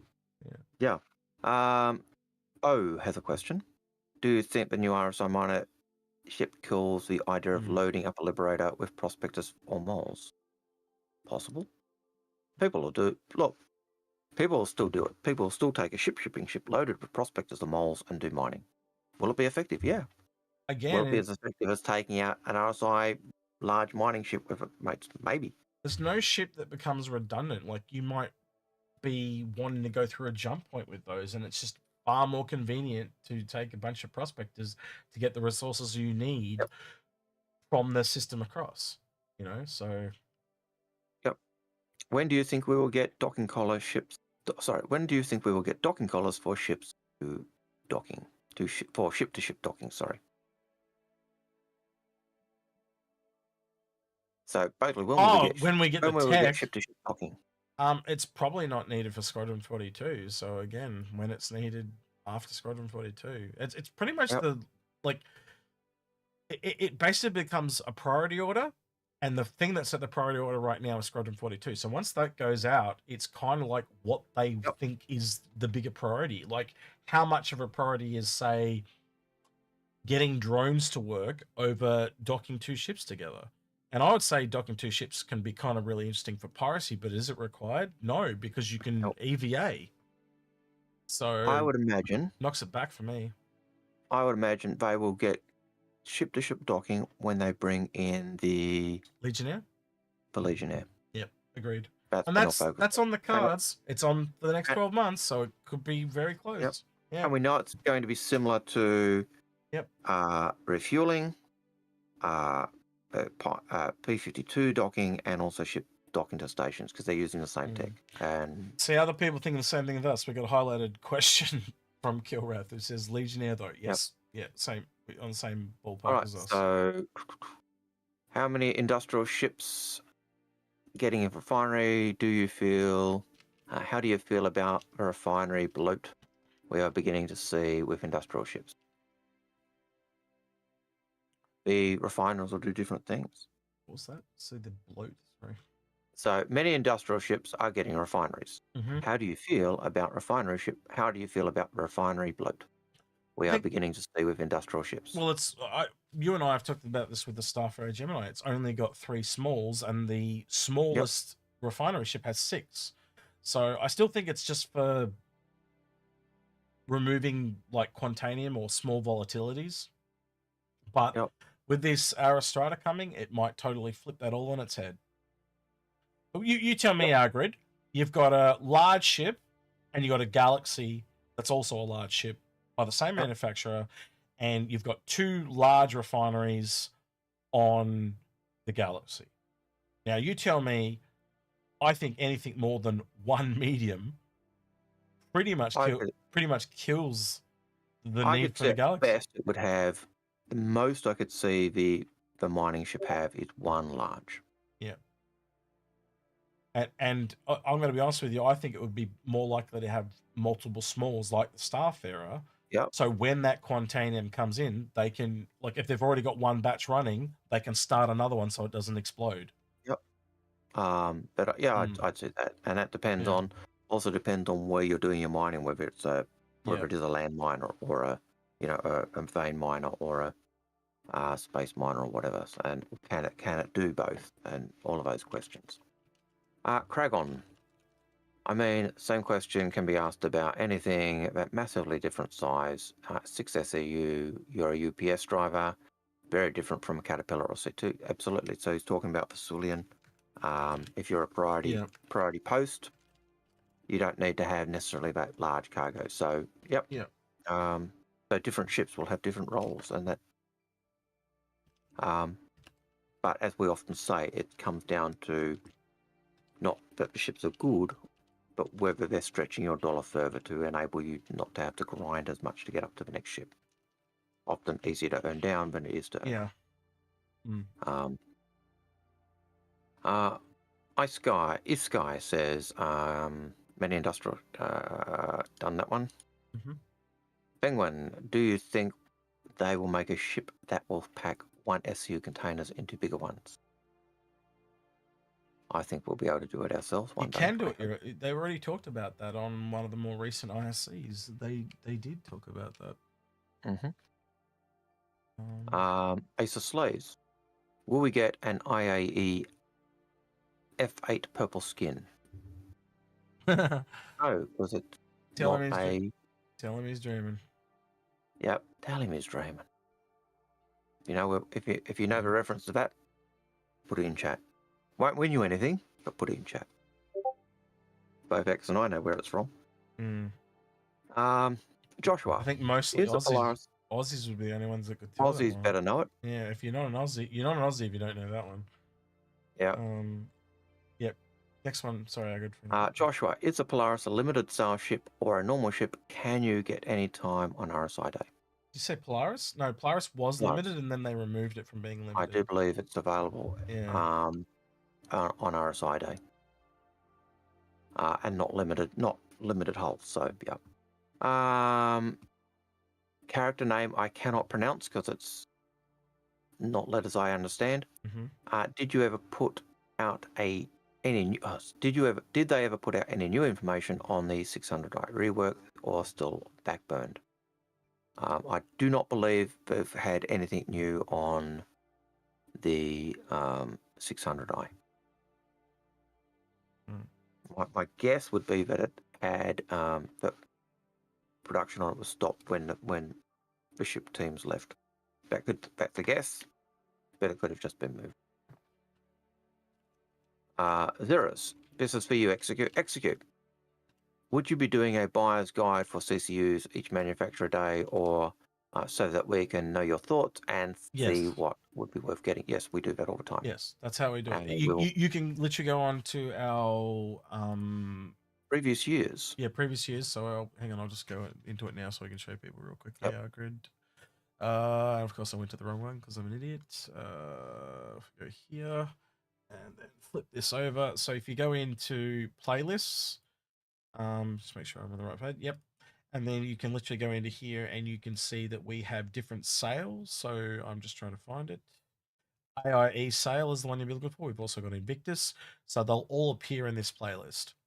So you can literally go, how do you? I do not use playlists very often, but you can literally go through every single one that we've ever done. So you can see they're all color coded. All last year's were red. This year's was all blue, and then it goes yellow, and it just keeps going back and back and back before I even use colors. Just so you're aware, what you'll be looking for us from this year is, oh god, is this going to open it and start playing? Don't start playing. Is the border you are looking for is this one. So this was we did this as a prepping one. So you'll have the AIE one on above my head. I'm assuming this is So that's what you're looking for this year. You'll be looking for that border. I may change it a little bit, as in the teal and purple might move around a little bit from day to day, but you're essentially looking for those wavy purpley teal lines, and it'll be on every single video to highlight that it's for AIE. And you'll find when we do that every day, it might have the manufacturer on there as well, but it'll have in that we'll go through the CCUs that are available and what we think is the best value, and then vice versa. And see, it is a real thing. It's not fake. It's a real spaceship. It is a real spaceship. Yeah, real spaceship. We did have people saying, "Oh, what ship is that?" then realize with my bank cards in it. Photogasm 5. Do you think we'll ever see a Terrapin rework? We hope so. Right now, there's a lot of wasted space with a single large chair in the center of a ship. In lore, there are various variations of that, including a dropship, which the Special Forces love. Legion Victrix. Do you expect a price rise for the fight? We've already answered that one. Demonic. One of the things, guys, when you put a question in, we do get to them. We just go down the list in order. So your first question actually gets answered. Your second one. So Algared didn't realize how good this bot was until it was with Paul. For that whole month, I wasn't here. And you have to answer them so quickly. We can't give detailed answers, and that's one of the reasons why we're able to answer them so thoroughly, is because we can take our time. Awesome. We can take our time as well. If we don't take our time, you'd just be getting really short answers. Yep. And by the way, we're actually trying to go quicker at the moment because we've still got a page and a half. Or not to belittle other people's streams and stuff, but one of the reasons why they can't go slow is they don't have this bot. Our bot is awesome, and it literally means every question gets captured and put in order, and then we just go through them in order. So you don't need to repeat the questions. If we were taking them off the stream, you would need to do that because they just race by so quick you miss them. But because we've got the bot, it's in our Discord, and it just puts them in order, and we don't have to worry. So once you put a question in, don't worry about repeating it. We'll get to it. It might take it a while, but we get to it. Yeah. Well, there's been times we've been like 2.5 hours behind on bad days. We are. And we always end up zipping through them, though, towards the end. We're at 6:27, by the way. Yeah, and I think the last question that was on here before I cut the bot off was at 7:43, which is like 15 minutes before, and we're now gone... Now we're over an hour. We're almost an hour and 15 minutes behind. Yeah, we're an hour and 6 minutes behind. So, and we've Demonic. Got about a page and a half to go. So, yeah. Yep, Demonic. Can I still apply a Taurus to a Banu Defender CCU after a price change as it becomes a technical? Yep. If you've got it, If it's if you've got a CCU and it exists, you can apply it. Yep. And that's kind of what I was explaining in that video with the preparing for ERE, and that's what kind of where I stopped it, because it starts to get confusing because people go, it goes backwards. But as long as it's connected from A to B, so to speak, all the way along, and even if there's a price change and it goes backwards, it's still a connected chain. And that's the safest way to be to protect yourself from price changes. Yep. Yeah. Doverkin 777, do you think we'll see something about the military 600i at some point? With the update of law page, they made a point of adding it in there. I haven't read the updated law page, so I'll have to go back and read it. But maybe. You've just had it in the law page. What more do you want? Again, if you want to add anything else, just chime in as I try and go through these. What was the last one? 600i law update. Any more about a military 600i? Not even STEM Citizen cares about Origin junk work. So let's hurry. Move on. Come on. No one cares about that shit. Sugar. Any chance we will get a mining sub for the Galaxy? I'm going to say no. Mining snub? No, I think you said that last thing they looked for the Orion was a drone, yeah? Yep. Well, this was for the Galaxy, and I'm saying no because the Orion, which I always thought had a mining sub, has been said by Chris not to have a mining sub. In fact, it was a categoric no, of which then Toast and Disco thought. Death threats on Twitch from Stim and Griff because I talked about their baby. Right, anyway. That's why I'm doing it, because I can shit stir them and they can't say anything. Anyway. Oh, you only maligned the company. You didn't malign the ship. Just poking the bear. Poke the bear. Yeah. I know. Yeah. All right, Sebastian, will we be getting a capital class data running ship, or is that just going to be a module for an Endeavour? We talked about this on, where did we talk about this? The captain's table last weekend. Long time ago, there's an episode on the Inforunners called Missing Corvettes or something of that. And I remember it was like half the image was Polaris, the other half was like a hammerhead or something like that. And you'll find it there. Missing Corvettes is what it was called. And we theorized about some Corvettes we'd like to see. And one of them was, we called it like the Manta Ray. And it was basically essentially an espionage ship. An espionage Corvette that was... antenna down the back, which was doing all the... Yeah, so the tail of the Stingray, or the Manta Ray, was like a giant aerial that kind of helped into it. And it had this really low profile, and it was like really wide, but really thin. Anyway, I don't know. That was just the thing we came up with, and I'm sure CIG can do a lot better than we did. But yeah, the idea of a really big espionage ship sounds really cool, you know? Yeah. But the Endeavour...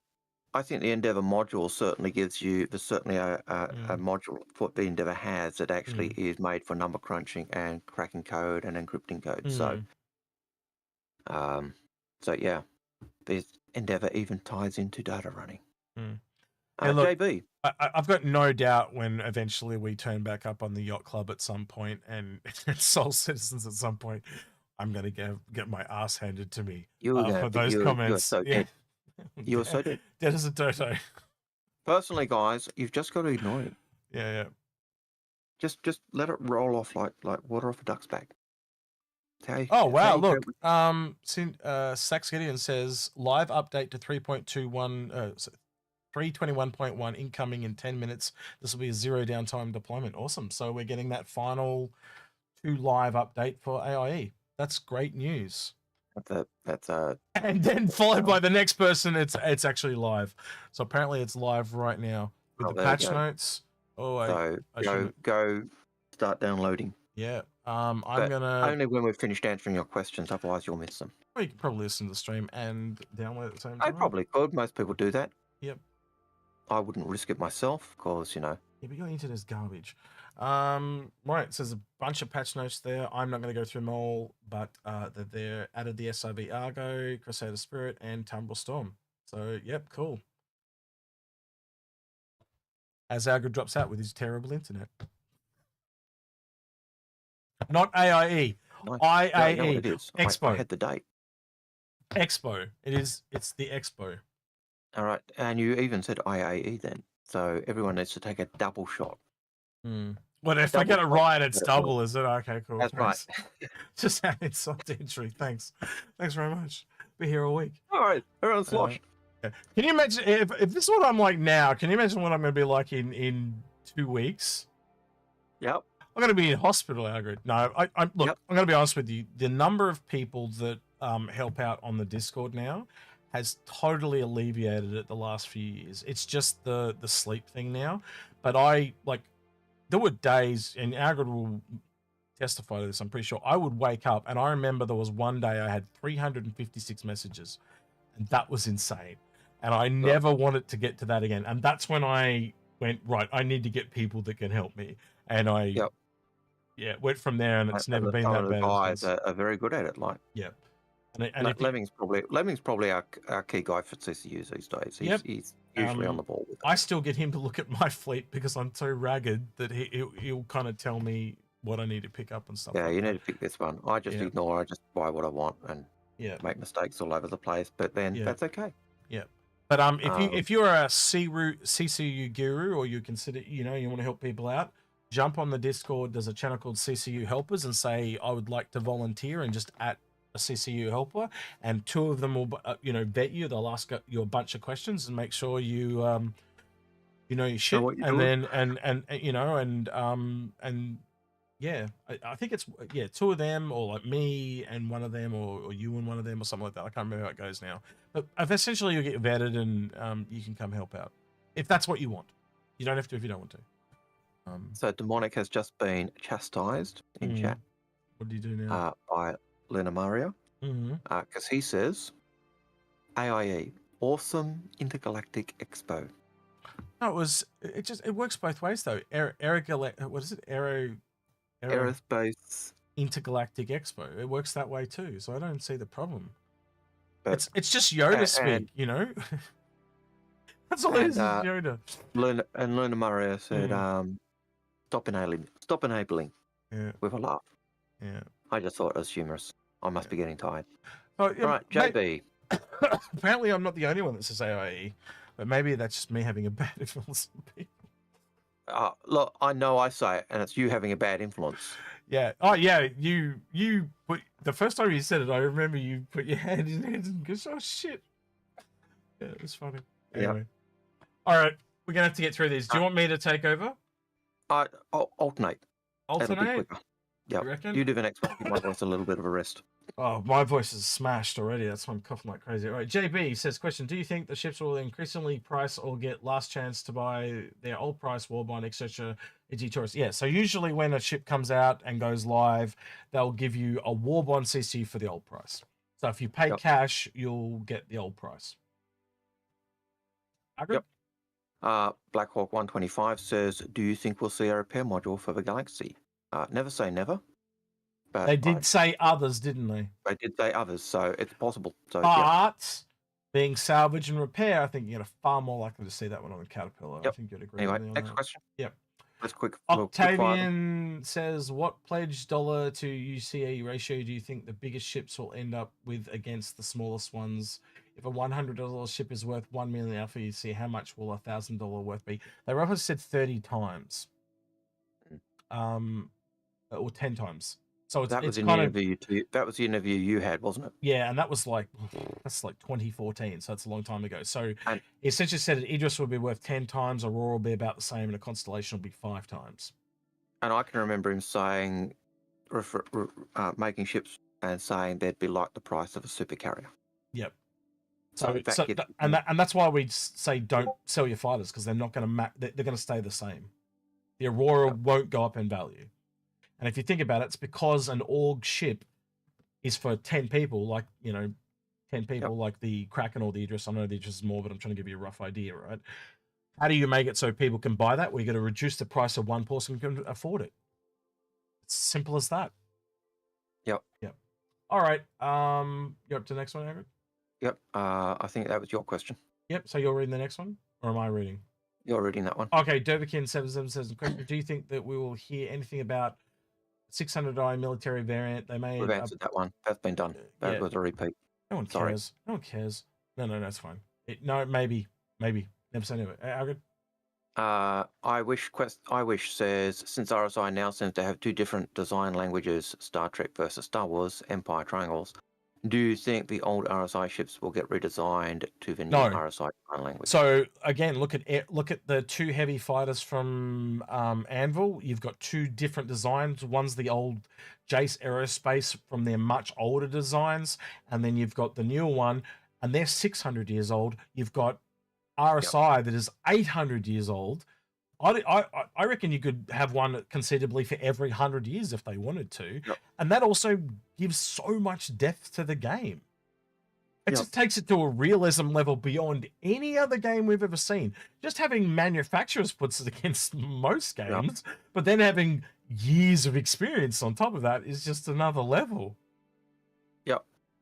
No, I think RSI will just keep their ships in different grades. So Aurora, Constellation are kind of the old design. Will they get a gold pass? Will they still work? Will they awesome? Yep. But then they'll be the newer design look. DJ has a question. Do you think?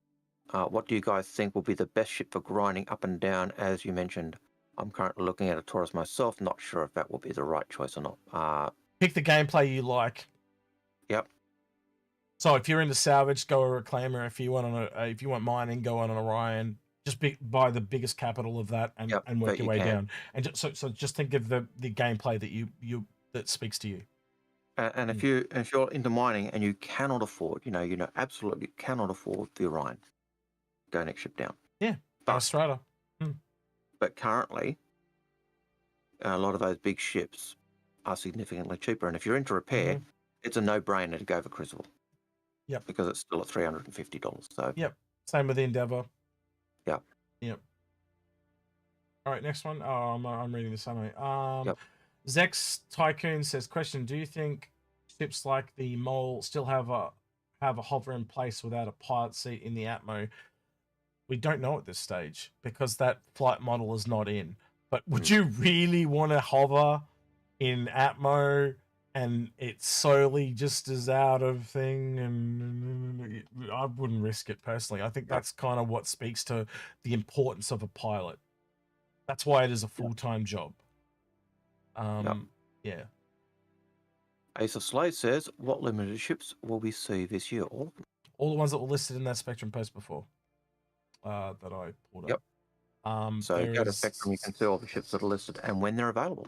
I could probably pull it up while you do the next question, Agrid. All right, I'll go out of order for you. John Sharon says, question, why do they limit one per account and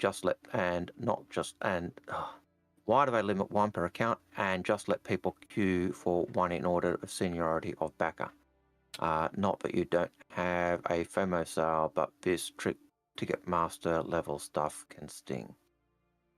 Because that really is a bit unfair to newer backers and older backers as well. I've heard people say that, like, back in the beginning, they actually talked about, like, the very first time they did waves, it was in backer order, and they got a lot of complaints because, like, to give an example, my backer number is in the 89,000s, but I was from Kickstarter. I just did not move over for 12 months. So my backer number is much higher than it should be. I should be down in the 10,000s, yet I'm in the 90,000s. But right? the very first limited sale they did was Javelin. Yeah. And they did 4 waves of 200 ships. They did as well. So waves is the fairest way because you get it around the world. The only thing that's not fair that I would hope that they would change is that they have more servers.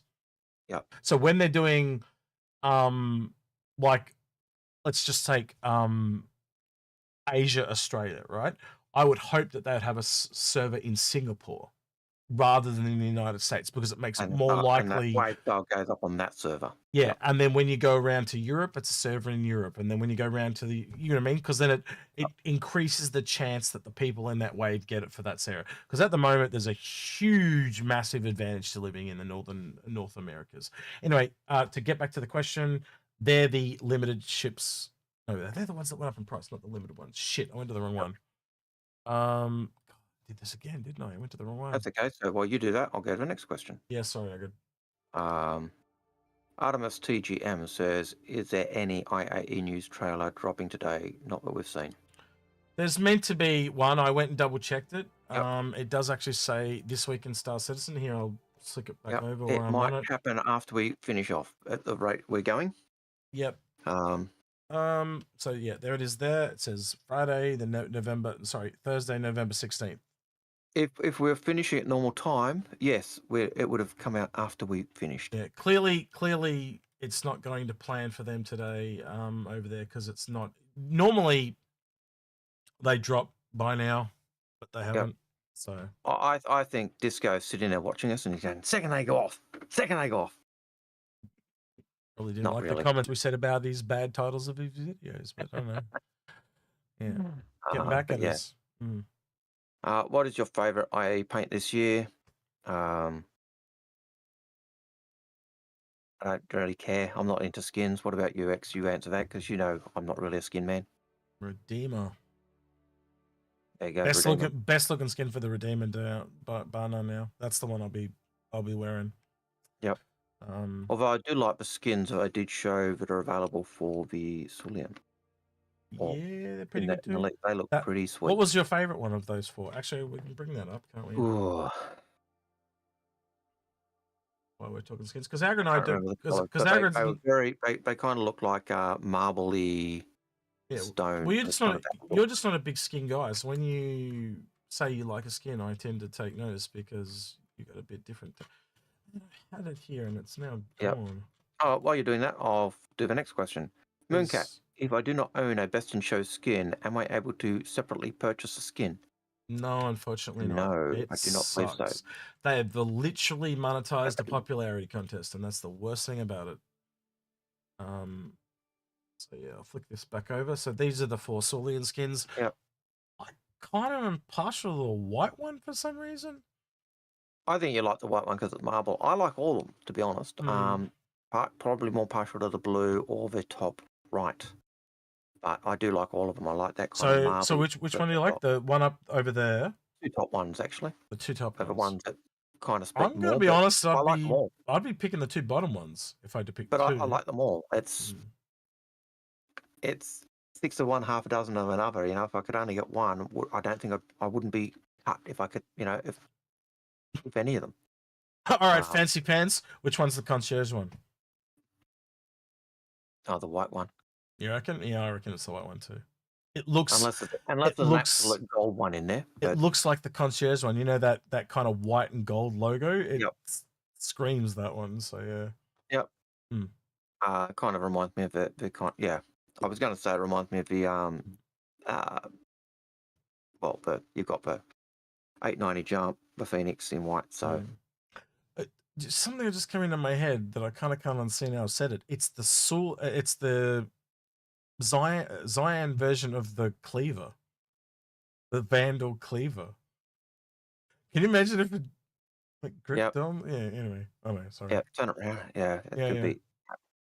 Yeah, if you guys don't know what we're so I'll just pull this up because Vandal cleaver. So that is the ship. Not clever, Vandal cleaver.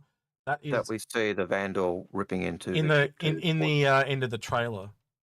Yeah. So it looks somewhat like this. This is probably going to be blurry. It is no. There you go. It loaded. So that disc at the back is actually like it rams in and kind of melts and welds to the ship at the same time, and it spins around as you saw in the trailer. And they can then raid into the ship. And apparently someone was saying because of the new tech of the breakability, we'll now be able to do this in game. So apparently we'll now be able to ram ships like with a hammerhead and bust into other ships and board them. So yeah. And the hammerhead did have that. Like that's another one which we in answer to go back into that. Well, it's probably put the hammerhead up in value now because of that. Yeah. Well, it goes back to that ship docking. Yeah. You know, ship to ship docking. Legionnaire needs a hammerhead will benefit from it. So, yeah. Alex 78. Is the Polaris a limited ship still? No. Andrew Williams upgraded Cutlass to Zeus. Upgrade Cutlass to Zeus. Why not? What do you want to do? Look at the roles of the Zeus. As we said in our video, there is no real base variant of the Zeus. They are all variants. There is no So base which one do you variant. want? Yeah, if you're going from a Cutlass Black, there's no versatility variant. Like there's an Explorer, an extended cargo variant, and a bounty hunting variant. But the Black is the best one because it's versatile at the moment. And if you're worried about it, pick up a CCU and sit on it, wait till the ship comes out, and then apply it. And then test it. Yeah. I tend to think the MR is probably, or as you call it, the mkII, is the more versatile because it's got so much more it does. Agreed. But that's just looking at the bits and pieces, and I could be totally wrong. And you got bounty hunting coming up around the corner.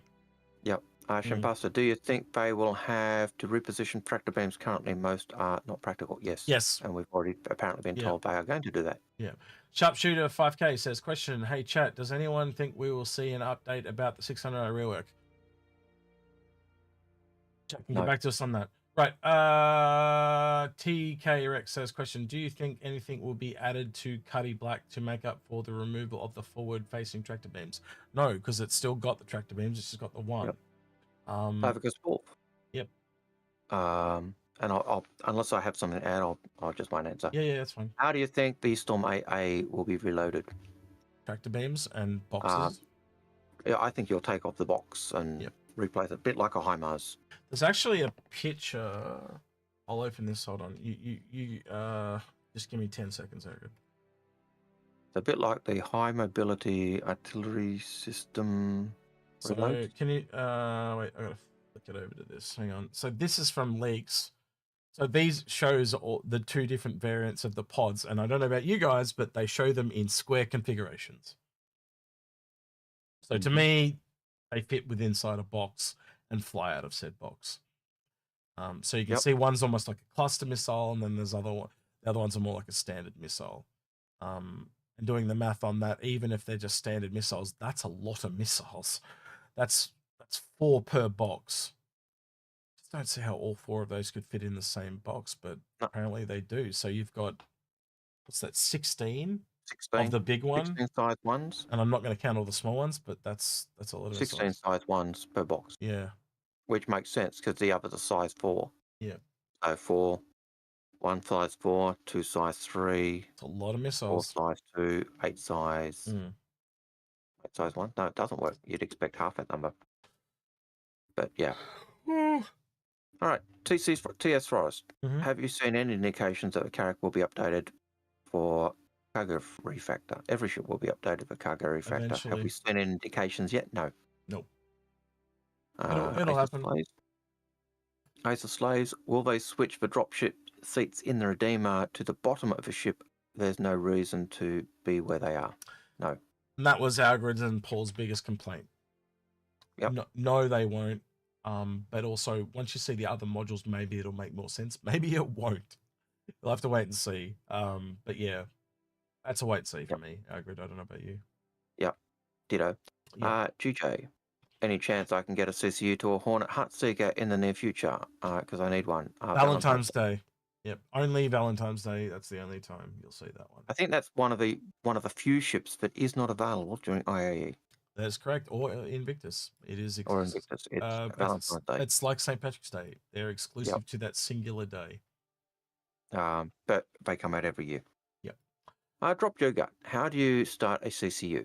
I saw Astropub's episode with you all on, and I really want to grab one for an endeavor. How do I do that on the RSI website? So you've got to either do it on the day for MISC, because it's a MISC ship, or wait to the last 3 days at the end, because they're not available all the time. So the ease of use would be, you have to do it. So whatever the ship manufacturer is, it's that day or the 3 days at the end. And the ideal one, as you always say, is the endeavor, is the MISC Starfarer G to the endeavor for $10. Gemini. They'll both be available on that day. Just to clarify, when he says Starfarer G, he means Gemini. Sorry. Yeah. I just got to clarify that because sorry. You and I are the only ones that call it G anymore. That was what it used to be called back in the day, and then they used to call it the Starfarer I was G. reading some law the other day, and no, calling it the G. So sorry. Yeah, that's right. But yeah, so, and I know that Gemini is not available 100% of the time. Yep. But it's a $10 CCU, and the Gemini will go on sale in Invictus, will go on sale in IA. So you know it's 2 points a year. It's always available. Yep. Um, And if you want to make it let's a more readily available ship, just find a ship that's available all the Yep. time, but it's going to cost you But- more than $10. and you That's get the problem. and you get the closest one to it. If you only want Mm. to put $10 down to lock in that price, Mm. the Gemini does a good job. Yep. So that's the first step. And you just go to the website, go to the upgrade, on to the upgrades page, and then find the ship you want, put the ship you want. And if you want more info than that, you can go to our playlists on our YouTube channel, and there is literally one there called CCU Guides, and watch all And it will those. even And show you how to you do can rewatch them multiple times if you need to, and you'll start to get the gist of it. It is complicated. It's a And if you're very still stuck, convoluted system. Go to our chat for CCU help. And if you're still stuck, hit one of us up. Yep. If you go into CCU helpers on the Discord, there'll be people there to help you through. And if they find that, you're having trouble, whatever, that they'll reach out to me, Algared. Generally, I've never had them not be able to explain it to someone. There was There was one person many years ago when we found out he was just being a complete troll. He's one of the few people I've had to kick off the Discord. Yep. But anyway. I think we've only kicked one or two. So yeah, it's pretty low numbers after all these years. It just shows you how good the Star Citizen community is. It does. Yeah. T-Jack, do you think there will be a negative blowback on CIG's earnings if they make manning larger ships difficult for smaller crew? As in, people will stop buying them due to the demand. No, I again, like what we talked in the episode, I think people are underestimating how easy it is for the AI to do stuff. Yep. In Laugun's video, he did talk about that, but he doesn't. He thinks it's too hard for them to do. And if you've ever heard us talk about it, like they can literally fake it. And if anyone wants to talk to us about that directly, we'll sit down and go. We did do an episode on it. We've done multiple episodes. Actually, we did one with Morphologist actually, about AI. On our channel. That was quite a good one. Morph said he was going to go do a video on it, and then he forgot. Yeah. It was certainly a bit speculative, but certainly a good discussion. It was. But yeah, look, will multi-cruise ships be hard to do solo? Absolutely. 100%. Do I have any aspirations of being able to take a Javelin out by myself? No. I'd be an idiot to do that. Will I be able to take a Javelin out with AI crew? Probably not. Will I take one out with some friends and AI crew? Partially, absolutely. Yeah, partially I'll be able to take one out with AI crew. Will I be able to take one out with friends and AI crew? Absolutely. Yeah. Essentially, I think most large ships that are going to be in that. I just think AI probably won't be quite as good as humans at doing it, and I think the main reason for that is essentially balance reasons. They don't want you to be able to go, right, I've got 50 friends and I'm going to put them all in one Javelin, or does that mean I've got 50 Javelins? Yeah. So essentially it becomes power creep, because the orgs over time, if they could just have 50 people and 50 AI, they're going to obviously maximize their output, aren't they? Then it just becomes Eve. Yeah. Yeah. But yeah, I really do think we'll see players being able to take out a ship and do stuff. I think AI will probably, the AI NPCs will be very good turret gunners, depending on what you employ, because we know they're going to have characteristics in their character. Are they good shots? Do they run? Do they hold? Do they all of those aspects that we saw in the trailer and during CitizenCon, they're going to be applied. Do they run when they're hurt and go to medbay? Are they medic? Are they? All of those characteristics get applied and will be in. So, yeah, I don't think it's as scary as it is, but will you be able to take out a massive ship by yourself with just our crew? I don't think you'd be able to afford it. So just for people that are asking about ISC, 1 year they actually didn't get ISC out until I think it was like 11:58 p.m. Right. So essentially, I just checked the time. So they've still got 9 hours and 50 minutes to get this thing out. So again, it can come at any time on that day. It's not a fixed thing. And if it's got something to do with AIE, I would be willing to bet something had to be edited or changed, and that's why it's taken its goddamn time. Yep. They leaked the actual release date for Squadron 42. They might have had to take a ship out. Yeah. They might have had to take, there was something in the video and they got to re-render it, and it's got to be in 4K. And then they got to re-upload it as well. So that's probably why it's all taken so long. Yeah. So yeah. And as Paul pointed out, whenever my camera goes down, it's because I'm telling you when Squadron 42 is coming out, and CIG are blocking me. That's what's happening. John Sharon, do you think there'll be an Anvil medium starter ship? It's possible. No, there's never a medium starter ship.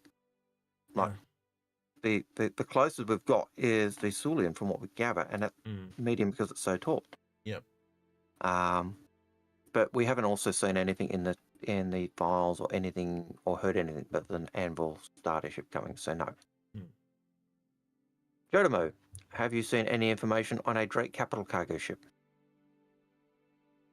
Many years ago there was one, but they've all when they say John Crew was talking to someone at the CIG after party, at CitizenCon after party.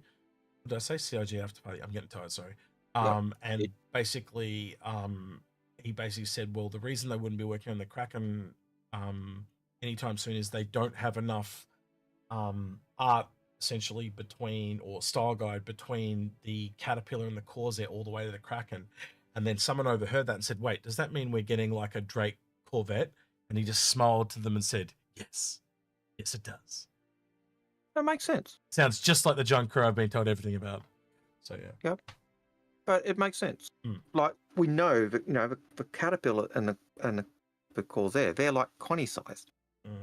And you've got an Idris sized ship, and you've got everything in between is missing. No brainer, they're going to put more out. Like, duh. Byron Antonis, regarding the VPN question, answer, it was actually yes. Thank you. Rusty Pigeon Gaming Channel, do you guys know if Jax will be there? No, he won't, because there's been a message from Tyler saying that they were working on Squadron 42. There were rumors that there will be no weekly guide because of legal things. Not a weekly's guide because of legal things, but because they're working on Squadron 42. Yeah. Greeny Cake, I'm new to Star Citizen. Well, welcome to Star Citizen. Will there be a stream for each IAE day? Yes, we will do one. Not a stream, but a recorded episode. It's so much quicker for us to get it out. And we have tried streaming it before, but it just, when we stream it seems to drag it out a bit, doesn't it? However, if you are new to Star Citizen, and this goes back to the law question that was asked earlier, during IA, Paul Shelley does tours of the AA floor with a law perspective of each ship, and he goes through and join his excursions of the floor, or watch his video afterwards. We could do that, but we just find it's heaps quicker and concise to do it in video format, because then you can rewatch it as well, and it's not, when you do a stream and it's drawn out, it's like 3 hours, you don't have to sift through it all. You can quickly get the information you need, and also it takes us less time, so we're less tired. It's just that simple.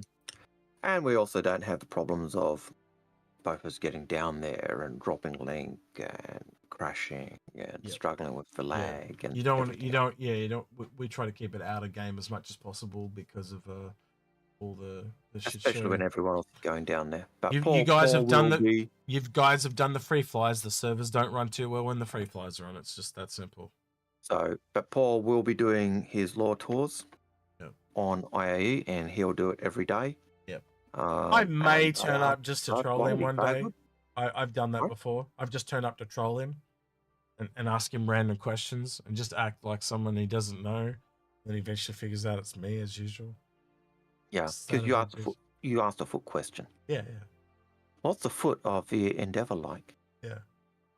Do you have a fit? Anything like that. But which is the most foot-like shit. You know what you're like. Greeny Cake. Just done that once. Rusty Pigeon Gaming Channel, Star Jump question. Is it possible to get ship models to use in Canva from your Starfleet page? Oh, I hope that you answered that, Starjump. Crikane, do you guys think we'll get a little surprise at IAE, which was not already data mined? I think they didn't add the cutter to the PTU files last year, right? I guess we'll find out. The The build's out now. So yeah. They have done, they have done things in the past where they've kept it hidden. Yeah, don't you worry. They'll be mining the shit out of it right now. Shit, you not. So I think, I can't remember the other ships, but there have been ships they've pulled out. A couple of times that have been like that, like the cutter. Yeah, Total we can skip that next one. Yeah, Zarek says if guys would be doing a CCU buyer's guide for each company day. No, not each day. But what we will do is we will talk about the CCUs available on that day, and at the end, when all of them drop at the last 3 days, that's when we tend to drop their CCU guide. And Algared will probably be there this year for that one. But I do try to make that one super concise as possible. My answer would be no, because I don't buy 10-year Reliance. I would actually be looking to get an LTI token and then CCing up to a Nomad if you wanted it. Which question is this? Sorry. John Sharon, question for Algared. Oh. Would you keep a 10-year Reliant Tanner or CCU it up to a Nomad? Do you think the Reliant will get a Cutlass Black 0.2 treatment ever? Yeah. It will get an update when they do that gold, but I would, if you're after a Nomad, I'd LTI and CCU up. It makes it difficult because what you're essentially better to do is buy a starter pack with LTI. So let's take the Saulian, for example, right? And then upgrade off that. Whatever ship you want. Yeah.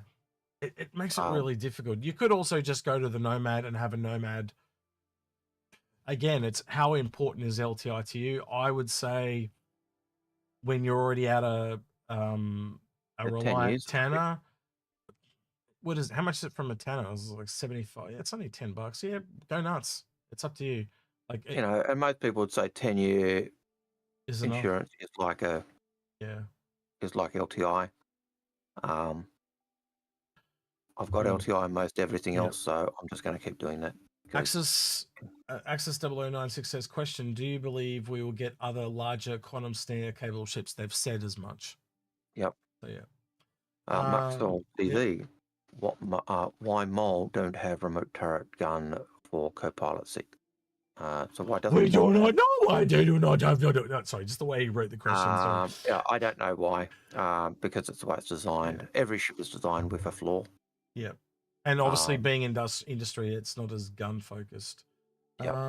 Adrelius Dominus says, question, I think the changes in the Matrix of Lies will see new Orion concept.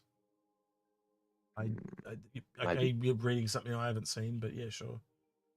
Maxwell TV, do you think the Suli could be a good value to LTI? use? To use if you still have a Raylan. One's a starter, one's a multi-crew. They might be both be cargo, but they're completely different roles. As in, one's for 1 and the other's for 4. So. Yeah, I think if you're looking for what's better of the two, I'd go Raylan, but what about me and the Saulian won't have a role? No. Yeah. I'm going to be honest, if you've already got the Raelian, I don't think you need the Saulian. Put it that way. No. You know, you can Although it does look cool. Yeah, it does look. This looks awesomely cool because you can just use the Raelian and earn down. So yeah, and maybe already very good.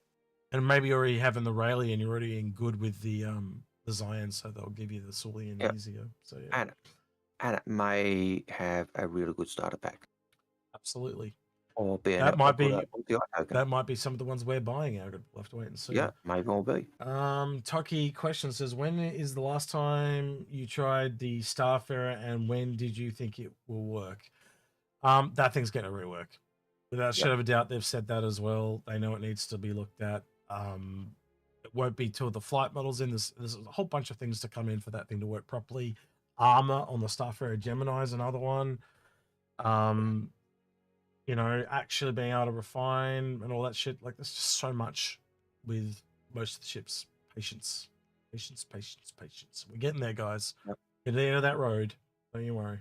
Yep. And the last question. Oh, I know. Second last question. Last two. Yep. Go for So it. Joel says, currently looking to pick up a Constellation Taurus. Should I wait until RSI day or to purchase, or the final event day deals? I would wait to the final days because you can probably queue some CCUs there and get it cheaper. Would you agree with that one, Algared?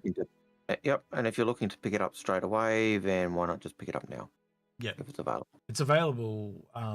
No, it's not available until that to RSI day. Oh, what a shame. But guess what?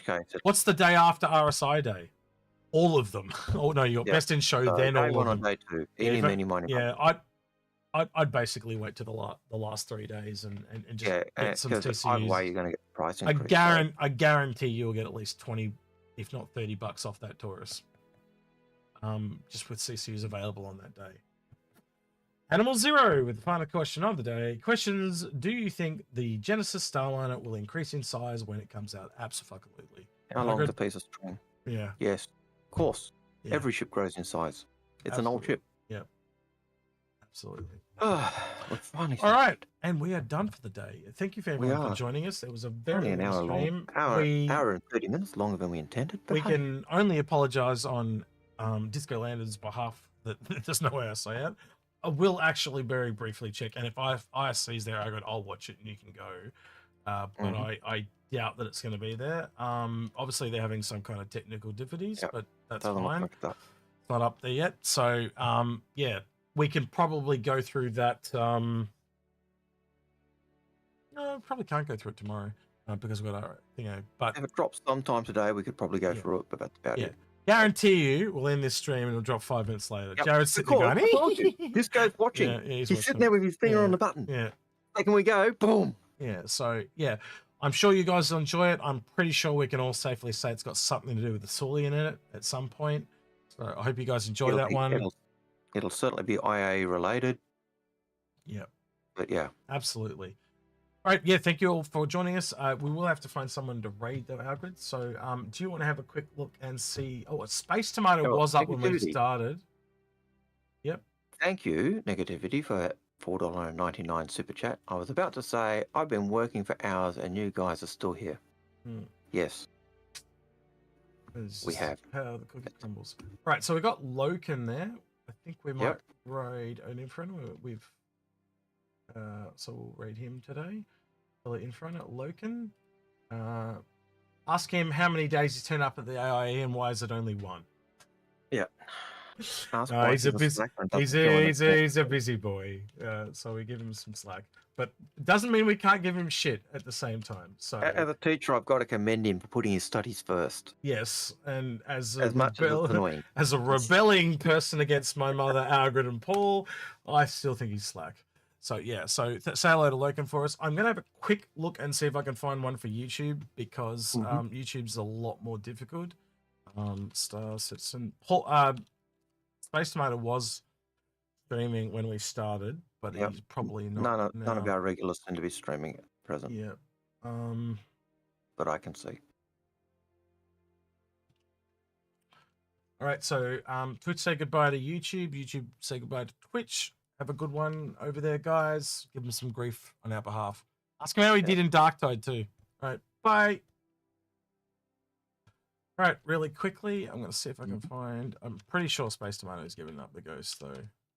I didn't see him online. Yeah, he's not online at the moment. So, yep. Unless you guys know of someone that we can raid off, we'll call it there. Don't forget to like and subscribe. Really appreciate all those extra subscribers. It was, it's been a wild month, this one. So, yeah, thank you. It has indeed. And thank you to all the extra people that went an extra mile at the end of the video on the Patreon. We got a couple new patrons on there as well, so it was good to see. All right. He's been Algared. He's been Execute. And we're out of here. See you tomorrow. Bye.